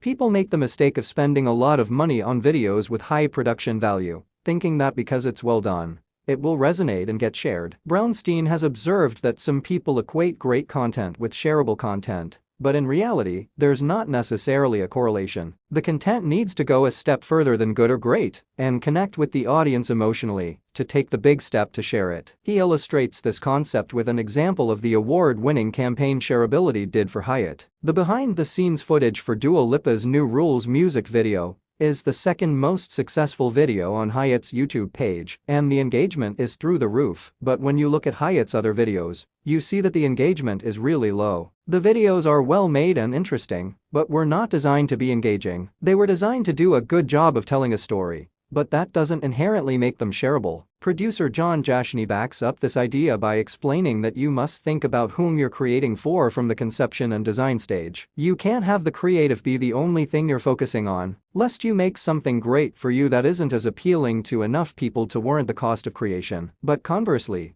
you can't make something that is noise and fury signifying nothing, where it's all flash and style with no substance, tasty, but not nutritious. You've got to serve both masters simultaneously. It has to be something that's appealing. You need to have the end goal in mind from the beginning. Start by asking yourself what you're trying to achieve so that it's reflected in the way you design the content. If you want your posts to get shared, think about their shareability factor from the start. Have a clear message. Shareable content needs to have a really clear message and narrative. Arneson explains that people must understand what you're giving them or they won't pay attention. He urges content creators to be clear about what they're presenting. He clarifies that you can confuse the viewer in terms of "I don't know what this is, but I'm intrigued," as long as you're intentional. Understand what you're trying to give to the audience so the message resonates. This will make your content more relatable and shareable. Find a way to get the audience to care. To reflect on what your overall message is, go back to Prince E's advice and ask yourself, if this is the last video I'm ever going to produce, what do I want to say? That way you can frame the content in a way that's deep and real. As Prince E says, what comes from the heart reaches the heart. Quick tips and recap. Shareable content is the #1 way to grow quickly and keep fans engaged. Serve others. Being service-minded will get you further than thinking about yourself. Always try to give to others and think about them first. Using a good headline will up your shareability factor because it helps the messaging become clearer, and your audience will be more likely to look at the content. Connect with your audiences through emotions. Make sure your content makes your audience feel something, whether it gets them to laugh, cry, or feel in any way. Try to reach the audience at the heart level. Don't assume that people are watching your videos with sound. It's always good to subtitle your content and ensure that your message is crystal clear. Keep video introductions to a minimum. Go straight into something fast-paced and exciting. Remember that you only have a second or 3 max to hook someone and grab their interest. Play into the unexpected. Have twists, especially at the end of videos. Don't force an obvious call to action. Get your audience to share by giving them a reason to involve their friends, not by saying something obvious like "follow me" or "go check this out." Think of something creative and fun to engage people into performing a specific action. Each piece of content should stand on its own. Don't rely on the fact that everyone has seen all your content. Even if they have, you can't expect them to remember what they saw before. Don't be afraid to create content or leverage content that's related to your subject and not necessarily about your subject. Content that shares moments from your brand's lifestyle can be just as powerful. And when in doubt, sunsets and videos of dolphins surfing work like a charm. Follow your gut and be authentic. Social media is a two-way conversation. When you're genuine and connected to yourself, it's easier for others to connect with you. Chapter 6: Strategic Alliances. Creating strategic partnerships can help you scale very quickly. They're especially helpful if you have less money to spend to grow your platform, or want to grow using pure organic strategies. They allow you to go where the audience already exists, so you don't have to start from scratch. You just need to figure out what it takes to identify and form the right partnerships that will scale your brand quickly. Generating a big following with the tools I've given you so far can definitely help you stand out and be desirable for potential partners. But there are many other ways. This chapter will help you think outside the box. Alliances have been the key to success for some of the biggest social media influencers that exist. Julia Stein, magician and social media entrepreneur, attributes his success to partnerships. He started off with a share-for-share strategy, where he'd share other people's content on Facebook, and they'd share his content in return. He reached out to as many big pages as he could and did favors for them. When he was first starting out, he even paid some to let him feature his posts on their pages. These strategies helped jumpstart the growth of his Facebook page, which now has 13.8 million followers, as well as his Instagram, which now has more than 3.2 million followers. How to find and connect with partners. Understanding your targeting goals helps you choose the right partners. If you know which audience you need to reach, the next step is figuring out the accounts, brands, and people that share the same customers or audience. For example, if you're a women's clothing brand targeting women between 18 and 35 years old, figure out who else has that audience. Find existing influencers and platforms that are targeting that same demographic. Once you've selected the people you want to create alliances with, you've got to be persistent. Even if you get rejected the first time you reach out, don't give up. Put yourself in the other person's shoes and think about what you would like to receive. Even if someone seems way above your level of influence, you probably still have something useful to offer. Think about what makes you unique. Another important tactic is to focus on forging relationships with super connectors, people who are attainable and that are connected to a lot of other people. You go to them because they know the people you want to be connected with. Find those in your industry that can connect you to the partners you want to meet. For example, if you want to collaborate with Taylor Swift, you're probably not going to get a hold of her directly. You have to find people who already know her. I wouldn't have worked with Taylor Swift if I hadn't had a pre-existing relationship with MTV. Find your potential collaborators' trusted advisors. MTV's not the only way to get to Taylor Swift. She also has parents, friends, managers, directors, and dancers she's worked with. There are many different ways of getting to people. Reaching out to big stars directly might not resonate. You need a plan. It's also smart to start by shooting for people closer to your level. If you're opening a boutique clothing store, it's likely that there are influencers in your own town. You don't have to get Kim Kardashian to work with you to have success. There's probably a style icon or fashion blogger in your community that you can partner with. If you are a local business or brand, I provide additional strategies on how to find and reach out to local influencers in the Instagram chapter. Use whatever you've got.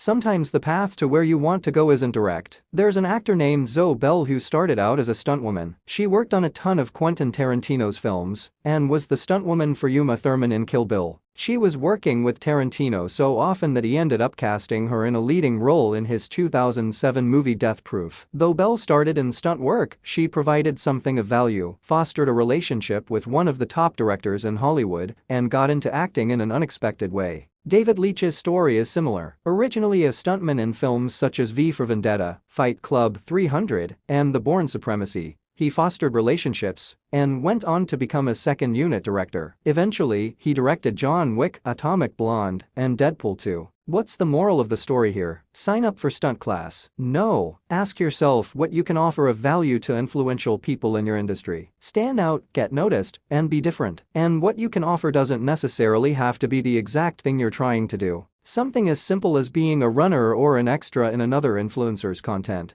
could lead to future content collaboration. The bottom line is that providing value to influential people in your industry allows you to start an authentic relationship with them. It gets you on their radar, and as the relationship builds, the likelihood that they'll want to help you or leverage your talents increases dramatically. One or two will do. When Joyvan Wade, creator of the Facebook page The Wall of Comedy, with 4.2 million followers, started his first web series, he messaged every Facebook connection he had, asking, "Hey, I know you're probably busy, but would you mind checking out my online series?" Some of those people have recently written back, "Oh, Joyvan, I see that you've just done your first Hollywood movie. I'm so proud of you, you're doing so well." In the Facebook message chain remains the prior message he sent. Those same people hadn't responded until 7 years later to tell him how proud they were. Only about 5 of the thousands of people he messaged had written back to him right away. Not everyone has the time or necessity to help or work with you, but you need to keep pushing until you get the results that you want. In other words, don't message 5 people and get discouraged if none of them respond. Message 100 more people, and then another 100 people after that until you find people who will advocate for you or the right collaborators to work with. Even if only 2 or 3 people want to work with you, it's something. It's quality, not quantity, that helps you grow. Focus on 1 or 2 valuable connections or partnerships. Unique offerings. Shazam, recently acquired by Apple, is a perfect example of a company that started small with a unique offering, an app that can identify music based on a short sample, played using a device's microphone. Chris Barton, Shazam's founder and board director and former head of Android business development for Google, has always focused on partnership business development to accelerate growth. Barton explains that in the beginning Shazam struggled for 6 years before it had any success. It was a small startup that built its platform before smartphones even had apps on them. Then finally, Shazam entered into a partnership with AT&T to distribute a music recognition application that generated significant revenues for Shazam in those nascent startup days. Even though its scale paled in comparison, Shazam's technology was valuable to AT&T, offering the ability to differentiate its phones from other phone company providers. And the money that Shazam got from this partnership helped the startup further develop its technology. The AT&T deal was not Shazam branded, meaning Shazam didn't get its brand's name attached to the technology on the AT&T platform. So Barton and his team still wanted to find an opportunity to grow brand awareness and expand the company. When the iPhone came out in 2007, the App Store didn't yet exist. Barton's team thought, "Wouldn't it be great if we could get Shazam on the iPhone?" In 2008, Apple started to put together the App Store for launch. They reached out to a handful of companies, and Shazam was among them. This luck, said Barton, was due to the fact that their product had a unique offering. That's when Shazam's scaling to massive audiences began. Back then there were only 1 or 2 million iPhones, not the crazy numbers you see today, but for Shazam it was game-changing. People were downloading their apps. And as the number of iPhone sales increased, so did Shazam downloads. Barton says that what really led to Shazam becoming a massive success was the combination of the accessibility through the iPhone app platform, coupled with a simple but great user experience. It was almost magical for people to discover that they could push a button and immediately find out the names of songs. It delighted users so much that they would end up showing the app to their friends, which drove massive word-of-mouth growth. So if you have a unique offering and can find the right partners, you can position yourself for massive growth. YouTube is another company that grew because of its offering in a strategic alliance. It was built and acquired in 22 months for $1.6 billion. Because it strategically leveraged the Mispus platform to direct traffic to its own platform. YouTube created a snippet of code, now referred to as an embed code, so people could embed videos into their Mispus profiles. This was novel at the time. It acted as Mispus's first video player. When users saw that their friends were embedding videos on their Mispus profiles, they often wanted to follow suit. YouTube grew because it was seen on Mispus profiles, and users were sharing the word about the company without even realizing it. YouTube also made some intelligent moves like having its logo on the player and designing it so that when users clicked on the video, it took them to the YouTube website. It's important to note that this is a different kind of strategic alliance, because Mispus actually didn't even know this was occurring at first. By the time YouTube gained critical mass and Mispus tried to stop it, it was too late. Mispus responded to YouTube's tremendous growth when it finally noticed it by deactivating YouTube's embed code, which caused Mispus users to revolt, forcing Mispus to reactivate it. Then Mispus tried to acquire YouTube but lost out to Google. So sometimes you can maximize the value of traffic sources from social and digital platforms without having to create formal partnerships. In this case, for example, YouTube leveraged the fact that Mispus already allowed embed codes on users' profiles to build their audiences. Instagram also scaled quickly by encouraging people to share their beautiful pictures on their Facebook profiles, which drew more users to the Instagram platform. Though Facebook was aware of it, the two platforms didn't have any kind of formal partnership until Facebook acquired Instagram in 2012. Zynga took a similar approach by leveraging Facebook's platform when it started in 2001. At the time, Facebook allowed game users to send friends invites like "this person wants to invite you to play. Facebook eventually changed the way you could send invites, but by that time Zynga had already leveraged this tool to grow into a billion-dollar company. Barton also pointed out that Dropbox, where he served as head of mobile business development, is another example of a company whose growth is attributed to partnerships. Dropbox tried every imaginable tactic to drive growth. Eventually, what worked best for them was getting users to invite their friends by gifting free storage. Essentially, Dropbox structured a partnership with their users. Strategic alliances work. They're what got me Taylor Swift and Rihanna's clients. I partnered with MTV on a platform I built, and then MTV introduced me to Taylor Swift and other big celebrities. As long as you capitalize on your unique offerings, you'll be amazed by the access you can have to the right people who will help you grow. Gifting. Gifting is another strategy many brands use to build partnerships, especially out here in Hollywood. Brands pay to get into gifting suites, which allow them to get their product in the hands of celebrities. You have to give your product to the celebrities for free, but you can get pictures of them using or holding it, which exposes your product to a larger audience and gives the product more credibility in the eyes of fans. Writing featured articles. You don't have to be an app inventor or techie or even be selling products to make strategic partnerships work for you. You just need to figure out who needs your skills. Perhaps you're a fashion blogger or a fashion designer. In this case, you could do a featured article for another, slightly bigger or huge fashion blog. Just make sure you find someone with an audience that matches your target. You can offer to write a free article every week for a month, as long as your target uses your name and links back to your website. This will expose your brand, platform, or products to other people. Identify and provide value to people with traffic. When I worked for film production and finance company Lakeshore Entertainment, I wanted to form partnerships with movie bloggers. At the time, most film bloggers weren't taken seriously, except for Harry Knowles, who founded and ran Ain't It Cool News. He was the only person that people in the movie industry wanted to work with, but they still didn't really treat him with respect. They just expected him to put their content on his blog. To change this dynamic and create better alliances with movie bloggers, our team started hosting private parties where movie talent, like actors and directors, would come and hang out with bloggers. We treated the bloggers like rock stars and friends. We made them feel included in the process. Additionally, we gave them exclusive content. For example, when working with actor Jason Statham on the 2006 movie Crank, we recorded custom video introductions for the top movie bloggers for the release of the movie. We used these tactics because we knew that the movie bloggers had big audiences, and the studio I was working for was dealing with smaller marketing budgets of around $15 to $30 million per movie. It may sound like a lot, but it's nothing compared to the $50 to $100 million marketing budgets of big studio releases. Our team had to find intelligent ways to stand out and market our films. By creating partnerships with the movie bloggers, we established relationships that got more people to pay attention to our content. Now, I am not saying you have to go out and throw big crazy parties. You just need to identify who is influential and who has a large audience in your industry, and then show them as much genuine attention as possible. Collaborating.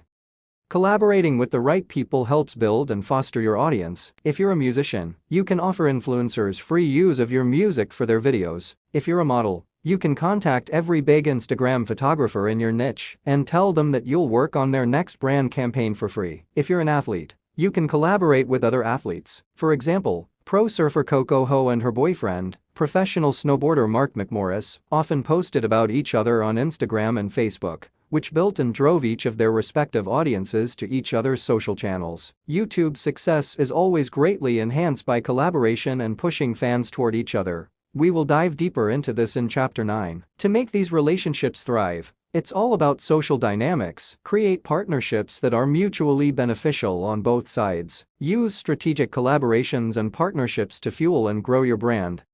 Dua Lipa Hyatt collaboration. Eric Brownstein, President and Chief Strategy Officer at Shareability, worked on an award-winning collaboration between singer-songwriter Dua Lipa and Hyatt Hotels Corporation. One Hyatt came to Shareability, explaining that they had wanted to do something related to music for a long time, but hadn't. Found the right act? Shareability suggested underwriting the music video of a cool, up-and-coming artist. In exchange, they'd shoot the music video at one of the Hyatt locations that they wanted to promote. The hotel would be the backdrop and the context for the video, and they'd shoot a bunch of behind-the-scenes content in the hotel that could be launched on Hyatt's YouTube channel. Hyatt went forward with the idea and chose the Confidante Hotel in Miami Beach as part of the Unbound collection by Hyatt, where trend-setting boutique and independent hotels team up with Hyatt management. The Confidante isn't actually a Hyatt-branded hotel, but corporate wanted to appeal to a younger demographic, so it was a good choice. Shareability chose to work with Dua Lipa, who was just starting to take off. She had international appeal and was attractive to a young audience. They approached her, told her the plan, and she agreed. The first 3 seconds of the New Rules music video is the only part that shows the whole hotel and its name. And then each scene of the music video takes place in the hotel: the bedrooms, the hallways, the pool, the restaurant, and the cabana. Shareability made sure to give the viewer the whole hotel experience. New Rules currently has nearly 1.2 billion views. Lipa's popularity went soaring from 13 million streams a month to 4 million a day. The video completely exploded her career, and the behind-the-scenes footage currently has more than 20 million views on Hyatt's channels. This collaboration was highly beneficial for both parties. Hyatt is recognized now by the labels in the recording industry as the perfect partner to work with for new artists. Hyatt and the Confidante have also since been featured in articles in music magazines as big as Rolling Stone and Billboard. And every article about the successful music video mentions Dua Lipa at the Confidante Hotel in Miami Beach. The hotel has received incredible exposure as the coster of the video. Think about the headline your partnership creates. Latham Arneson, former VP of Digital Marketing for Paramount Pictures, explains that movie studios regularly use strategic partnerships to help get messages and brand awareness out in larger ways. Sometimes his team thinks about the kind of headline that a strategic partnership can create, one that people will pay attention to and that fits within the narrative of the film. Studio executives always want to create something that helps people engage deeper with their brand and that actually gets them to go see the movie or engage with the content. One time, Arneson worked on a partnership between Uber and the 2014 movie Transformers: Age of Extinction. People could order a ride in Optimus Prime, a fictional Autobot character from the Transformers series, through Uber in 3 or 4 major cities in the United States. It played into the movie's themes because of the relationships between humans and the alien robots that can disguise themselves as cars. It was a unique and creative partnership that received a lot of interest and benefited both companies. Before creating a partnership, Arneson suggests asking yourself 2 questions. 1. Is anyone going to pay attention to the activity or partnership? And 2. Does the partnership elevate your brand? Does it get people to engage or take action in any way? Those are the critical components. You can think of kitschy ideas, but if they don't actually help your brand, they're not useful. Viral activity for the sake of virality doesn't mean anything. It has to enhance whatever message or purpose you're trying to achieve. Influencer platforms. One way to find relevant influencers for your brand is by using an influencer platform like Creatoric, Speaker, or Tracker. Influencer platforms allow you to run searches with various variables. They can help you build engagement groups, or you can pay top influencers to like and comment on your photos to help them go viral. You can also use these platforms if you want to promote yourself as an influencer and find potential brands with which to collaborate. To choose the right influencers, you need to think about your company's goals and who your customers are. Then you can make a list of the people who will best help you reach that audience. On the influencer platforms, you can search by influencer categories such as business, finance, travel, skincare, food and drinks, and the like. There are categories related to all fields. You can also break them down by location, platform, brand, celebrity, post frequency, profile type, recent posts, how many followers they have, and so on. Keep in mind that you need to continuously test and try different influencers. David O explains that over the years his team has tested more than 5,000 different influencers to find the ones that yield the highest returns. Not every influencer is going to deliver and perform for your brand. Just because they have an audience of millions doesn't mean you will automatically make millions from that collaboration. It's all about testing and finding the right fit. Share and engagement groups. Share and engagement groups are a great form of partnering for growing fast organically. Joyvan Wade, founder of the Facebook page, The Wall of Comedy, leveraged the engagement group strategy as an important part of his page's growth and his content's virality. His company has created a share network with different pages and platforms. When a member of the network creates a piece of content, they send it out to all the people in the network, who can then share the content on their pages, like and comment on the content on the original creator's page, or both. On Instagram, for example, someone can upload a video or picture, and then 5 people who have large followings from the share network like or comment on it. This gives the content a much higher chance of hitting Instagram's Explore page, which helps boost its visibility and gives the original poster the opportunity to generate a significant amount of impressions, which subsequently leads to more followers. Content is exposed to a larger audience by developing a community with people who interchange sharing each other's posts. Wade cites the example of the virality of Michael Dapa's character Big Shaq. He says that it became a viral sensation, mainly owing to a mass amount of big social accounts sharing it. At the same time, the velocity of these shares made it go viral. You can't assume that sharing content with your own audience is enough. Be strategic and find partners. That way you can collectively come together in a supportive group and push each other's content. Find accounts, pages, and people that are in a similar space as you. If you're a comedian, find other comedians. If you're an artist, find other artists. If you're a photographer, find other photographers. Reach out to your peers and ask if they would like to partner and be in an engagement group with you. Or perhaps they're already part of an engagement group that you can join. By working together, you'll have more success. Leveraging other people's content to grow fast. Wade grew his Facebook page, The Wall of Comedy, to 4.2 million followers in under 2 years, and currently it generates over 350 million views per month. All this growth has been organic. His team has never spent a penny on advertising. From Wade's perspective, advertising dollars aren't necessary if you have creative zest and the right ideas. One of the brilliant facts about his Facebook page is that 70% of the content is licensed and only 30% is original. He's leveraged other people's content to help build an audience so that later his team could go back and push their own original content to that same audience. It's also important to note that Wade's not paying for the licensed content, he's simply offering video creators the ability to reach the huge audience he has built, which generates exposure for them as creators. This is a smart way to marry my system with an organic strategy. Build a massive following and then approach content partners to license their content for free in exchange for exposing their brand to your newly built audience. Netflix is a perfect example of a company that employed a similar strategy. It originally started with a group of popular licensed content that people already loved, with TV series like The Fresh Prince of Bel-Air and Disney movies. Netflix brought viewers to a hub where they could watch all their favorite shows and flicks, which made it easy to build an audience. And once that audience was large enough, Netflix created and released original content. When that original content came out, bam, there was a ready-made audience for it, which gave them leverage to release shows of the magnitude of House of Cards and Orange is the New Black. Would they have been as successful without Netflix's built-in audience? It's hard to say for certain, but we do know that Netflix had been building their customer base through licensed content for more than 15 years before they released those original programs. Jukin Media, known as the Getty Images for viral videos, has created a very lucrative business because of content leveraging. Jukin licenses viral user-generated videos from all over the world. It supplies content from its channels and massive library to other people, so they can leverage it to build their brands. Jukin's library of content includes hilarious fail clips, e.g., people falling off things, playing pranks, pet videos, and videos of people doing amazing things, e.g., backflips, remarkable stunts. It works with some of the biggest TV shows and media companies in the world, and some of the biggest digital publishers and websites, including AOL, The Huffington Post, and Yahoo.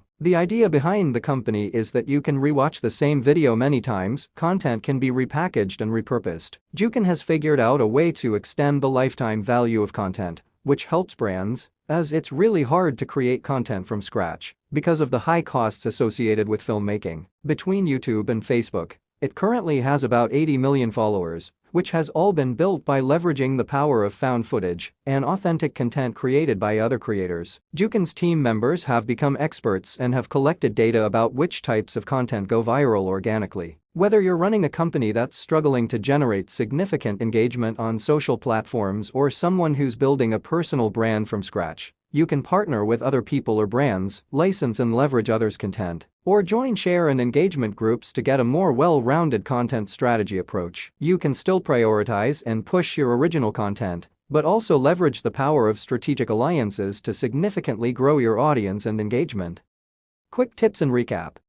Strategic alliances can take you to where an audience already exists, so you don't have to start from scratch. Partnerships help get messages and brand awareness out there in larger ways. Find strategic partnerships that drive growth. You want quality, not quantity. Find the super connectors you can reach that will connect you to other people. Put yourself in your partner's shoes to think about what could be valuable to them. Be creative when approaching partners. Think about your unique offering and how it matches with the needs of the person you're approaching. Work on a share-for-share basis. At first, look for partners who are attainable. They don't have to have a much larger following than you to help you. Create or join engagement groups where you share and create content with others. Content goes viral because a huge number of people share something at the same time. Look for headline-grabbing partnerships. Licensing other people's content is a good, cost-effective strategy to help you grow. Build a massive following and then approach content partners to license their content for free in exchange for exposing their brands to your newly built audience. Chapter 7: Go Global, an Opportunity. Going global can be extremely valuable. Today there are 323 million people in the United States, yet there are 7.6 billion people in the world. The biggest celebrities and influencers always have a global plan for building an audience in other countries. It's a great way to scale into a true megastar. Emmy Award-winning producer Mike Jerkovac agrees. He says that the Black Eyed Peas became one of the biggest bands in the world because they knew how to connect with an international audience. When they went to Brazil, will.i.am would wear the national team soccer jersey. When they were in Mexico, Taboo would have a Mexican flag. They are the only group in the world that has sold out the Stade de France, all 80,000 seats 3 times. Even Jay-Z envied their success, saying, "If I was as big as you guys are outside of the United States, I'd be really happy." If you understand how to leverage a worldwide audience, it can significantly broaden your opportunities both across the globe and on your home turf. I'd like to point out, however, that although going global provides an amazing opportunity, it's not necessarily right for everyone. Through the extensive testing I have conducted and research for this book, I find that emerging markets are the next big thing in social and digital in terms of scale. But if you're an e-commerce company that only sells to the US market, then going global is not a top priority, and you're not going to need to acquire an audience and followers in emerging markets. However, even if you don't sell products abroad, having a worldwide audience can still help build up your validation and credibility metrics. Having a large following, regardless of where the followers come from, gets people to take you more seriously. Going global is often a great opportunity to scale very quickly in a short period. That also allows you to be unique and stand out. Country borders especially don't matter as much if you're an actor, director, musician, or artist. A musician can sell music anywhere. American Idol finalist Jasmine Trias only sold 14,000 copies of her album in the United States, but went platinum in the Philippines. If she hadn't thought globally, she would have missed a huge opportunity to continue her dream of being a professional singer. And if you're an actor, keep in mind that 60 to 70% of box office revenue is generated overseas, meaning international sales are actually more significant than domestic ones. If you can walk into a studio or casting director's office and say, India is the 3rd largest box office market in the world, with $1.9 billion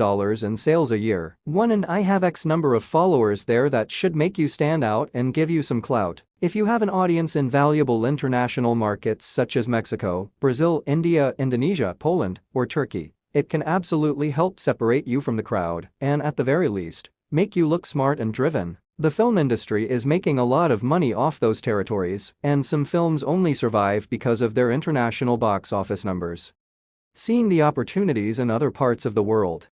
As I mentioned earlier, there are 7.6 billion people in the world. Too many businesses focus too narrowly and end up ignoring people from other countries. I always advocate standing out and being different from everyone else, which is harder to do in the United States or the United Kingdom, because so many people are fighting over an audience in these markets. Even if you're a creative genius and have something truly remarkable to offer, it's hard to get attention without widening your scope. People think that having the market share in the United States, United Kingdom, and Canada is more valuable than having it in other parts of the world. It's true that your valuation skyrockets dramatically when you have an audience in these regions, but you shouldn't discount opportunities in other locations. I recommend testing your content or brand in different markets that are not oversaturated. and that have less competition. WhatsApp is a perfect example of a successful company that did just that. They had tremendous success capturing large shares of Malaysia, Turkey, Saudi Arabia, India, and Brazil. Most people would automatically discredit those countries or deem them irrelevant.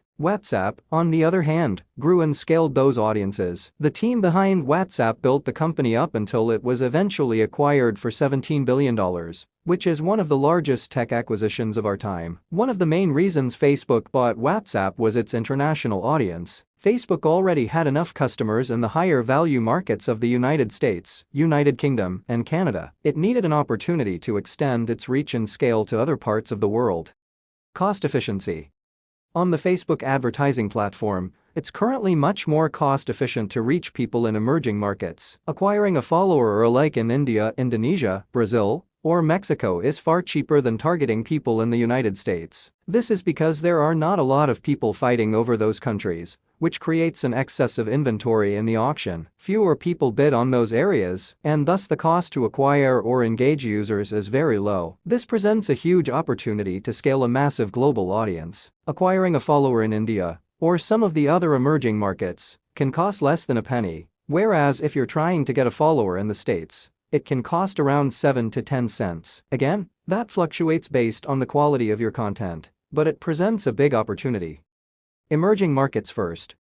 A highly effective strategy to build up your following or engagement on a post is to focus on sending it out to emerging markets first. Emerging markets are cheaper and have a propensity to like and share at a higher velocity. Then, once the post has picked up traction in these regions, you reroute the post to your target audience in domestic markets. This works because of perceived value and credibility. Imagine you have two pieces of content that come into your feed. One has 10,000 likes, and the other has 5 likes. Which one are you going to take more seriously? You'll probably be more attracted to the one with higher engagement, even if it was the exact same post. Generally, it's easier to get people to engage with a piece of content that 10,000 people have liked, because the content looks more valuable to the viewer. I tend to build engagement in less expensive markets first. I've been able to get 100,000 people to like a photo in the emerging markets because of low costs and high engagement. Afterward, I go back and retarget people in the higher cost countries. This also allows me to get more engagement at a much lower cost in the competitive markets,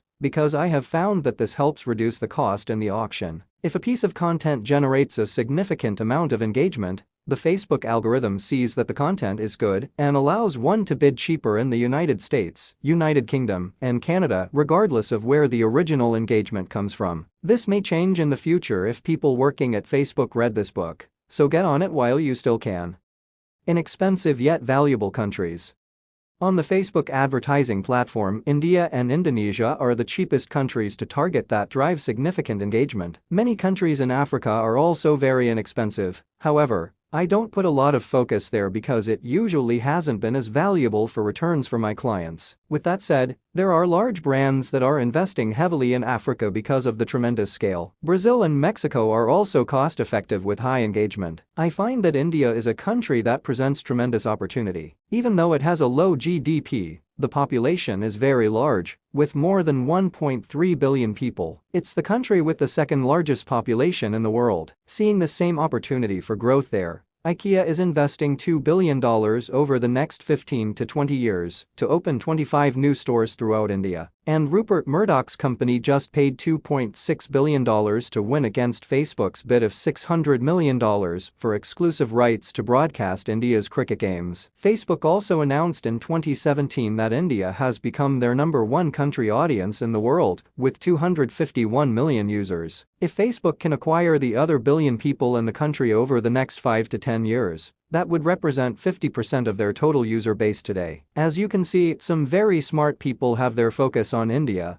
since it presents large growth opportunities at a cost-efficient rate. If you want people to really share your content, however, I recommend testing in Brazil. While working with professional surfers, I learned that Brazil has a very big sharing culture. Brazilians online seem to share content like no other community. Tim Greenberg, chief community officer at the World Surf League, agrees. When Brazilian professional surfer Gabriel Medina won the world title, the World Surf League generated a lot of followers and growth because of Medina's home fans.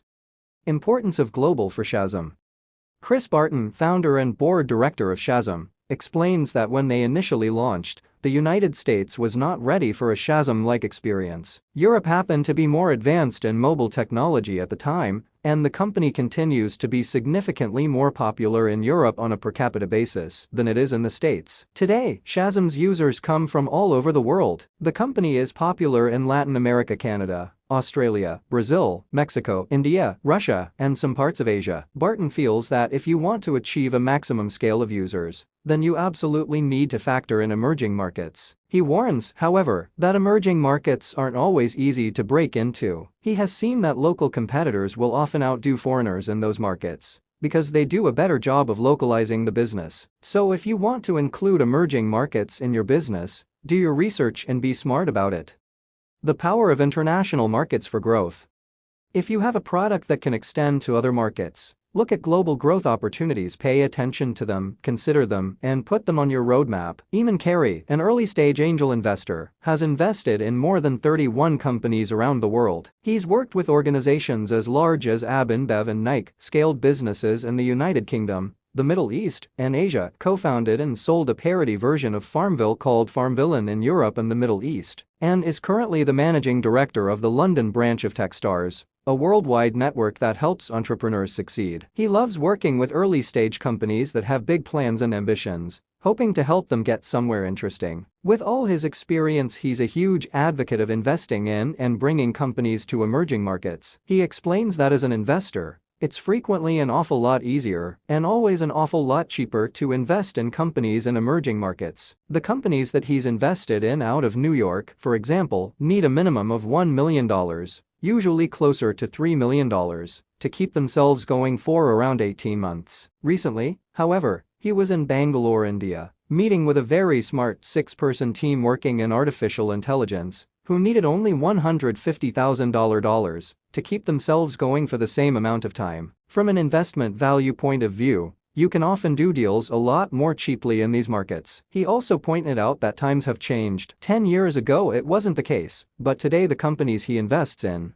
whether located in the United States or India, have a similar quality level. He attributes this to better access to education. Almost everyone in the world can use Harvard CS 101. Look on iTunes University, Coursera, or Udemy. Broader access to education has raised business quality across the world. The second big thing Carey notes is the scale of emerging markets. A media company he developed created Arabic travel guides for cities in the Middle East. Arabic is the 5th most spoken language in the world. 3 However, less than 0.5% of internet content is in Arabic. This discrepancy points out a huge opportunity. Hundreds of millions of Arabic speakers across the Middle East and North Africa aren't seeing enough content in their own language, and this scale of opportunity is not unique to those regions. Indonesia has 250 million people, India 1.3 billion, and Japan has 127 million. Thailand and Malaysia each have tens of millions. Vietnam has nearly 100 million. A lot of emerging markets are huge. If a company can take the best business practices from the United States and Europe and combine them with local knowledge, there's a major opening for success. As mentioned before, the cost per acquisition can be very expensive in the States and the United Kingdom, while in Saudi Arabia, India, Ukraine, Russia, or Latin America, the cost per acquisition of a follower is frequently less than a cent. The same applies for the cost of other key performance indicators, i.e., cost per lead, cost per share, cost per link click, and cost per conversion. A lot of people will point out that you won't make as much revenue from users in other parts of the world as you will from users in wealthier countries. Carey agrees that although this may be true, you must consider your ROI. If you're acquiring users at a fraction of the cost, it may not be significant that you're generating a smaller amount of revenue. Just be sure that the proportions are working in your favor. Carey gives the example of a company he worked with named Walla. It was a new bank that wanted to open in Ghana. The company effectively built a massive Facebook community for hardly any money at all. It only spent a couple of $1,000s on ads, and because the cost per acquisition was so low, it reached 500,000 people very quickly. When members of Walla's team went and talked to investors and partners, they were able to show them their large Facebook community. They had been posting relevant content about finance and financial inclusion, which were areas of interest to this community. All Walla needed to do was convert a very small percentage of its following to actual bank accounts, and they'd be one of the top 10 banks in the country overnight. Stories like that make you realize that you can do things in emerging markets that would cost you millions of dollars in the United States to achieve. When you look at it this way, emerging markets suddenly start to become a lot more viable. Investing abroad makes you stand out. Carrie shares that if you're pitching a US, UK, Canadian, or German company in Indonesia, Thailand, or Vietnam, you're so unusual that you'll get better quality meetings with more senior people and have a better opportunity to close deals. One time, Carrie invested in a company called Paranoid Fan, a sports and entertainment mapping company that shows you where the shortest queue for the restroom is, where tailgate parties are happening, and other interesting things related to sports and entertainment events. The company works with NFL, NBA, and Major League Soccer teams in the States. Then they got some interest from Mexico and Brazil, so the company went down and did a little miniature road show around Mexico, Brazil, Uruguay, Argentina, and Chile, pitching their B2B and mapping solutions to an array of different clubs. They walked away from that trip with deals with all the major Mexican, Brazilian, Uruguayan, Argentinian, and Chilean football teams, and with a bunch of partnerships with the governing bodies as well. They captured about 30 million users without ever having to spend a dime on marketing. When Paranoid Fan met with executives on those trips, it was praised for being there in person. People in other countries explained that US companies had pitched to them before, but only by sending emails asking for conversations by Skype. Going down there and physically meeting people gave Paranoid Fan the opportunity to sign deals quickly. Later, Paranoid Fan also went to the World Football Summit in Madrid, Spain, and did deals with most of the major European soccer clubs. If it had gone with only 2 million users, it wouldn't have been as desirable, but the fact that it had 30 million users gave it credibility, and it didn't matter where those users were located. Retention and detention.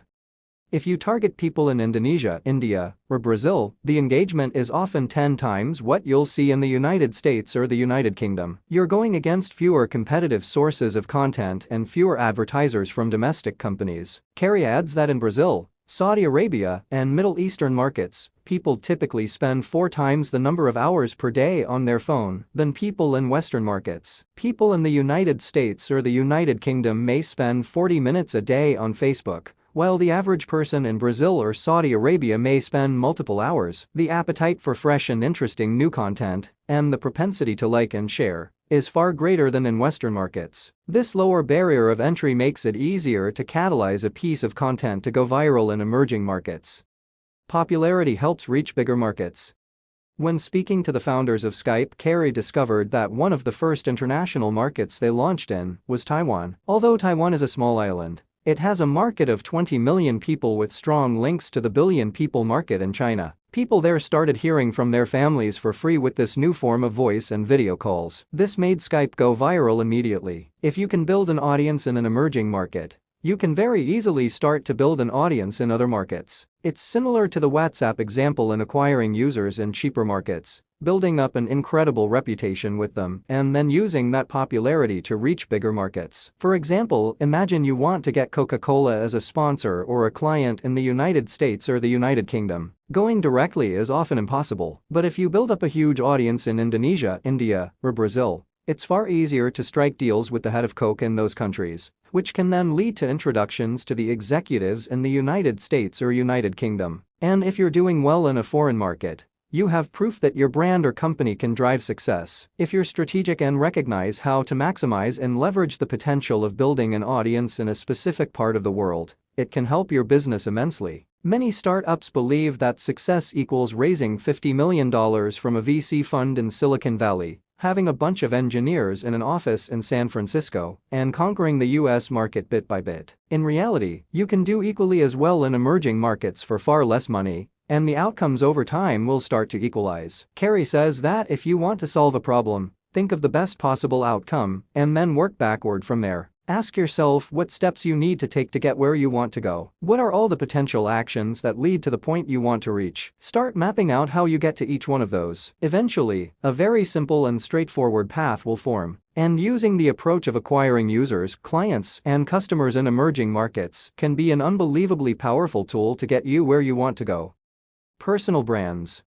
Carrie thinks that the opportunities are even larger for personal brands. For example, there are so few live music events and so few artists that go to emerging markets to perform. If you're a musician, the opportunity to get in front of a crowd of 500 or 1,000 people just by being willing to show up is significant. Again, the propensity of foreign markets to share and comment will be of great benefit. Also, if people listen to your music on Spotify in Thailand, Vietnam, Malaysia, or Singapore, the chances of getting featured on Discover Weekly around the world are probably going to start increasing. You'll build up your reputation and internal metrics on these channels. This can be applied to many other fields as well. Use your brain and make it happen. Kerry shares that one time he posted a selfie with an Iranian company at a conference in Istanbul. Within 24 hours, it had been retweeted hundreds of times and liked thousands of times. He had a bunch of Facebook friend requests, LinkedIn messages, and invitations to go and speak at conferences in Iran. The triumvirate of more time, more attention, and more sharing means you can break out more easily. It's a virgin territory where you can get feedback and build a community and then return home with a hugely engaged fan base. This will make it much easier for you to get a book deal, a record deal, or a movie role, and you'll feel like a rock star no matter what you do. Today, so many actors are getting knocked back for roles because they don't have enough social media followers. Kerry recommends going to Indonesia or another emerging market, making 2 or 3 films, and being the most active person on social media. By engaging with fans in that territory, build an audience abroad and then go back and talk to the casting agents in Hollywood or London, showing that you have 1 million followers. In most cases, people don't really know or ask where your followers come from. Just the fact that you have fans automatically makes you stand out from the rest of the crowd. And your value also goes up when you have access to an audience that very few other people have. Hollywood movie producer, media executive, and investor John Jashni adds that when producers are investing at scale, they factor in worldwide appeal. The narrower the target, the smaller the returns. A lot of filmmakers are afraid that speaking one common language will dilute other languages, or they fear that making something for the masses will take away their cultural identity. But this isn't really the case. The goal is to highlight the facets of the jewel in such way that the market or territory understands that that story is for them, Jashni says. If you've done your job as a creator, the universality of theme, character, relatability, and emotion will transcend borders. Good content travels well.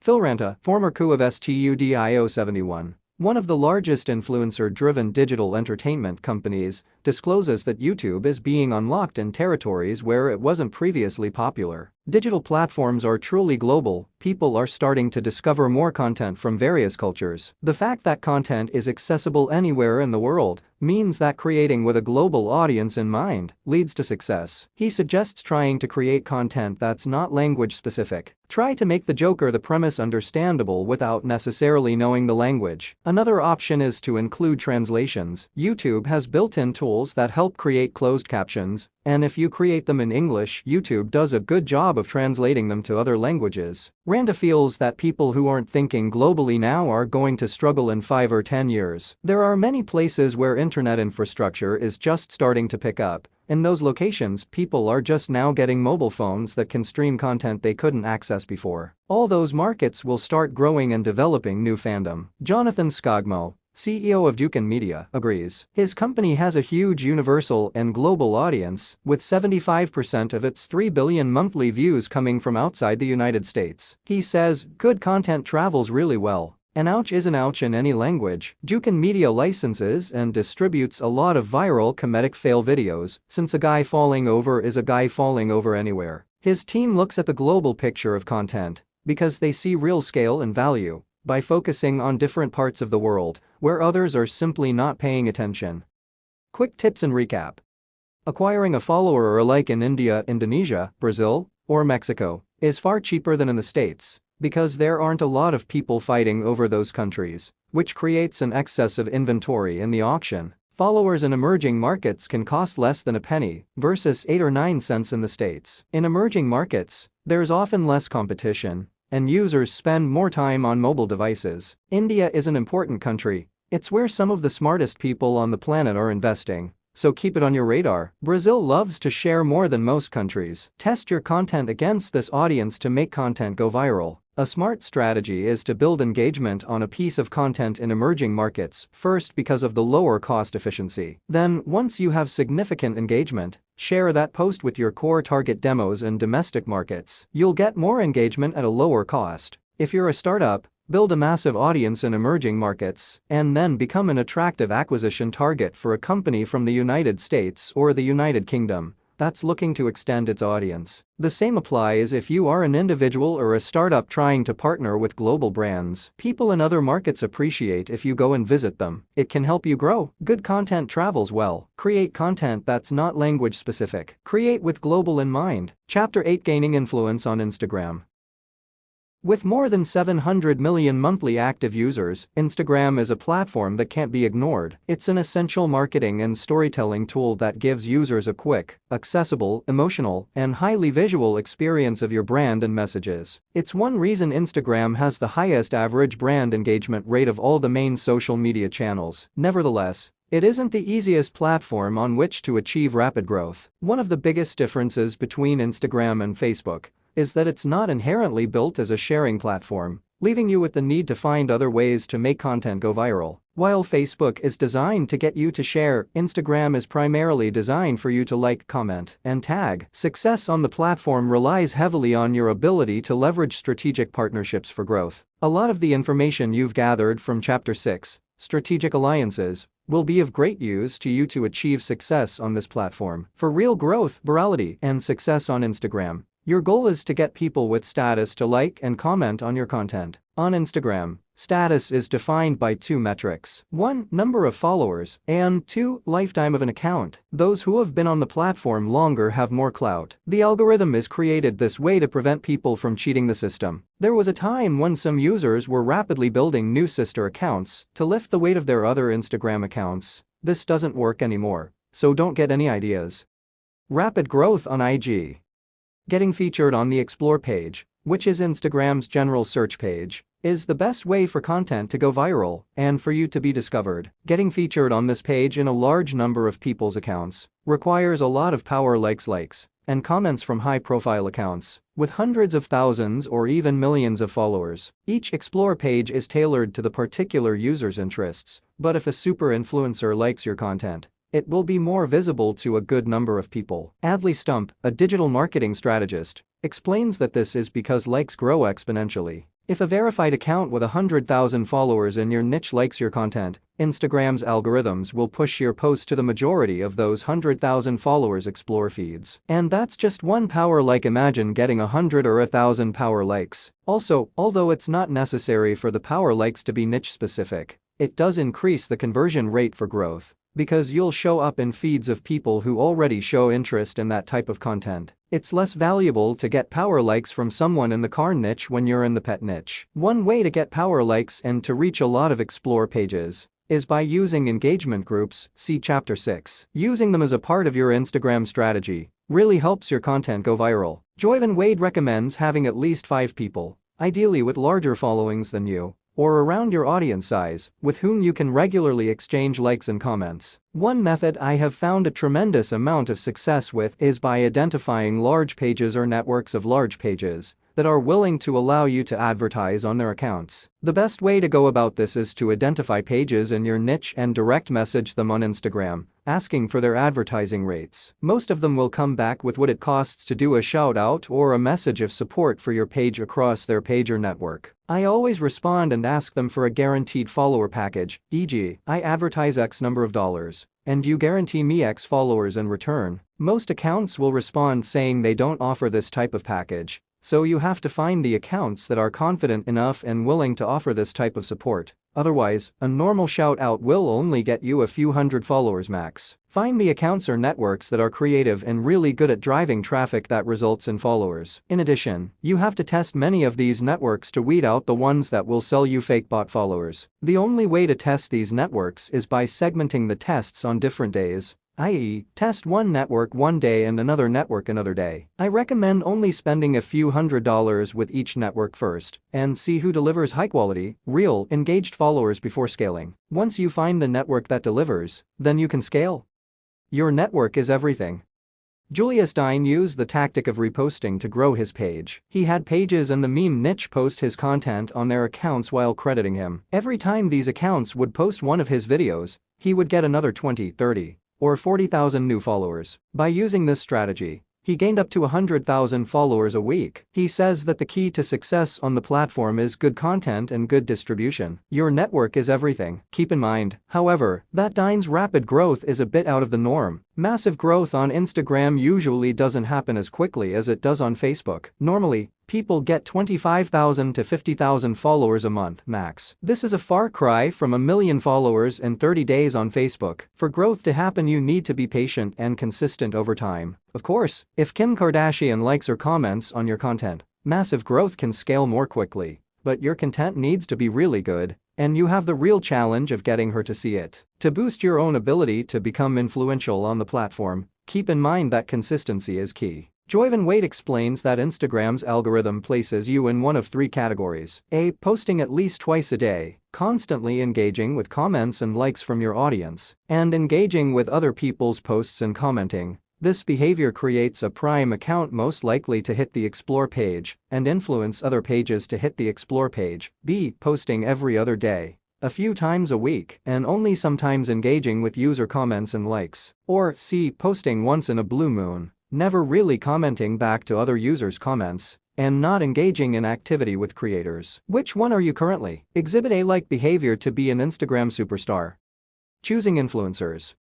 Since influencers and big accounts can play an important role in driving growth on Instagram, you need to be strategic in choosing whom you collaborate with. Not all influencers will be beneficial to your brand or message. Just because they're popular and have a large following doesn't mean they'll help your visibility. Test influencers just like you would content. David O of FabFitFun says that his team tested more than 5,000 influencers before finding the ones who worked best for their brand. He urges you to be diligent. You can't just try one and expect results. Oftentimes the influencers David's team initially hypothesized to be the best weren't always the ones who created the most successful results. After a lot of trial and error, O found that one of the best influencers for FabFitFun is Tori Spelling. She's great at creating compelling content. After seeing how well her videos performed, FabFitFun took them, analyzed what worked, and made a tutorial about how to create similar videos. They passed the tutorials along to their other influencers, and now all of them create content in a similar style. O has found that supporting his influencers with their own brands has helped his company's reach. He recalls that in the beginning, building relationships with influencers was a funny process. His team tried all sorts of crazy strategies. Once, someone on his team passed a request to the dentist of the brother of the influencer they were trying to target. Believe it or not, they succeeded, and FabFitFun still works with that influencer to this day. Do what it takes to reach these people, but try not to be too creepy. O's team didn't have a lot of money when they started, so they targeted smaller influencers and, at first, exchanged FabFitFun products for posts. Once they started working with people who were known throughout the influencer network, they found themselves in an influencer bubble. Other important influencers started to know them. If you can get a buzz going about your product or brand, often influencers will start coming to you. For example, if a few people on Dancing with the Stars, The Bachelorette, or The Real Housewives of Beverly Hills are interested in your brand, product, or ideas, other reality stars will start to notice you. And if you have something valuable to offer, celebrities will start to want to get it as well. If you don't have a product, think about what you can offer an influencer. Sometimes an influencer will work with you because of your compelling content. Other times, it's because you can offer them something, like taking pictures of them or featuring them in cool collaborative content. Think about what the influencer may need and how your skill set can enhance theirs. Influencing the influencer. Ken Cheng, founder and director at Gengo, a digital marketing and strategy company, has advice for getting celebrities to notice your brand. He doesn't focus on building a huge following on Instagram. Instead, his team focuses on reaching the people who already have that following and lets them do the work of spreading the message for his clients. He explains that it's not about going to the biggest influencers or celebrities directly. You have a much better chance of success if you focus on influencing the influencers who influence your target influencer. It might sound confusing now, but wait for it. There's a network effect where smaller influencers influence the bigger ones. Their content moves upstream and is seen by more influential people. To make this happen, first you need to follow the accounts of the super influencers you're trying to target. Then, look through and discover which micro or easier to reach influencers they follow. Observe the types of posts that the big influencers like on the micro influencers accounts. Once you know if the micro influencers posts are related to the topics of your brand and that the bigger influencer is paying attention to those types of posts, You can reach out to the smaller influencer to post about your brand or message. Adley Stump says that you can go through influencers' posts and see who comments to figure out who is in their engagement circles and to find stronger influencers in your specific niche. Approaching the smaller influencers first is a much more effective strategy than going to the big influencers directly. Eventually you may reach them, but it's smart to work your way up the ladder from smaller influencers to larger ones. Targeting smaller accounts that fewer people, albeit valuable people, pay attention to has worked for Chang on many occasions. He once worked with a Vietnamese restaurant in New York that wanted big celebrity attention. Initially, the restaurant tried to contact agents and publicists, but nothing came out of it. It ended up just wasting money for a couple of months. After this experience, it started targeting and having success with influencers with around 10,000 followers, then those with 20,000 followers, and so on and so forth, until it started getting influencers in the 100,000 plus range. It was at this time that celebrities started coming to the restaurant on their own. Even Sarah Jessica Parker ended up coming in and tweeting about the restaurant without any solicitation or pay. This process happened organically over time by influencing the people around the big celebrity. Sarah Jessica Parker came in because she saw other smaller influencers and friends whom she followed on Instagram posting about a great new restaurant in New York, which encouraged her to make the decision to go and try the food herself. Tagging and using privacy settings to gain followers. Anthony Aaron, comedian and founder of Instagram account InJustBit, which gets around 100 million impressions a week and 50 million views a month, agrees that to get content to go viral, you need to use a circle of influencers. If you're in a network of big pages posting your content, you'll receive more attention. That's what most of the people he knows with big accounts do to gain views and to go viral. Additionally, Aaron has found that playing with the privacy settings of his account is the best way to capture more followers. He posts 10 to 15 videos a day on his page, spreading the posts throughout the day to reach people in different time zones. When he posts a video, he leaves his page on the public account setting so that a lot of new people can see it. However, he's found that even though people see and like the videos, they won't necessarily follow him. To combat this problem, he will randomly set his account to private after he posts the videos to encourage people to follow him to access the locked content. Sometimes he'll have upward of 80,000 people watching a video and tagging their friends to view it as well. When people's friends come to watch the video and see that the account is on private, they'll usually follow the page because they want to see the video that their friends have tagged them in. The key is, if the content is good enough, people will follow him for the opportunity to see it. This forces him to keep creating good content, so these people won't later unfollow him. This strategy has brought Aaron around 2,000 to 5,000 followers a day. He also puts a watermark on all his videos that says "follow @InJustBit." That way, whether people repost, save, or simply view his videos, they're more likely to know about his account and follow him. Eric Brownstein of Shareability agrees that getting people to tag their friends in posts is a great strategy. Since Instagram is not as shareable a type of platform as Facebook, his team finds that tagging is the best way to help people spread content. Tagging is like a personal invitation to get someone to see something. It's the way people show their friends content they think will be relevant to their tastes. Good content for lasting growth. Richan, CEO and co-founder of 9gag, an online platform for humor with over 41 million followers on Instagram, has learned a lot about achieving massive growth on the platform. He suggests using other platforms, if you have them, to drive people to Instagram. Then he suggests comparing your account to the best accounts in your niche and getting ideas from them. Chan also explains that his team is continuously testing different hashtags and post formats. For example, a current video formatting trend people use to stand out is having big captions at the top of videos to catch people's short attention spans. This originated on motivational posts with black frames at the top and the picture below. But these trends change, and you shouldn't rely too heavily upon them. You always need to listen to your user by way of monitoring your analytics. Chan recommends that instead of searching for growth hacks, you should focus on creating great content and a great community. He uses the stock market as a metaphor. Many people try to get rich quick, or in this case build a bunch of followers too quickly, which is not a good long-term strategy. Building up a solid platform over time is like picking a good stock and holding on to it for a while. What often happens is people look for quick tips to grow their accounts, which is like trying to pick a stock that will quickly rise. But great investors don't look at the short term. They try to find stocks that will rise consistently over time. And that's what Chan's team tries to do. They still have to learn the tricks and understand the latest trends and formats, but you never know whether a trend will have long-term benefits until you test it over time. To have growth on Instagram, you have to constantly stay up to date. The core principle is thinking about what your users want to see. Creating good content that your user likes is the not-so-secret sauce. Chan's team has two personalities when they create content. On the one hand, they use empathy to figure out why certain content works in the eyes of their viewers. And on the other hand, they become very detached from the content to create distance and space, which allows them to make changes to content that doesn't work. Chan notices that many people get too attached to their content,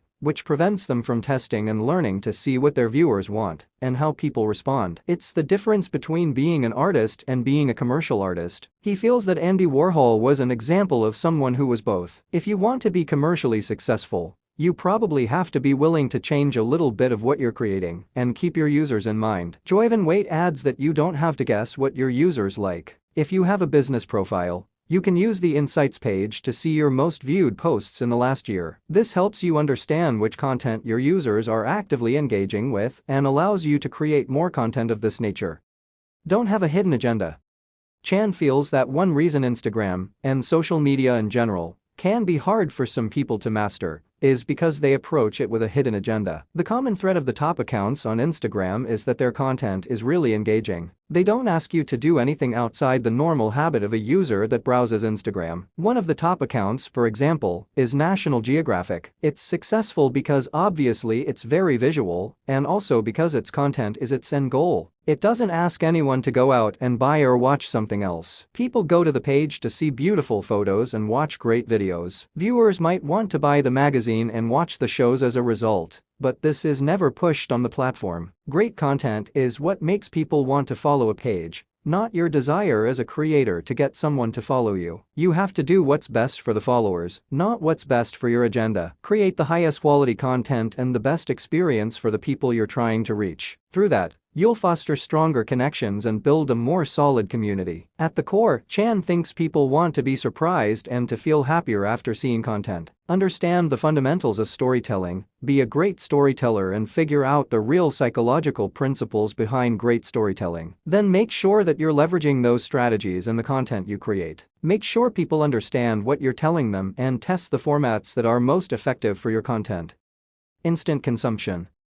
Although the content rules you learned in Chapter 5 apply to all the platforms, there are some differences when it comes to the format in which you present content on Instagram. First of all, Brownstein says that one way to think of Instagram is as the 59-second version of the content you create. Waite agrees and advises using Instagram to drive people to other platforms to see the content in its longer format. Chan contributes that the time spent on Instagram for each piece of content is very short. Most people who browse Instagram are looking for very instant consumption. They don't want to spend as much time with the content as they do on other platforms. They just have a look at it, notice that it's pretty or funny, like it, and move on to the next picture or video. This requires your content on Instagram to be more colorful. It needs to be different and catch people's attention.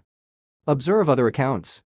Chan also explains that a great way to start out with Instagram content creation is to find accounts or brands that have similar goals and that are achieving a lot of success. Then find similar formats and structures, but don't necessarily copy them. Try to be innovative even if you're only making slight changes. Because Chan emphasizes, copying other people's content is like creating a body without a soul. He recommends moving your captions on the pictures to different areas, creating titles with typos, so people will try to correct you and comment, and doing remixes of old types of formats you see on the platform. Discover whether you can create a new remix or adapt an old one.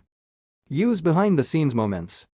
Tim Greenberg of the World Surf League says that Instagram has been great for business. The World Surf League tend to showcase younger surfers' footage because its audience is younger on this platform, and it shares more funny moments in real time through Instagram stories than on Facebook. Sometimes content on both platforms is duplicated, but usually on Instagram, it features more behind-the-scenes moments of the athletes letting their guard down. For example, the page put up a video of Brazilian professional surfer Gabriel Medina kicking a soccer ball around that created massive engagement with more than 300,000 views. The World Surf League specifically choose not to put that video on Facebook or any other platform because it felt more like Instagram material, more in the moment and visceral. Medina is one of the most followed surfers on Instagram and does a great job of telling stories. Greenberg also cites Hawaiian professional surfer Coco Ho as someone who does an incredible job of building her brand online, and as such she has generated a lot of sponsorship dollars. They both stand out as consistent producers of great content on Instagram.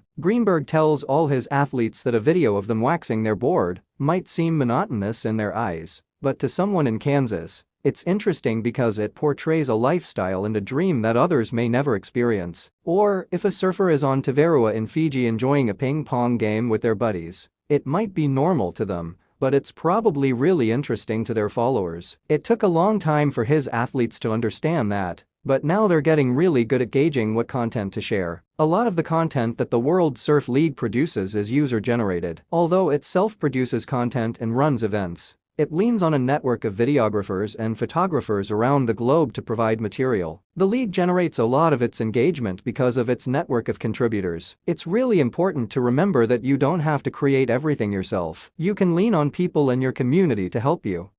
How to approach Instagram for a local market.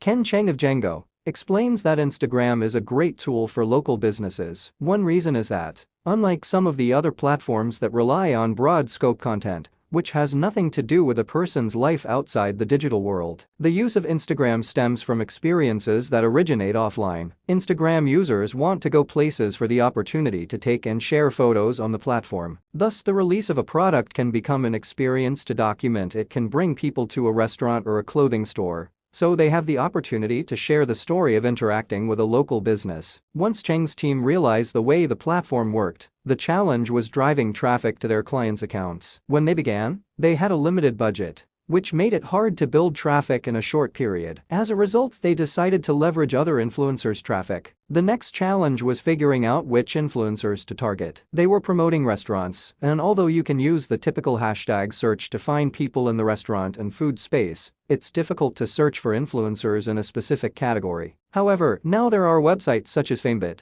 Social Native, and Grapevine that you can use to help you with this process. For example, they wanted to find influencers featuring Asian noodles in New York, but it's hard to tell if an influencer is local. You can go through their photos and find their geotags, but if you don't have a list of influencers to start with, Instagram isn't very supportive in reaching that goal. To identify if your influencer's followers are local, you can either manually look through their followers or search for a program that helps you. When choosing a good influencer for your local brand, make sure that person lives in your area and will post about your specific topic. 40 to 60% of an influencer's regular posts and 15 to 35% of viral posts should be geared toward and received by your specific geo-targeted audience. If the influencer lives in your area but most of their followers don't, it won't help your objective. The next step depends on how much money you have to spend, but Cheng shares that he doesn't typically pay influencers. To get influencers in the most cost-efficient manner, his company uses free food in exchange for an influencer's visit. Also, they never directly ask influencers to post photos about them. They always just say,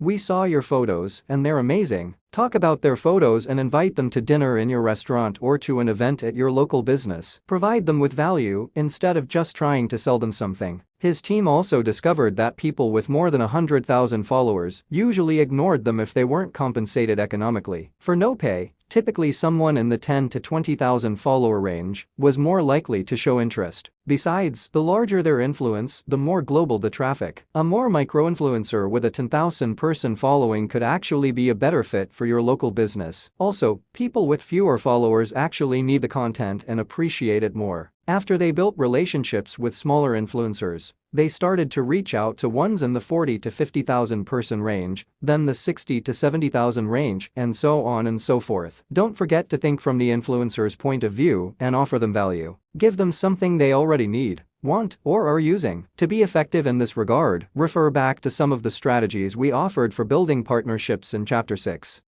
Quick tips and recap.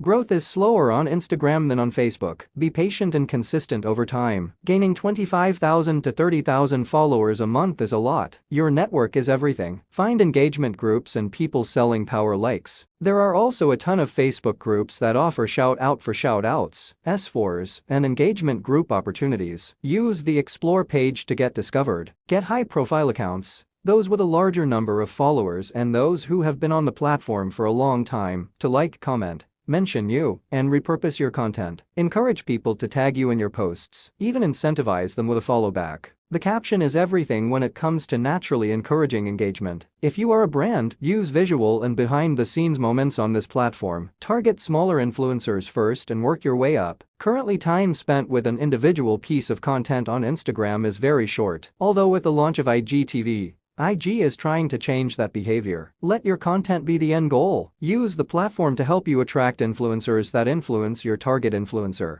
Instagram can be of great use to local businesses because of the offline experiences it promotes. Chapter 9: Growth Drivers for YouTube.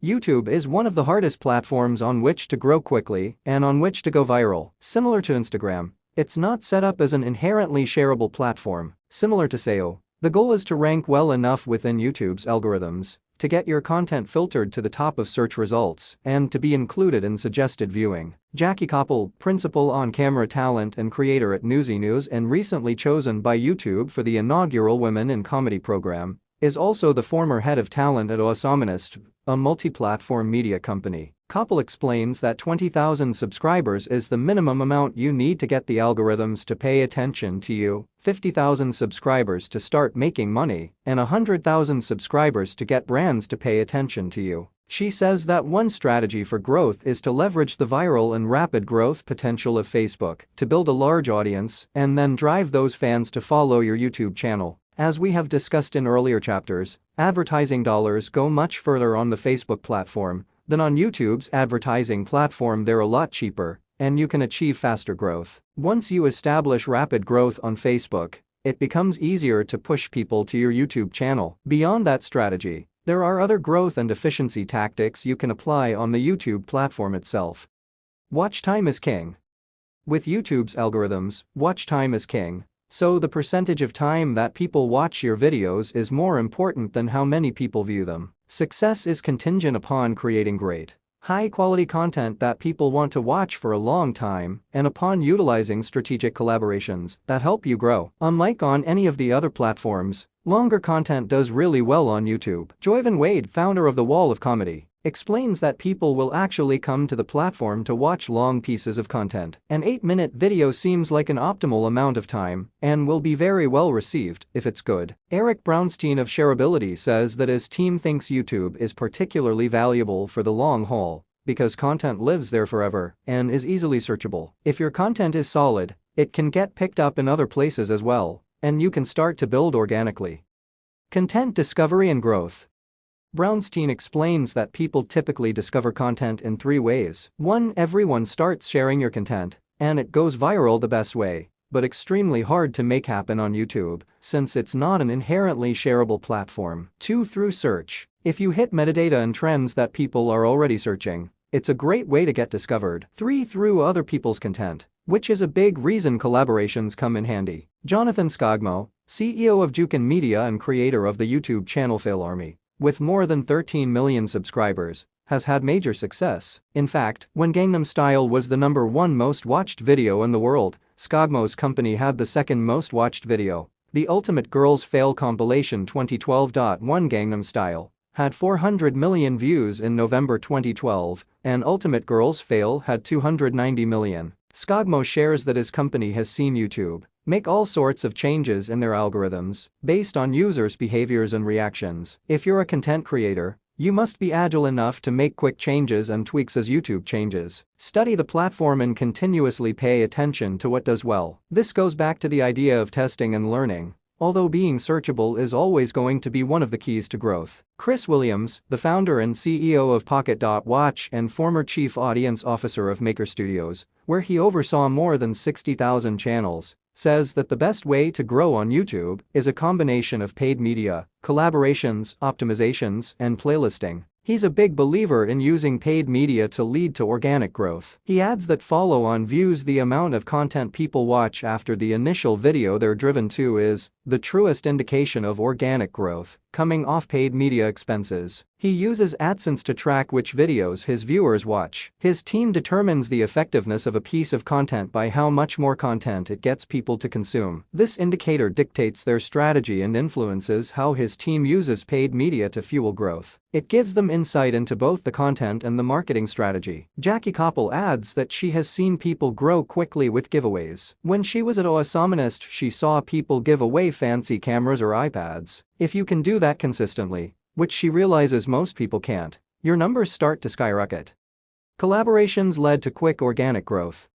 One of the best ways to build a community on YouTube is through collaborations with other YouTubers. Sharing audiences isn't a novel concept, it's something that people have been talking about for the last 10 years, but it really does work. Your collaborator's biggest fans will subscribe to everyone in the collaboration group. Phil Ranta, the former coup of Studio71, one of the largest influencer-driven digital entertainment companies, has used strategic partnerships to grow YouTube influencers' followings. His team has done a lot of work with Rhett and Link, 4.4 million subscribers, who collaborate with TV host Jimmy Fallon. Rhett and Link created Good Mythical Morning, a YouTube talk show. Rhett and Link and Fallon's shows have similar styles, but reach different audiences. Fallon has an older, more traditional fan base, and Rhett and Link have a younger, scrappier fan base. To collaborate and share audiences, they started appearing on each other's shows. Fallon does episodes of Good Mythical Morning and Rhett and Link make appearances on The Tonight Show. It has been really advantageous for both parties. Working with Fallon has brought Rhett and Link to the mainstream, while at the same time has helped Fallon break into the digital world. Collaborations also work well for people who are just starting. Ranta has seen people start out time and again with only 10 subscribers and then generate more than 200,000 new fans a week through collaborations. Growth from optimal collaborations can happen swiftly on YouTube. For example, Ranta was running channel partnerships at full screen when YouTube personality Shane Dawson was in the network. During this time,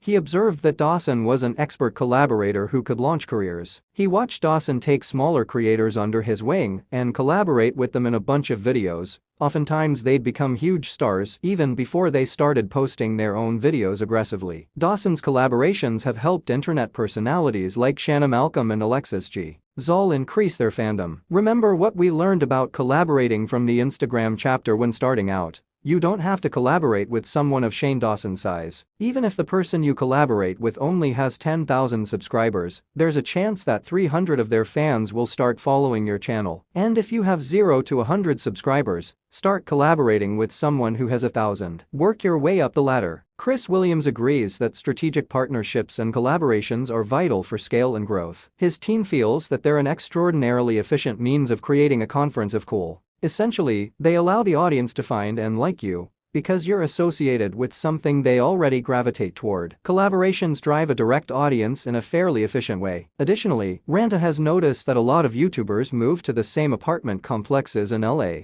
to make it easier to collaborate. Apparently, a lot of the top social influencers have lived in the Hollywood and Vine building at some point. Tough luck for the neighbors who aren't YouTubers. However, Koppel points out that you don't want to prematurely move to LA just for this reason. Exhaust the connections that you can make from your hometown first. And if you have at least 10,000 subscribers, you can film at the YouTube offices in major cities all over the world, including Los Angeles, New York, Paris, and London too, one day a month free of charge, which is a great way to make connections and start meeting people. Do as much networking as you can before moving, so the transition is easier if and when you do decide to move. Focus your efforts and frequency. Ranta believes that to build a solid audience on YouTube, you should focus most of your efforts on the content creation for that channel. He doesn't suggest that you ignore other platforms while building an audience on YouTube, but says that you're better off making 5 YouTube videos rather than 2 YouTube videos, 2 Facebook posts, and a podcast. He explains that size begets growth, so an optimal strategy is to make the bulk of the content on YouTube and then use the other social platforms to engage with fans and promote YouTube video views. When people put their main effort into YouTube, he sees them get more total subscribers than when they try to build everything at once. Also, if you create good YouTube content daily, it's amazing for your growth. Ranta says that the fastest way to grow is to take more swings, and the way to take more swings is to make more videos. Frequency is really important for building an audience, especially when you're starting out. Of course, you shouldn't put up content you don't like, but if you're a vlogger and only post once a week, It's really hard to keep up with people who post every day. Fans are there every day. So if you vlog 4 times in a row and then you're not there for a few days, people will start forgetting about you. Have a strong point of view and stick to one theme. Ranta believes the number one thing that every successful YouTube creator has in common is a strong point of view around which they consistently create content. Their point of view could be related to their comedic sense of humor, makeup style, or fitness ideas, but they have to have something that makes them unique. Once you recognize what sets you apart, highlight that attribute or theme on your channel. If you keep at it, you'll usually find success. This is more important than looking good on camera or having a lot of experience as a vlogger. Ranta has observed that even those with great skill usually don't achieve success if they don't stick to one topic. Changing topics too often becomes very confusing for people. Approach your content from a single point of view, and you'll have a better chance of finding your audience. When you review YouTube comments, you'll see that the videos and channels people love most are ones that make them feel like they're connecting with their best friends. It's really hard to feel like someone is your best friend if you can't explain what they're about. Keep it simple and start with a narrow focus. Two-way conversations. YouTube offers people a community and a place to go and speak with others. One of the biggest differences between the success of social stars and traditional movie or television stars is that the social content creator is perceived like they're talking to their friends. While the movie or television star is more distant, a social star is inspirational, while a movie star is aspirational. Ranta explains that when you're a vlogger or a personality, there's a pre-existing expectation that the audience is watching someone who could potentially be their friend or interact with them. The audience loves the idea that they can be mentioned in a comment. Some reasonably big creators do have one-way conversations like basic how-tos or Vivo channels. However, those work because they're enjoyed more like television, where comments are less important. But if your goal is to be a YouTube personality or a host, then the two-way conversation is vital. You should be talking to your audience, making them feel included as if they're your friends. Passion and knowledge. Ranta shares that you're doing the wrong thing if you don't love what you're talking about. People who succeed on this platform are extremely passionate about the topics of their videos, and since there's such an open market, there's an audience for almost everything, as long as you're creating cool content. There are some deep cultures online. For example, if you're into superheroes or comic books, there are a lot of fanatics out there. You must really know what you're talking about to make a channel like that work. Ranta explains that if you're someone who goes home and thinks Marvel stuff is popular, I'll be a Marvel commentator, but you're not actually an expert, people will smell your inauthenticity immediately, and the content will flop. Make sure that you're knowledgeable and passionate about the topic you discuss on your channel. This authentic passion is what people respond positively toward. Plus, you'll enjoy learning everything about something you love. It will help you stay motivated and give you fuel to put in the necessary effort to create a channel that thrives. Be the same but different.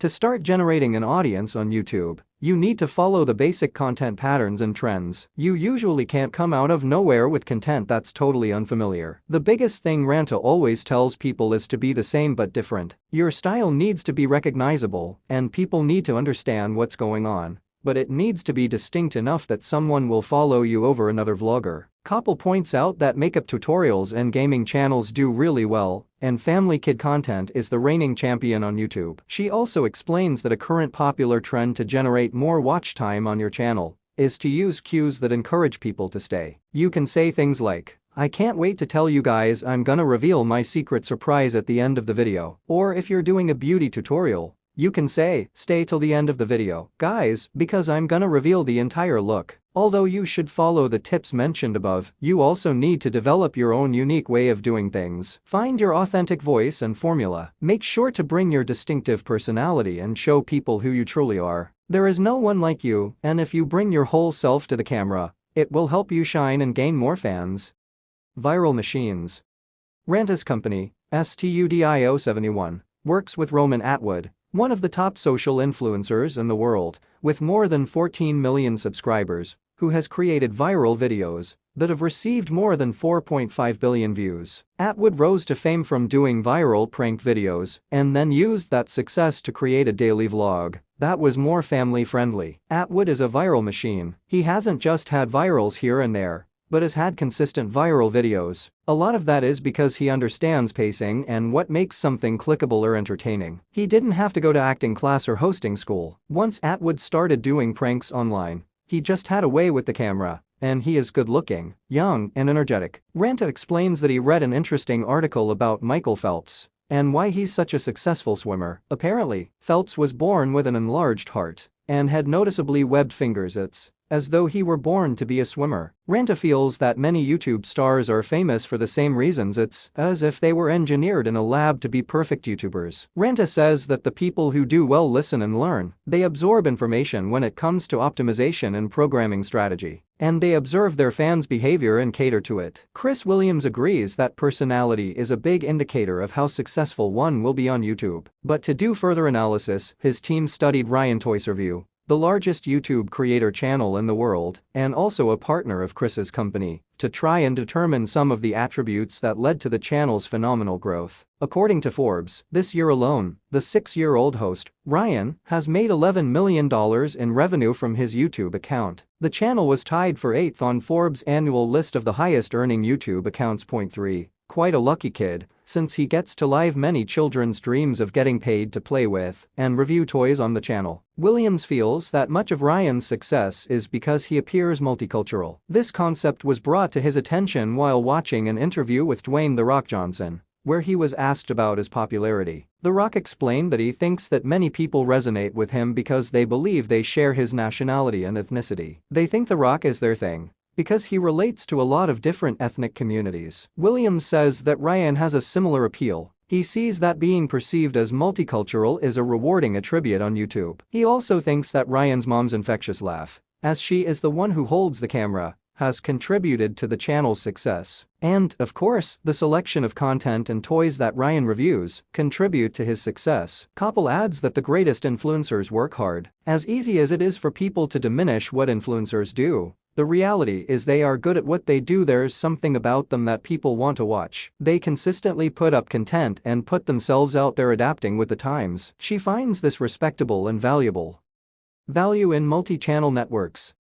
Multi-channel networks, MCNs, collaborate with video platforms like YouTube to offer assistance to channel owners in areas like digital rights management, programming, funding, partner management, audience development, product, cross-promotion, monetization, or sales in exchange for some of the channel's advertising revenue. The decision to join a network on YouTube is based on where you are in your career and where you want to go. MCNs can be extremely helpful, but they're like signing with any agent or manager. You don't want to be at the bottom of anyone's roster. You don't want to be in a one-size-fits-all situation that doesn't suit your brand's needs. For example, Ranta explains that if an MCN offers you access to a tech platform where you'll get deep data and analytics, you can make better decisions, but if you're not over-interested in deciphering data and analytics, it's probably not the right MCN for you. However, if you're ready to package and sell your own television show, and it's an MCN that has a track record of success in that area, perhaps pursuing it could be highly valuable.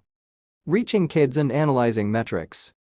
Williams shares that if your audience demographic is kids and families, YouTube is great because it's where kids live. Over 70% of children's video content consumption is done on streaming platforms, and YouTube dominates in terms of watch time with kids. It's been his company's primary platform for growth as they cater to this demographic. When working with kids, your metrics are not related entirely to the number of subscribers you gain, since children are too young to subscribe. Instead, his team focuses on the strategy of optimizing for algorithms that allow them prominent placement inside suggested and related videos. They usually pay attention to metrics like watch time and follow-on views, how many other videos a viewer views after the initial video, to judge the effectiveness of their tactics. Going viral.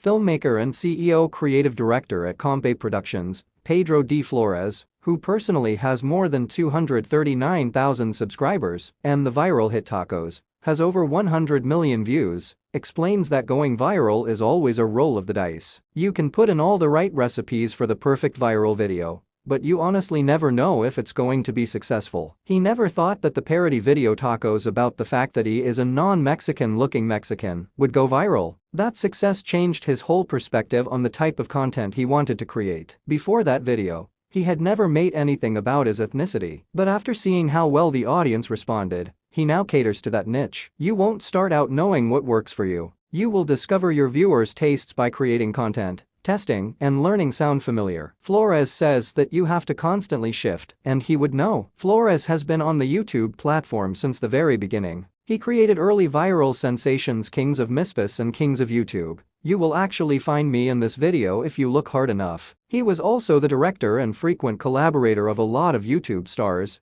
such as Timothy Delgado, 3.6 million subscribers, and Superiego's Eric Ochoa, 2.8 million subscribers. He's also successfully transferred his channel from having content only in English to being a channel with all content in Spanish. Then he shifted from a Spanish channel using real people to one using mostly cartoons. You have to be willing to change with the times and go with the trends. He says that if you don't keep up, you will get left behind.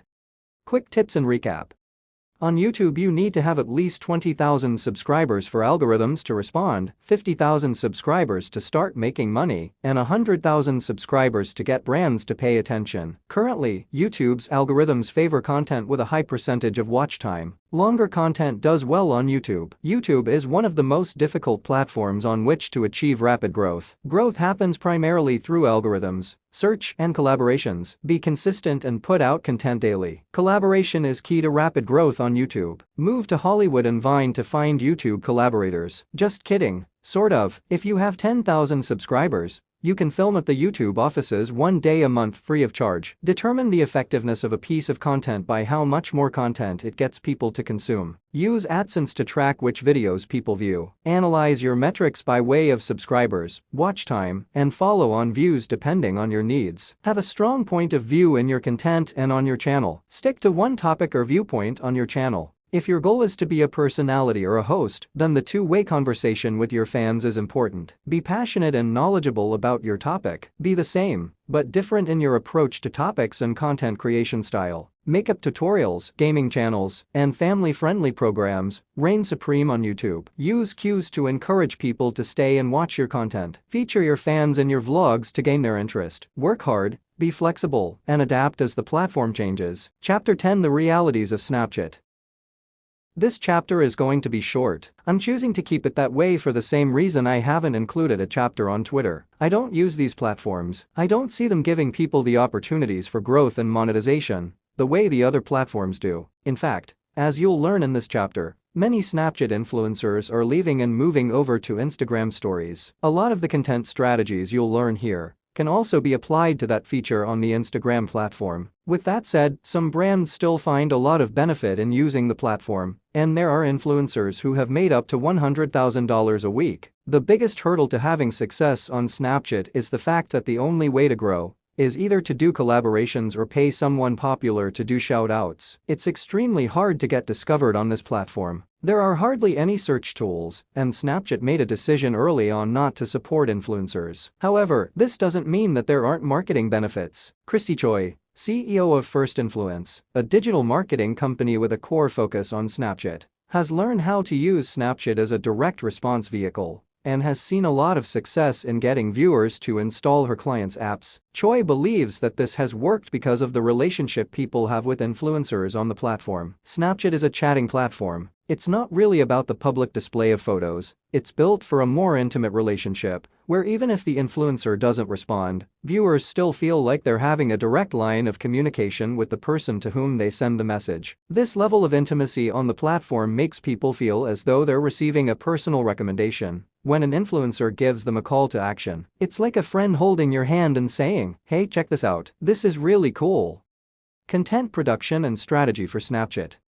Snapchat content works well when it's collaborative and features the audience in some way. While growing various brands' Snapchat accounts, Choi discovered that one successful tactic is to do a weekly participatory story, where she gets her audience to respond to questions. For example, she'd create a story around guessing the name of a song or something similar. She'd post the song, and the audience would submit their responses. They'd send her either an answer or a selfie with an answer. This was very popular and created high engagement. Due to Snapchat's collaborative nature, response rates are usually higher than on most other platforms. Because of this, Choi recommends using a call to action and getting people to send you their thoughts or input. Again, people want to feel like they're chatting directly with the influencer, not like they are passively liking or commenting on a post.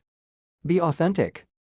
Chris Carmichael, one of the original creators and influencers on Snapchat, the first to build a following of 100,000 people and current CEO of BitSmash, an app that makes it super easy for anyone to make creative vlogs using just their smartphone. Shares his story of becoming popular on this platform. When Snapchat was just starting to become popular in 2014, he was on a trip in Iceland. The platform wasn't really popular in the States yet, but he noticed that in Iceland, even grandparents were using snaps as a communication tool. By observing this behavior, his intuition told him that the platform was going to take off, and he started telling stories every day. On that trip alone, he built up 10,000 views on his snaps. At the time, no one was even thinking of using the platform as an influencer tool. So to have 10,000 views was a novel concept. Shortly after this success, he moved to New York and collaborated with a bunch of Viners from the Vine app to try to help them grow on Snapchat. Eventually, Carmichael built up around 150,000 views a snap and was getting shout-outs from influencers like Jerome Jar, King Bach, and Vitaly. The conversion rates on those shout-outs were about 10%, which is unheard of usually. You only convert around 1 to 2% of viewers. Brands started reaching out to him. Carmichael went from eating ramen noodles to making $10,000 a story for brands like Disney, Universal, Lionsgate, and Fox. He quickly learned that vertical videos, the kind featured on Snapchat and Instagram stories, were going to be the next medium kids were addicted to. And it was obvious to him that brands had no idea how to use the vertical video medium. A lot of brands were trying to apply the traditional advertising ideology to a platform that just doesn't buy into it. When millennials see a traditional commercial, they're instantly turned off, and since most Snapchat users are between 13 and 34 years old, they immediately smell the inauthenticity. Brands came to Snapchat trying to apply traditional methodologies to a platform that's super intimate, where you can't lie. You can't say things like, buy this toothpaste cause it will make your life happier. If you lie or try to sell something, you lose your audience. You must be authentic and tell the truth. Also, on vertical videos your facial expressions are very close up, you're right in your audience's face. So if the person speaking is not genuinely in love with the featured product,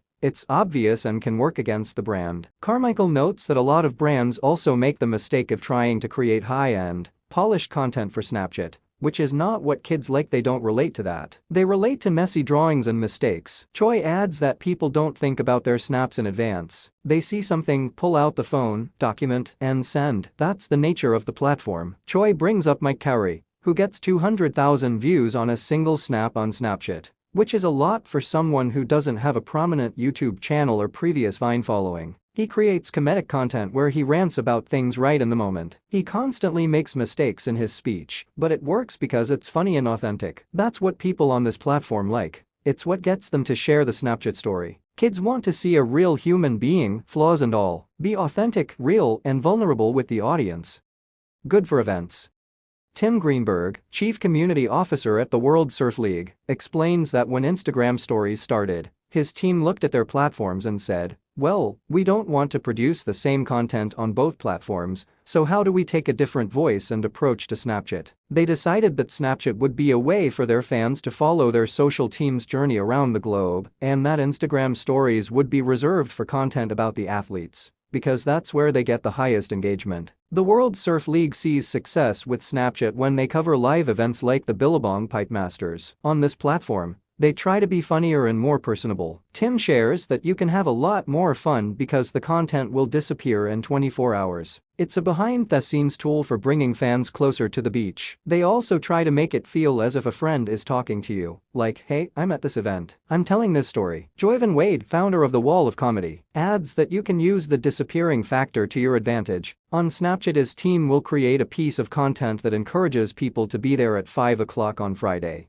Because once 5 o'clock on Saturday rolls around, that piece of content is gone. They create content that's compelling for the live format that demands someone to watch it right there and then. Hard to get discovered on the platform. Choi explains that it's really hard for creators to get discovered on Snapchat. She feels that influencers give platforms a little extra twinkle, and unfortunately Snapchat has not encouraged their growth on the platform. Recently, the platform has started doing verified check marks for brand celebrities, and you can also search interests like music. However, when you search interests, they just suggest the top 10 musicians, which isn't enough. It doesn't help smaller people grow. The whole user experience just isn't pleasant. Choi says that you feel like you're digging through a junk box to find the content you're looking for. The only way to grow on this platform is by doing shout-outs with fellow influencers. You have to be in each other's stories, share snap codes, and follow each other. It's the only way to grow unless you're already famous like Kylie Jenner, and then of course followers come naturally. Leverage collaborations. Carmichael says that to forge relationships, you have to climb the ladder, meet people at the bottom, get close to them, and get shoutouts. Create something unique that no one else does, and if people think you're going to grow, they'll collaborate with you. You have to approach the low-hanging fruit, people with fewer followers, and hope that someone will want to make a story with you. When Choi was growing one brand's account, she got most of the followers from paid influencer shoutouts. But on Snapchat you have to do them in a specific way. You don't have the influencer say, "Hey, there's this really cool channel, it does this and this, go follow it." Instead, you make it appear like you're already friends with the large influencer. She asked the influencer to say, "Hey guys, by the way, go say hi to my friend Christy." After this initiative, thousands of kids started following her. Kids think, "I don't know who Christy is, but she's friends with this person I like, and she told me to say hi to her, so I'm gonna do it, because it's kinda funny." This helped Choi build a massive following. Because on Snapchat you have to add the person to be able to send them a message. Then on the days she leveraged the influencer's following, she would create an engaging story that prompted people to stick around. She'd use the tactic of featuring fans on the channel saying things like, "Hey, if you're watching my stories you're going to get featured in front of thousands of people." This incentive tends to be successful. People are leaving Snapchat.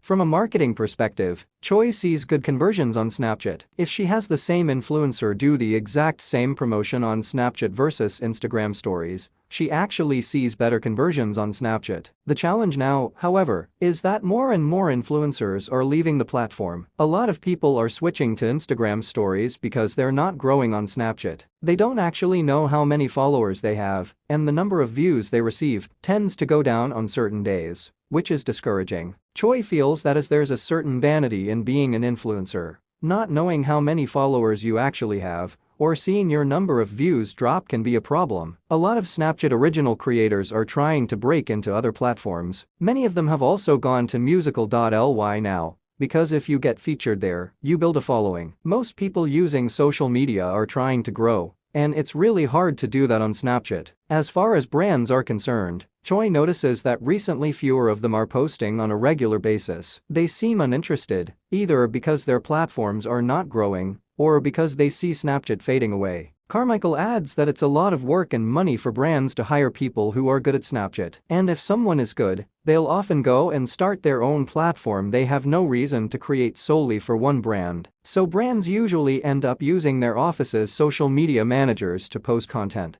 which generally ends up being uninteresting or static. Further, it's hard for brands to measure if their activity is doing anything for them. So a lot of brands, like influencers, end up focusing on Instagram stories and leaving Snapchat. Carmichael thinks that the main reason why everyone is leaving Snapchat is because right from the get-go, the platform made the decision not to work with influencers. In fact, they shunned them. They made it very clear that they wouldn't help them. Vine also made the exact same mistake for years. They lost a lot of people to Facebook and Instagram, and then tried to get them back, but it was too late. Just as it may be too late for Snapchat. When Instagram copied Snapchat, all the influencers thought, "Okay, why would I promote both my Instagram and my Snapchat when I can just promote my Instagram and get both the stories and the image feed?" Instantly, a lot of influencers had way more views on their Instagram stories because it actually allows you to grow. You can use hashtags to make your story searchable. If you happen to be the top post in a category, you get a lot of views and people can discover your profile and follow you. With Snapchat, on the other hand, there's literally no way to do that. Even if you end up on a public story, people can't reach you or find out who you are or add you.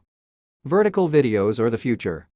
Carmichael and Choi both believe the future of social media is in vertical videos. They're starting to see musicians such as Selena Gomez and Maroon 5 do music videos in a vertical video format on platforms like Snapchat. Carmichael thinks that this is where video is heading because it's so personal. He says that the vertical video is almost like a window into another person's world. It's like you're holding their hand or are on a FaceTime call. It provides a level of intimacy and connection that horizontal video doesn't evoke. Taking it a step further, Instagram Stories now allows you to pin save certain stories, so they can stay on your feed forever, like a YouTube video. Because of this, influencers are starting to make and save entertaining narrative-style video stories. They pin them so that people can watch them later. Choi believes that vertical video comedy skits and art piece narrative stories will dominate in the years to come.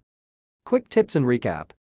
Snapchat was created as a chatting platform. People enjoy the intimacy of snaps and feel as though they're chatting directly with the influencer. Create content that's interactive with your audience. Use a call to action. Feature them in your stories. Get fans to send you their thoughts and input or ask them to respond and answer questions. Because of Snapchat's collaborative nature, response rates are usually higher than on most other platforms. Be authentic, vulnerable, and real. Tell the truth. The app shows your face very close up and people can tell if you're lying. Don't be a Pinocchio. It's okay and even encouraged to make mistakes in the content you create. Be consistent and produce content every day. Snapchat is good for covering live events. The only way to grow on Snapchat is by doing shout-outs and collaborating with fellow influencers. Be in each other's stories. Share snap codes and follow each other. The only number that matters is how many people see your story per day, not follower numbers like other platforms. Because it's so hard to grow on Snapchat, many people are switching over to Instagram stories. Vertical video comedy skits and art piece narrative stories may be the future of social media. Chapter 11: Substantial Business Growth with LinkedIn. LinkedIn is a powerful platform that can help you target and reach specific people that can lead to significant growth for your business. At first glance, some people just see it as a job searching and position filling platform, but if leveraged properly, it can be tremendous for advertising to sell products, strike big deals, and forge career-changing connections. If you have a product, for example, that's beneficial to chief marketing officers, CMOs of companies with at least 1,000 employees, LinkedIn is by far the best and perhaps the only tool that allows you to find those people at scale. A.J. Wilcox, a LinkedIn ad consultant, founded B2Link.com in 2014, which has managed more than 100 LinkedIn ad accounts, has spent a cumulative of more than $100 million on the platform, more than any other individual or company worldwide, and has managed 3 of LinkedIn's top 5 customers. He believes that LinkedIn is the easiest place to gain access to people who have the job titles, skills, or business-related profile traits you're looking for to build and grow your brand or company. Biz development and forging strong partnerships.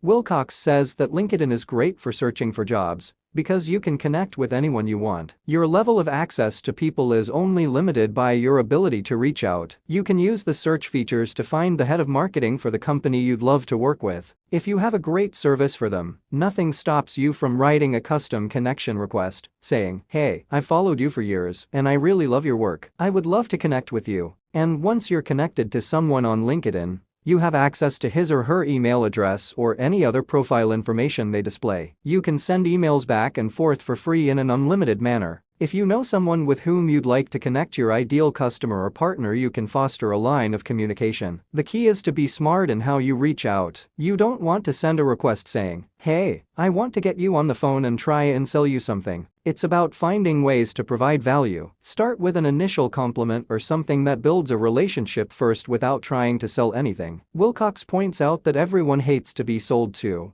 but everyone loves to buy. So when you first reach out, don't come off like you're there to sell something, or it will be the last time you hear from them. You'll be categorized as spam. I have personally found tremendous success by taking the approach of reaching out with the intent of providing true value to help an individual grow a business or be more successful at work. That can significantly increase the chance of getting a response and can eventually lead to a sale. Don't sell them your service or product. Instead, offer unique value to them through your product or service. I know this may sound a bit similar, so let me give you an example. When I was advising a company that was selling social paid optimization, i.e., managing and optimizing social media paid campaigns for Fortune 100 and 500 companies, I didn't reach out to people and say, "Hi, I would love to talk to you about managing your paid social campaigns. Are you available for a quick call this week?" That is way too salesy and would never get a response. Instead, I would send something along the following lines. "Hi, person's name. I first want to say congrats on all of your success at company name. What you were able to achieve with cite a specific project, product, or campaign is truly remarkable. Because you are an expert in the digital field, I wanted to let you know about a new tech platform we launched that provides exact data on how all of your competitors are spending on social channels, along with insights on their past performance. It also provides deep data on which videos visitors view before and after watching a competitor's video, as well as on which social platforms they viewed the video. The intriguing part of the platform is all of this data can then be mined and used to increase the quality score of your own videos, which in return drops the cost per view of your own campaigns and increases the organic virality of the video. The best part of the platform is that it is 100% transparent and can save you up to insert impressive statistic on your paid media campaigns, while also increasing your performance by insert impressive statistic. We are currently working with list client names with this new technology. Because you're always on the cutting edge of digital, I wanted to forward the info along as I thought it might be helpful. I would be happy to make an intro to the company if you're interested in learning more. Best Brendan Kane. This message is positioned from the standpoint of providing value to the person to increase the success of his or her social efforts, not about wanting to sell something. Essentially, you apply the same rules that work for in-person networking. You never walk up to people at a networking event, shove your card in their hand and say, "Hey, you're from that company, we should do business." That's just going to lead to a lot of people avoiding you on the way to the punch table. Always start with a soft introduction and find out how you can provide value to the other person as quickly as possible. Content that generates leads.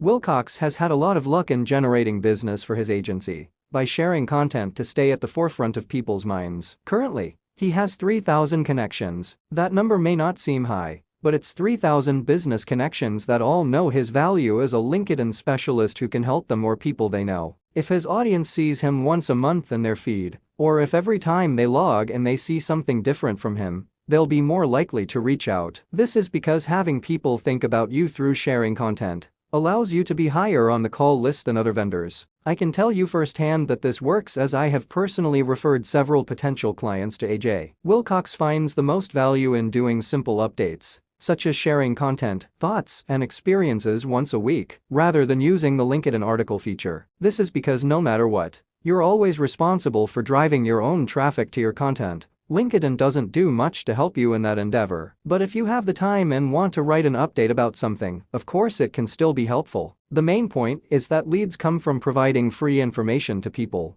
whether you've written the original content or not. As long as the insight is valuable, you're reminding people of your expertise and authority. You can even share things that are not purely professional. It's totally valid to mix in the personal. For example, Wilcox has seen an HR recruiter write an article about a candidate who came to an interview 15 minutes late without an apology. The recruiter asked the LinkedIn community if anyone would recommend hiring someone like that. He saw tons of people commenting and saying things like, "No, forget about him," or "Yeah, give him a chance. Maybe he's just an engineer with no social skills." A long conversation happened because of that post. And this is really valuable because one of the big differences between LinkedIn and other social networks is that any social interaction, like a comment or a share, gets your content seen by a portion of that person's network. If you write something that's compelling enough to get other people to interact with it, you have the opportunity to go viral easily. Your content can reach your network's network, and then that network's network, and so on.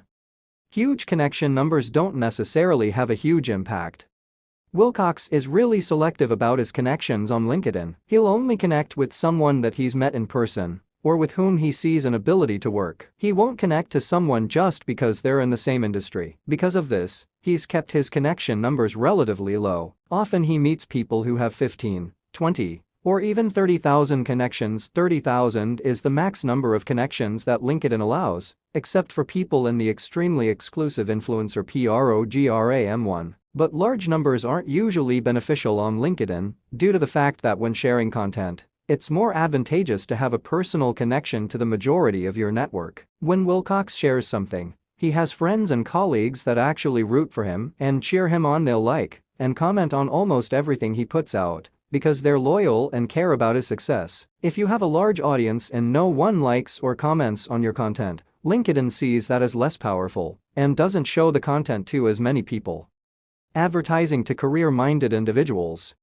LinkedIn is the best place to engage with career-minded individuals. When people are within the LinkedIn ecosystem, they're more business and career-focused. They're trying to engage with a business, service, or product. So when you run ads on the platform, you're more likely to gain that type of person's attention. Facebook is a fantastic way of advertising inexpensively, but very few people actually fill in their past and current professional information on their profile. So when you're trying to target people by job titles, you don't have the same scale as you would on LinkedIn. Wilcox notes that on LinkedIn, when you offer someone anything related to work or careers, you have insanely high conversion rates, whereas on Facebook, you're competing with more content, including photos of people's grandkids and pets, which we all know is more compelling. Wilcox recommends thinking of LinkedIn ads as sniper targets and of Facebook ads with more of a shotgun approach. You can be much more precise in reaching the business segment of your population with more efficiency on LinkedIn.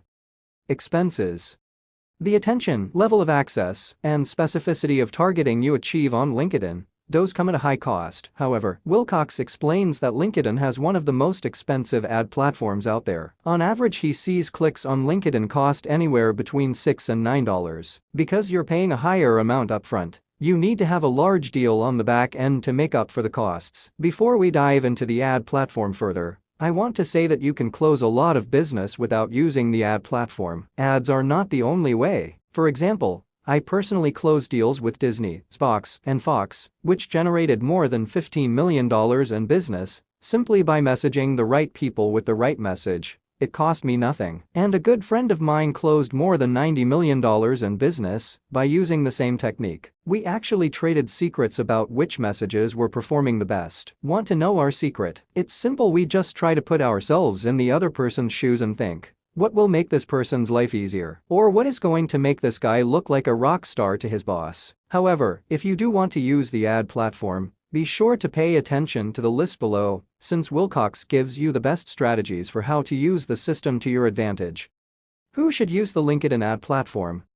There are a few qualifications for the type of people that will benefit most from using the LinkedIn ad platform. 1. Those who have a large deal, meaning they can make $15,000 or more from a deal, a customer, or throughout the lifetime of a client. 2. Those who know the exact type of people who will buy their product. If you think your buyer could be anyone, LinkedIn isn't the best ad platform for you. It only makes sense when the audience you're targeting is specific and clear, when this is the only place you can reach your customers at scale. 3. White-collar recruiters of almost any type. If your business is trying to hire a sales manager, you can show ads to people in your geolocation whose job title is currently sales manager, and then every resume you get will be from a qualified person. 4. Higher education institutions. If you're an MBA school trying to recruit people who have bachelor's degrees but no advanced degrees, and who study journalism or English, you can hyper-target those qualifications to find people who meet those criteria. LinkedIn is the only place where you can do that level of journalistic-related targeting,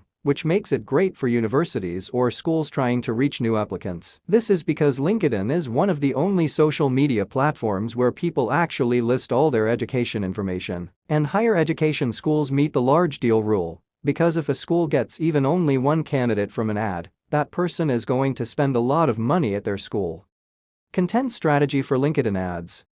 Think of your LinkedIn ads as a source of creating initial contact with potential clients. And just like when reaching out to people through messaging, you should use your ads to provide value to your customer before asking them for anything. Don't send out messages that directly ask people to call you or buy your service. You must begin by providing value to foster a connection and build up loyalty with people to demonstrate that you actually know what you're talking about. Provide potential customers with information that solves a problem or gives them insight on how to solve specific problems. With that strategy, you earn credibility and trust, which helps you move on to the next steps. Again, LinkedIn ads are expensive, so you want to align with buyers' needs right away, which is difficult because oftentimes people don't know a lot about your business. People like this are referred to as cold traffic for those who speak marketing. Wilcox's team approaches this by introducing cold traffic to valuable offers that can make their jobs easier. It's a form of programmatic advertising where you offer your client something of extreme value in exchange for their email address or other pertinent information. By giving them valuable information at the onset, you build credibility and trust. Also, just like on the Facebook platform,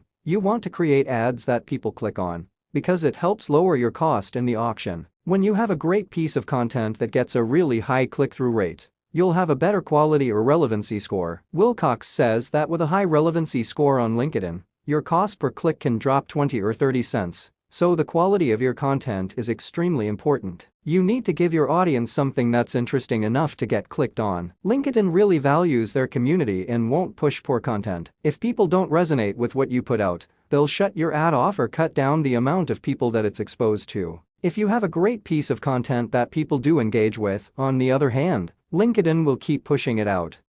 Advertising titles are important. Wilcox explains that the title of your content, or what we called headline in Chapter 4, is extremely important. The reason people interact with content, or provide their email address in exchange for downloading something, is because they think it will be of value. If your title is good enough to get people to want to learn more about your product, or sparks their interest in any way, then even if they don't read the rest of the article, you'll still get a higher conversion rate. A/B test and hypersegment your audience. As with all the social media platforms we've discussed, testing is a critical part of the equation in learning, experimenting, and figuring out the best way to engage with your intended audience, and maximizing your marketing budget. The most important component to test is how the different segments of your target audience respond. This helps you understand how your message or offering resonates with various people within an organization. Wilcox says that the best approach is to test specific job titles, so you can measure and learn about the types of messages that are most effective for different roles. Each role in a company has specific motivations and job responsibilities, which alter the most effective way for you to communicate. For example, if a client comes to him and says, "We can sell our products to anyone in marketing," he will turn that into separate campaigns. He'll segment out marketing directors, marketing VPs, and CMOs. He'll launch the same content in separate campaigns to each targeted audience, so he can learn how CMOs interact with the content versus how managers interact with it. Wilcox adds that job titles can affect the way people act in regard to their click and conversion behaviors. The most sophisticated marketing teams in the business-to-business space know this and track every step of a lead. They study behaviors of qualified leads and figure out what loses or closes a deal. If you track behaviors all the way through the process, fascinating insights can come to light. Perhaps you'll discover that CMOs are high to convert, but then really hard to get on the phone, or that managers are easier to get hold of, but are less likely to convert. Keep in mind that these are just examples you'll have to test to learn what's true about your audience and prospective clients. There are no shortcuts in this process, and after analyzing your data, you may discover that although you thought you'd rather have CMOs using your product, perhaps it's more realistic to target managers for a higher return on your investment. But you won't know unless you separate your audiences out and test them. Essentially, you may have a general assumption going in, but you should test that assumption before you put all your money in one direction. After Wilcox has figured out which audiences are best to target, he starts looking at image size, introduction word length, and characters in the headline. Each of those aspects has a different level of importance. The image in the ad is really important because if people see the same image 2 or 3 times in their news feed, they'll permanently ignore it. Wilcox explains that it's crucial to change up the image to keep an ad looking fresh, so that click-through rates, CTRs, don't drop over time. He also knows that introductions are super important to test, because it's what people read to see if your ad is worth clicking on. Retargeting ads on other platforms. As $6 to $9 a click for traffic is really expensive, you've got to make the most of your ads. Retargeting can help bring initial traffic you receive back at a cheaper price. Wilcox's team will often retarget ads on other platforms. LinkedIn does have its own form of retargeting, but Wilcox shares that the results are pretty weak due to people not spending as much time on LinkedIn as they do on other platforms. Usually they only come back once a week to check in. Retargeting requires being in front of your audience and staying on the radar, and LinkedIn just doesn't have that inventory. With Facebook ads, on the other hand, you're in front of people whenever they're on social media, either on Facebook or Instagram, and with Google AdWords, you are in front of them wherever they are on the web with the Google Display Network (GDN). So if you want to retarget traffic, your dream game is going to be Facebook ads and Google AdWords. You can capture a lead on LinkedIn and then take that lead generation information, such as their email, and upload it to the Facebook ad platform or AdWords platform to retarget those people. This furthers your chance of a final conversion or sale and allows you to make the most efficient use of the traffic for which you paid. Quick tips and recap.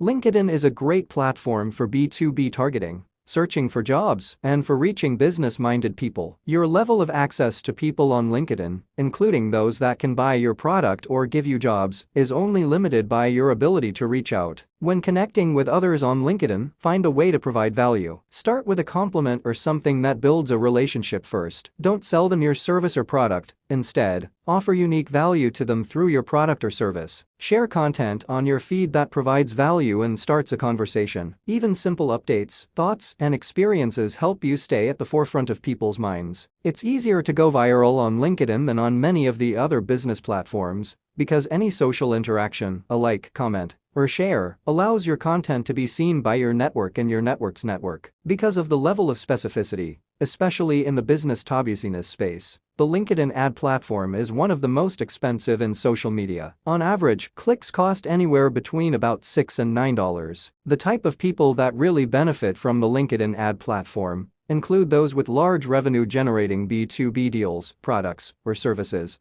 i.e., $10K plus, those who know the targeting specifics of their buyers within organizations, white-collar recruiting, and higher education recruiting. Use your ads to build credibility and trust. Offer potential clients something of extreme value. A/B test and hypersegment your audience to learn more about them and the effectiveness of your content. It's vital to change the images you use in ads to keep them looking fresh. Titles and introductions in ads are important to test because they're what people read to see if your ad is worth clicking on. Retarget your ads on other platforms such as Facebook, Instagram, or Google AdWords to maximize your spend. Chapter 12: Staying Power. Congratulations for making it this far. Now you have a wealth of information and tools to help you build your audience and syndicate your content to the world. But the journey doesn't stop there. I imagine that many of you are reading this because you have big dreams and goals that you're trying to make come true. It's not about spiraling up, exploding, and disappearing like a firework. It's about becoming a guiding star, an entity that people search for again and again. You need to become a brand, a name that people know and trust. Joyvan Wade agrees that the most essential way to make a brand persist is by being trustworthy. Trust is at the core of everything. People need to know what you stand for, what your values are, what drives you, the mindset behind how you create products and services. So let's examine how you can create staying power, relevance, and credibility to build a long-lasting and powerful brand. It's possible.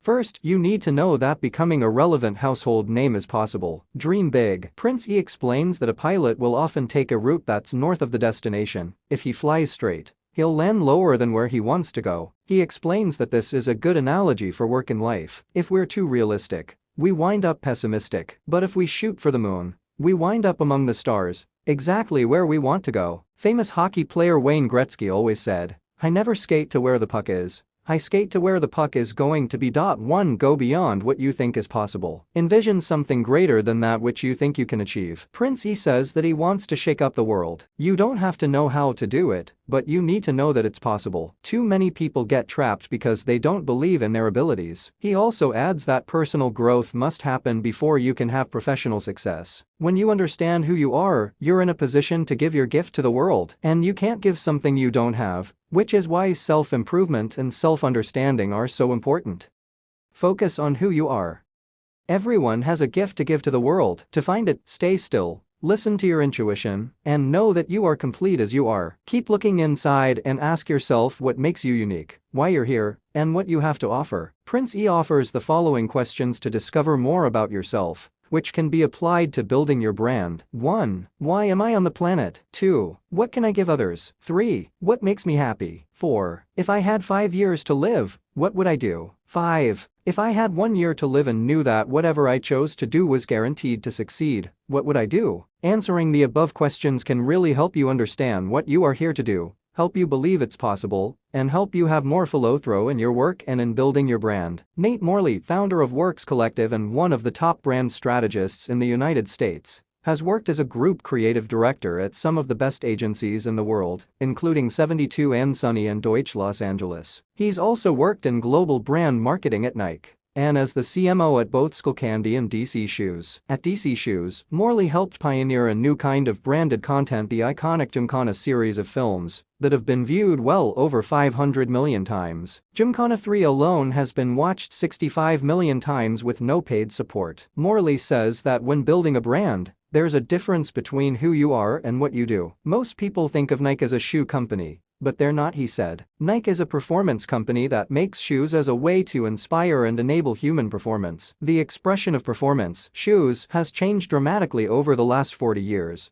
but who they are as a brand has not. Nike started as a performance company, and that's who they are today, and who they will be in the future. Creating a brand is hard. There are lots of shoe companies, but there is only one Nike. Morley says that once you truly know who you are, you can do lots of different things and appeal to lots of different people. He applies this approach to his work with companies at all stages. Most startups are hyper-focused on building a product and getting to market, and that's a good thing, he continued. But there comes a time when a company needs to tell the story of who they are, rather than what they make or do. What you make or do is an expression of who you are as a brand. Chatbooks is a startup that prints photo books from your camera roll and social media accounts. As a member of the advisory board, Morley helped Chatbooks realize that they're not a book printing company. They're a hold on to what matters company that exists to inspire and enable people to hold on to and preserve the moments and people that matter most. The way they do that is by printing books. But that's not who they are at their core. Morley explains, this approach will allow Chatbooks to evolve their product and service if they choose to without changing who they are as a brand. Becoming a brand also helps you last in a changing world. For example, if you're a processing company that makes the world's best processor, but that's all you do, then the second someone else makes a better processor, your company ceases to matter. That's why the best companies in the world use advertising to sell products as an expression of who they are as a brand. The best brands know how important it is to use resources exclusively for brand building. Morley developed several campaigns for Target that didn't feature products at all. The purpose of the campaigns were simply to help people feel that Target is fashionable, cool, accessible, and fun. Most of the items Target sells can be purchased anywhere, but people want to buy from a brand they love. Stand for something bigger. Journalist Katie Couric believes that people who learn how to combine the power of technology and storytelling will be the most successful long-term. The possibilities are endless, but the competition for attention is more intense than ever before. The challenge is to get attention while staying true to your principles. Also, you need to have a strategy. Otherwise, you'll just have great content that no one sees. Influencers must care about the world around them, not just about promoting new products or services. People must become brands in and of themselves that stand for something bigger. Couric feels that this is what truly increases the amplification of messages. Build a brand around you. Phil Ranto of Studio71 says that one of his company's areas of focus is building brands around their creators, so they have a safety net for a long career. In entertainment, it's very rare that a celebrity enjoys longevity doing only one thing, especially in Ranta's industry, where he works primarily with a youth audience. Generally, younger people want to interact with others in their same age bracket, so he tries to ensure that once his clients go beyond that age bracket, they still maintain an audience. To stay relevant, it's important to build a brand around you. That way you mean more than simply the content you create right now. Rhett and Link, whom we discussed in the YouTube chapter, are a great example of people who have done this. After creating the hugely popular Good Mythical Morning, they started the Good Mythical Crew, which is focused on the people who work on their morning show. Not only are Rhett and Link personalities unto themselves, but they're also introducing their fans to a whole bunch of other people, so they can continue to grow. Now they have 15 personalities under their brand that everyone loves. It's always smart to evolve beyond being the only creator. Use multiple channels. Chris Williams of Pocket.watch explains that having reach isn't the same as having a brand. Getting 1 million followers on Facebook or getting 50,000 views on a video doesn't mean you have a brand. Even 800 million views a month doesn't guarantee name recognition. To turn a large number of followers into a brand, Williams recommends reaching people in multiple places. He thinks that YouTube star Jake Paul has transcended his digital brand because he went on the Disney Channel show Bizarre. He didn't do it for the money, he did it because he knew that it would build his brand by getting out on more platforms. When people start seeing you in multiple places, you start building your brand. If, on the other hand, they associate you with a single platform, it's usually not enough. Ray Chan of 9GAG agrees and says that your goal is to build a solid brand as you gain new users. Educate them and get them up to speed on what the brand is about. Let them know that you're on other channels so that they can engage with you in multiple ways. Create your opportunities. Wade decided to create his own comedy show because although he wanted to walk into the BBC and Comedy Central to get a deal after graduating from theatre school, he knew this wasn't realistic. Instead, he took the creative control into his own hands and made a show that he distributed online himself. By doing so, he created a proof of concept. He had social proof in big numbers by getting the content seen online, Because his content performed extremely well, it gave him validation and credibility to later go into big networks and get big deals. He explains that you have to prove to the large channels that your concept will work. Create your own buzz and the bees will follow, says Wade. When you create something for yourself, everyone else starts to show up. There's an influx and flurry of people that will get behind you and your ideas. Wade got millions of views on his digital skits and shows before he went to the BBC and showed them that what he created was working. They gave him a show. He feels that anyone starting their own brand should take it into their own hands. No one owes you anything, so work hard to make your opportunities yourself. Create a strong feeling of connection. David O of FabFitFun explains that you need to be committed to and value your relationship with customers or fans. Staying power is achieved through maintaining a strong relationship with your audience. Building 1 million followers doesn't mean anything if you don't maintain a relationship and a connection with them. You can foster a better connection by responding to and engaging with people who comment on your posts. It creates a connection to your company that people feel is genuine. FabFitFun has a forum where customers can ask whatever they want. And O goes there himself to talk to customers. This has created a lot of value for the company. O explains that lots of brands seem afraid to do it, but he knows that the best entrepreneurs, including Steve Jobs and Bill Gates, have gone online and engaged. He also adds that the greatest critiques come from your friends. If you treat your fans like friends, they'll probably give you some good insight and advice. They might tell you what they like best about your company or page and help you improve over time. No secret to success. Chan explains that you can't force success with so-called hacks or tricks, like looking at the time of day you post, or by leveraging popular hashtags. Most users are intelligent, and if they go to a hashtag and see content that's irrelevant, they won't follow your account. Hacks may help a little at the beginning, but the secret sauce of success is very straightforward. Create the best experience on your platform for the users. Chan explains that he learned a lot about this process by observing the movies he likes. He noticed that Marvel Comics have tons of superhero movies that are very popular. Because of this, DC Comics tried to replicate Marvel's model. But when you look at box office sales, DC Comics movies don't do as well as Marvel's movies. He learned that is because the key element isn't the superhero itself. When you look deeper, the Marvel movies combine extremely funny parts mixed with heartfelt moments, dealing with family issues and personal relationships. DC movies usually lack those aspects. DC tried to use a hack the popularity of superheroes when the secret was actually just great content that connects with people's emotions. Adapt to changing platforms by testing and learning. Chan feels that being good at social media is hard, because you have to excel and remain relevant, even while the landscape and the social media platforms are constantly changing. New platforms emerge every few years, and it keeps you working hard to adapt. Wade agrees that there's constant volatility, and that you need a way of navigating through those changes, which is exactly what building a brand helps you do. Brand building is one of the ways in which you can deal with the short-term ups and downs of consumer behavior changes or cultural shifts and societal pressures. Chan thinks that a big contributing factor to his continuous success is that his team is constantly learning and testing to figure out new ways to improve. The core principles about storytelling, entertaining, and engaging people through content have stayed the same, but the constant learning, testing, and iteration bears on how you package that content in a specific format for each platform. For example, Facebook just announced a major change is coming to its news feed. It will focus on showing more content from family and friends, rather than from brands and media companies. Point 2.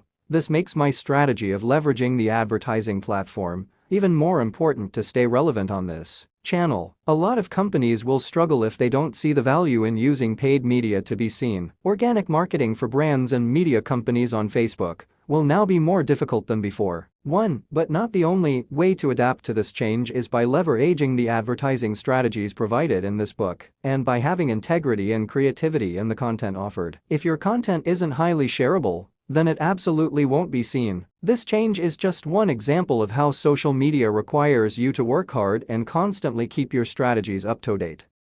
Go for it. Everyone is given a purpose and a talent that helps him or her fulfill that purpose. You can create a company and leverage any skill, just figure out how you can provide value to others. Follow your gut. If you have a dream, something you know you can't live without, then why would you stop pursuing it? The only way you can lose is if you quit. Wade urges you to live your most authentic and best life. There's no reason you can't experience complete bliss. If you have a voice inside you that says, I love doing this, and I want to do it for the rest of my life, then don't let anything stop you. Even if you never make it, the pursuit of a dream is more interesting than living a complacent life doing something you dislike. Wade reminds us that you only live once. Take your one life and do something that makes you happy. Do everything in your power to make your dream a reality. If you don't build your dream, someone will hire you to build theirs. Jonathan Skogmo of Jukin Media reminds entrepreneurs that success is not a race, it's a marathon. Just because you're not on a rocket ship doesn't mean you're not growing. And just because you were on a rocket ship at one point doesn't mean it will last forever, because everyone runs out of fuel. He urges you to take your time, don't rush into things, and test all components of your business until you find the winning combination. Get something out there, test and learn from it, and repeat what succeeded. You're in this for the long haul. Don't play the short game, play the long game. Wade reminds us that patience is paramount, something he feels most people don't appreciate. To have lasting significance, you need to start today, but wait for small successes over time. When you do something small but consistently, it has a mass effect. Start with one video or piece of content every other day, and then one video every day. With passion and time, you'll build something with value. A year from now, you'll be in a place you never would have thought imaginable. Start today and live your dreams. Quick tips and recap. Shoot for the moon. Understand who you are so you can give your gift to the world. Building a brand gives you a safety net for a longer career. Get on multiple platforms to build your brand. There's a difference between who you are and what you do. Focus on who you are for lasting success. Be trustworthy. Trust is at the core of everything. Build strong relationships with your customers. Treat your fans like friends. Create the best experience on your platform for the users. Adapt to changing platforms by testing and learning. Create your own opportunities. If you create your own buzz, the bees will follow. The only way you can fail is if you quit. Do everything in your power to make your dream a reality. Take your time. Don't rush into things. Remember to test. Be patient. Start today and live your dreams. Acknowledgements. First of all, I'd like to thank my literary agent, Bill Gladstone, without whom this book wouldn't be possible. Bill, it's truly momentous that someone with your stature, having represented more than $5 billion worth of book sales, has taken the time to shepherd this project and my career as an author. Thank you for the continuous support, and I look forward to working with you on future books. Latham Arneson, thank you for being such a great friend. I always loved working with you at Paramount Pictures, especially when we had our deep and meaningful conversations about how to achieve maximum results for all of the movies we worked on. I look forward to continuing these conversations with you. Thanks again for being a part of this book. To Eric Brownstein, I truly appreciate all the insight and guidance you've given me over the years. It's been amazing to see how much you've achieved in even the short amount of time that we've known each other. What your team does at Shareability is truly extraordinary. You were kind enough to offer valuable insight to the readers of this book on how to create more significant and powerful content. Eamon Carey, thank you for all of the inspirational conversations we have had over the years, especially when discussing the global picture of digital and business. Over the last 10 years, I've learned a tremendous amount from the information you've shared with me. Thank you, Ray Chan of 9GAG. I really appreciate the time you took to share your wisdom for this book. There's no doubt in my mind about why 9GAG has been so successful. The many important lessons you provided in this book can help foster anyone's growth trajectory and social strategy. To Ken Cheng, thank you for being such a great friend and collaborator over the years. It's always been exciting to discuss different concepts, strategies, and business models with you. Katie Couric, thank you so much. Working with you the past 3 years has been outstanding, a true honor and pleasure. It's always fun to collaborate in the creation of compelling interviews, and I look forward to continuing our work together. Additionally, I look forward to seeing the transformative content you'll produce in the coming years. Thank you, Julius Jan, for taking the time for the interview at Web Summit. The level of growth you've generated is truly remarkable. This premise of this book started with achieving 1 million followers in 30 days, but you took it to the next level by generating 15 million followers in 15 months. Your content's continuous growth and virality is unmatched in my eyes. To Pedro D. Flores, it's been amazing to know you over the years, and hard to believe that it was 10 years ago that we created one of the first ever influencer campaigns on YouTube around the movie Crank with Jason Statham. It's always fun to watch the creativity and content you produce. You're one of the true original YouTube creators. Tim Greenberg, thank you for taking the time to be a part of this book. I've always learned a tremendous amount from your incredibly innovative approach to fostering a global community around the World Surf League. Thank you, Phil Ranta. Our meetings have always been motivating, even way back in the early days when you worked at Fullscreen. What you've achieved thus far in this industry is phenomenal. I continually learn from you, and I want you to know that everything you share is truly appreciated. To John Jashny, thank you for your eloquence. You're one of the most intelligent people I've met in the entertainment industry, and every word that comes out of your mouth is like poetry. I'd also like to thank you for your continuous guidance and the deep conversations we have, not just about digital and the entertainment industry, but also about life in general. Mike Jerkovac, thank you. It's been incredible to work together over the past 8 years, starting with our collaborations on Fashion Trust to Adriana Lima to Now Vast. I really appreciate our collaborations and look forward to developing more innovative projects together. Thank you, Jeff King. Your teachings about the Process Communication Model (PCM) have been transformative in my life. I'm grateful for all the support and guidance. I love our conversations about communication and how it not only impacts business, content, and social, but also our daily lives. PCM and your presence in my life and career have been greatly significant. To Rob Moran, thank you for your friendship and continuous guidance. It's been wonderful to work with you the past few years, and I look forward to collaborating and working together in the near future. Nate Morley, your intelligence and experience in branding are unmatched in my eyes. I see branding as one of the most important and critical factors for long-lasting growth. Whether working with Nike, Skullcandy, or DC Shoes, you always find the most innovative ways to create compelling content that engages and impacts the target audience. Thank you for the knowledge you provide in every conversation we have. Thank you for your contribution, David O. I tell people that you are the smartest internet marketer I've ever met. Your level of expertise, experience, and insight is truly unmatched. I learn a tremendous amount every time we talk, and I'm always amazed by the growth you achieve in all the companies you've built over the years. The impressive growth that FabFitFun has achieved cannot be attributed to luck, but to your insight and experience. I look forward to collaborating with you on future projects. To Cario Salem, your friendship means a great deal to me. I always enjoy our conversations and look forward to watching your continuous growth, not only as a screenwriter, but also as a musician. Working and collaborating with you on social campaigns for your music is fun and exciting. Jonathan Skogmo, thank you. It's unbelievable that we moved out to law together from Chicago, and that you formed Jukin Media out of the apartment in which we lived at that time. Seeing your personal growth and that of your company is astounding. When I walk through your office, I'm inspired by and proud of your company's accomplishments. We've come a long way together. Thank you, Joyvan Wade. Our conversations are truly wonderful. To meet someone from the other side of the world that has the same mindset and goals as I do is really exciting. I always love your inspirational insights, and I look forward to collaborating with you in the future. To AJ Wilcox, thank you. What you've achieved on LinkedIn is remarkable. Managing more than $100 million of spend on the LinkedIn platform is a true testament to your level of expertise and knowledge. I've always enjoyed our conversations, and I look forward to future collaborations. Chris Williams, you're truly a sensational person.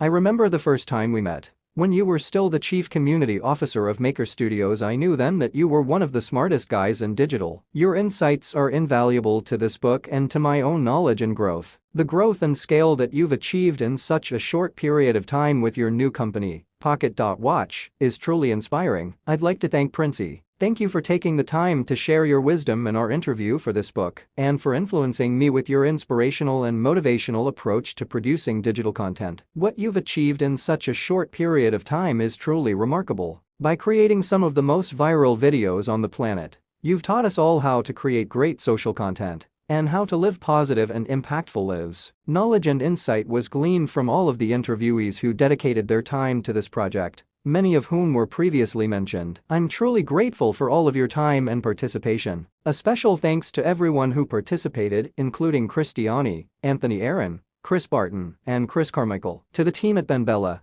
thank you for your dedication to refining the content of this book and for preparing it to go to market. A sincere thanks to all the team, and especially to Glenn Yeffeth, Bai Tran, Sarah Vinger, Adrian Lang, and Jennifer Canzaneri. Thank you to the brilliant members of my team at Optin.tv. Our own growth would not be possible without your continuous hard work and dedication. A special salute to Shantyu Parian, Dave Seidler, Strahel Hadzeev, and Mike Seeger. Tara Rose Gladstone, thank you so much for all of your support in generating this book. It definitely wouldn't have been possible without you. It's been a remarkable process to work with you. There's been highs and lows, but I think the final product really turned out outstanding because of your effort, your dedication, and the time you've put in. I truly appreciate it and look forward to collaborating with you on future projects. And last but certainly not least, I'd like to thank Jair Kaczynski, Gary Lucchesi, Anthony Randall, Pete Wilson, Brian McNellis, and Richard Wright for their mentorship over the years. I really appreciate your continual guidance and support. Please support our channel The Ruling Chief by subscribing it and liking this video. Thank you so much.